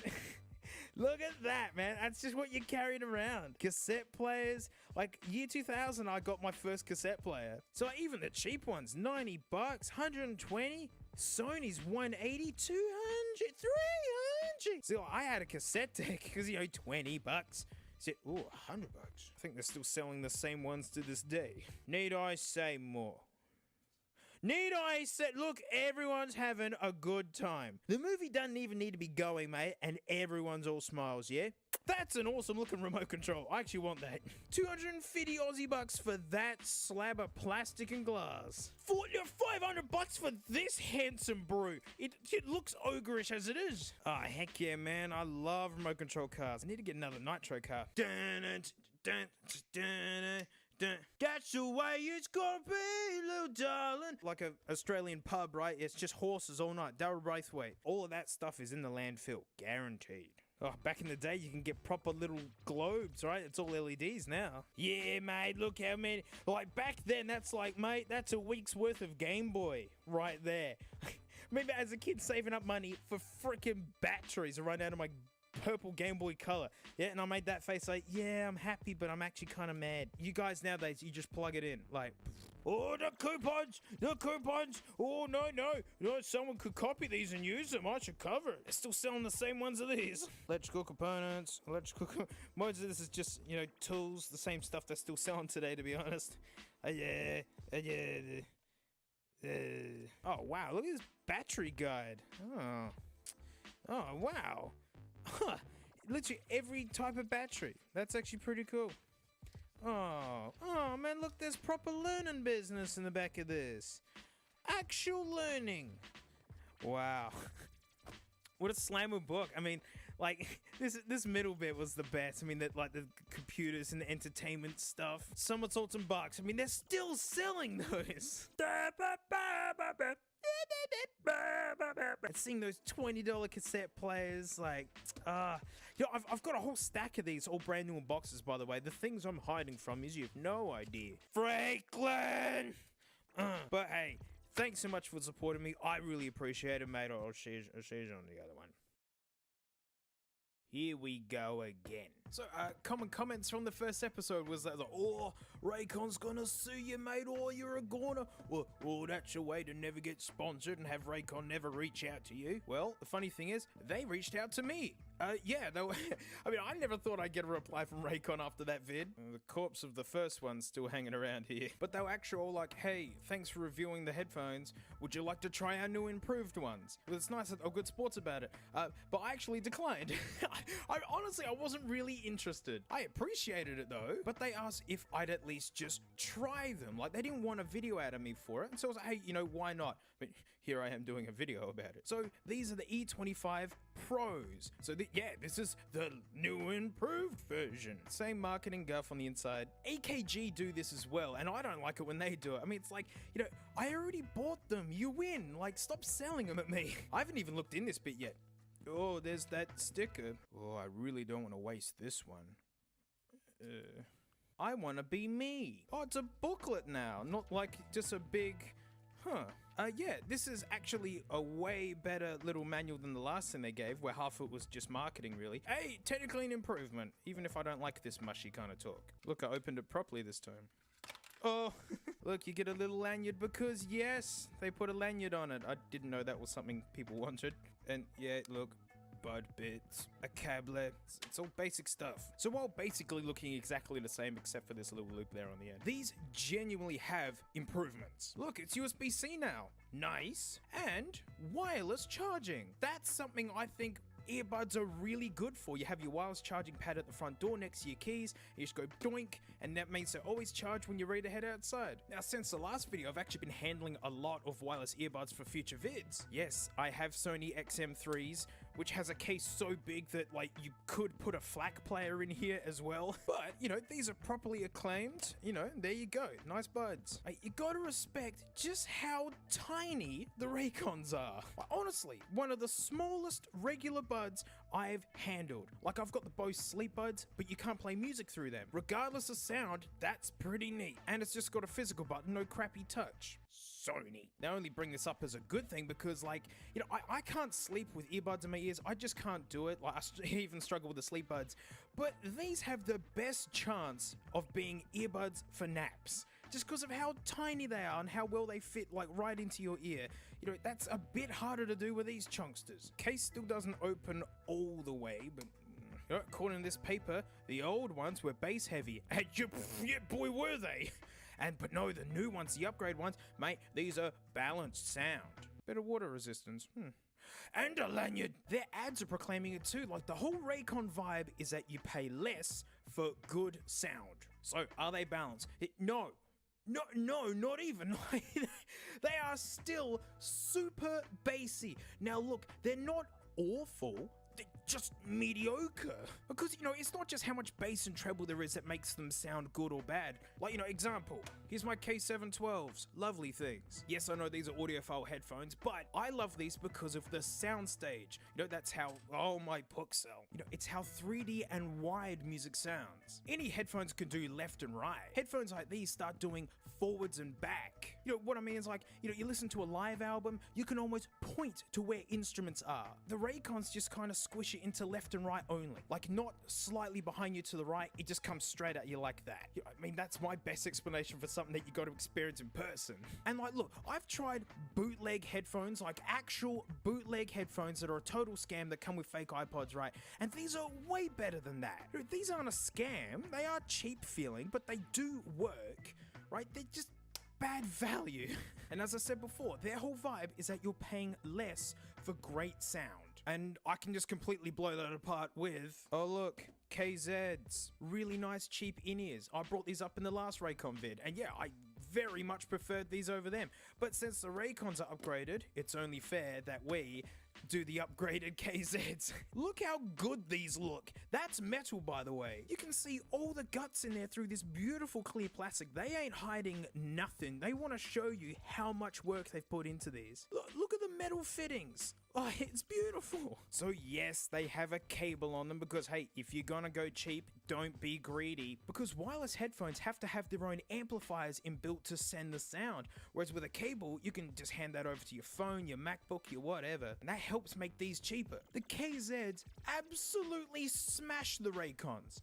Absolutely smash them. Right, these aren't just good for the price, these are good full stop. And oh, the price. Right, so, you know, normally I talk in dollary dues, but you know, they don't sell these to Australians, so I'm gonna have to use Freedom Eagles instead. These are 80 American Freedom coins. These are 18 Freedom coins. And like, just to give some example on like the songs I'm listening to reach these opinions, yeah, George Benson's Affirmation, the live version, at the beginning there's like applause and like his guitar on stage is making the snare buzz. Like, you can hear where stuff is coming from, and it's like super immersive with big open back headphones.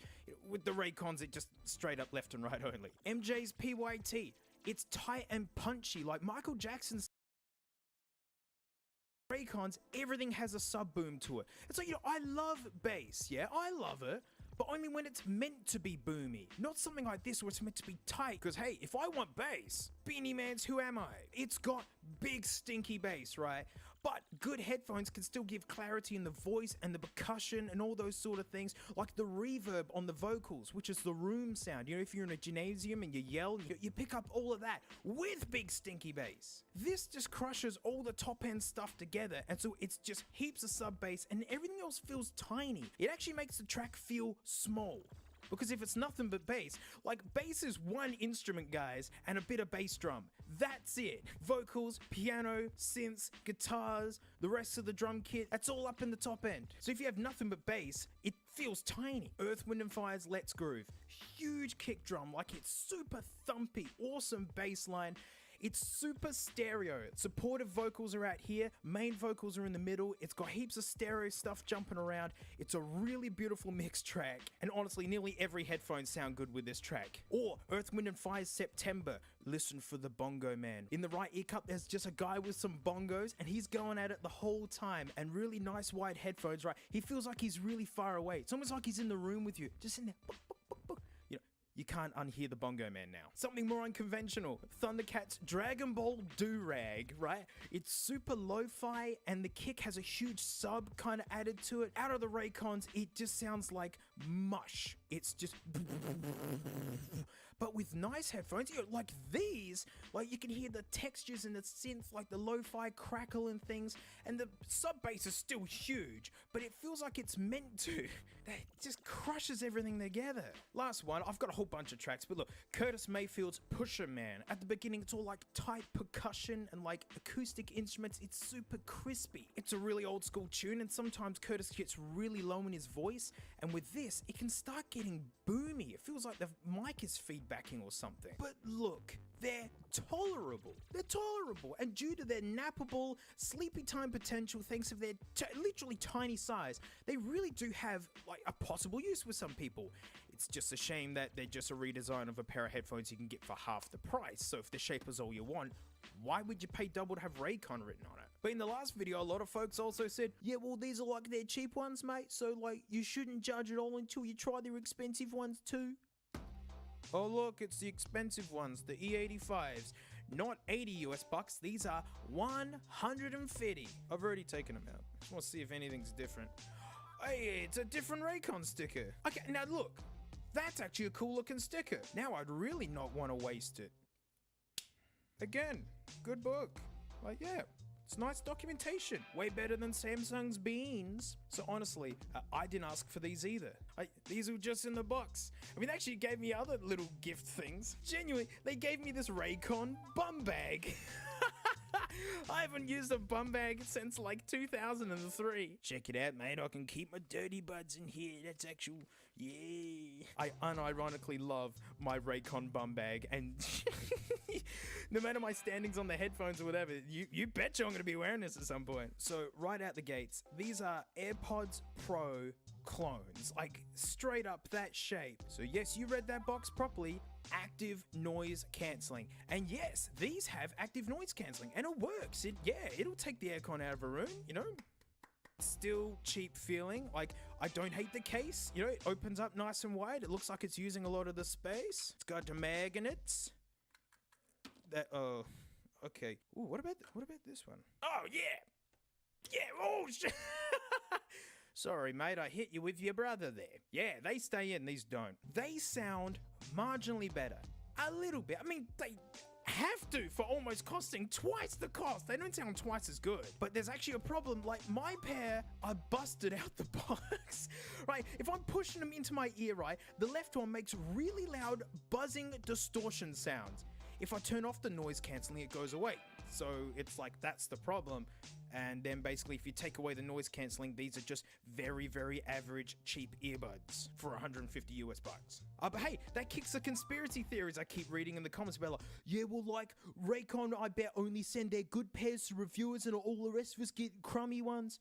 Well, I'm a reviewer, and they persisted that I check out Raycons again and sent me these, even though I didn't ask for them, and they're broken. So there's another conspiracy theory gone. But you know, they have the same issues as the other Raycons. You know, there's no real soundstage. There's not that nice instrument separation. The bass is reined in a little bit, but they're just okay.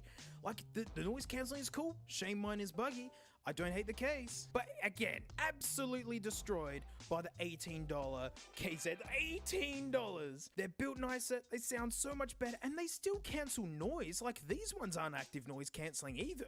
Even without noise cancelling, this was a better listening experience. And hey, here in Australia, mate, it's summer. You betcha I'm living underneath an air conditioner where I'm gonna notice droning loud noises in the room, and I'd still pick these. But final round, mate, we need to test their microphones. Yep, these got microphone. These have got a microphone. And yes, for $18, it has a microphone. So like this one time I was trying to impress a chick and I was like, over a house and I told her I could juggle. She was heaps thrilled. But like I didn't know how to juggle, but I'm like, fliff mate, how hard could it be? Like you just gotta throw things and I do that every Tuesday night, eh? But you know, I didn't want to start with something hard or fragile or sharp or dangerous.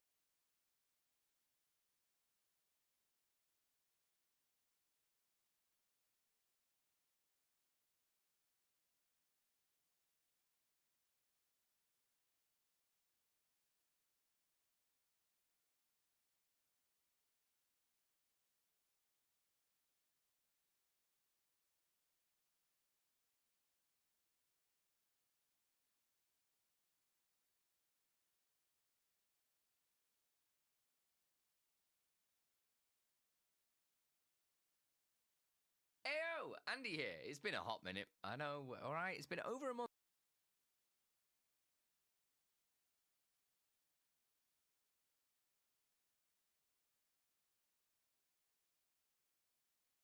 Ayo, Andy here. It's been a hot minute. I know, alright? It's been over a month, but so busy behind the scenes.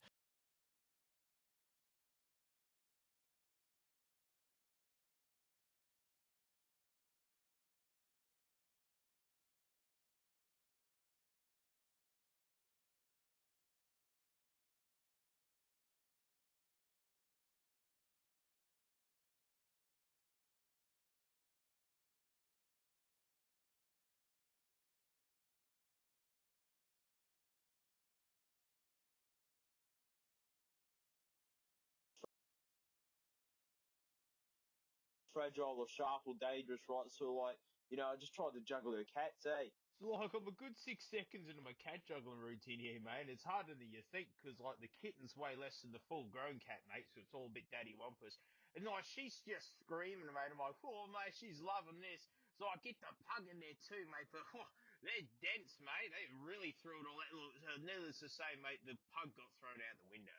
So like, the pug's gone out the window, yeah, which is like a total bummer. Because, like, we're in a houseboat, so he's out in the water paddling about, mate. So I've got to hop in the captain's chair, chuck a Yui, mate. But, like, I chucked her a bit too hard, mate. She's not like Nana's Commodore at all. And, like, she totally went under, mate. But, hey, got the pug back, but at this rate, we might have to eat him to survive. The Raycons, they're fine. They're okay.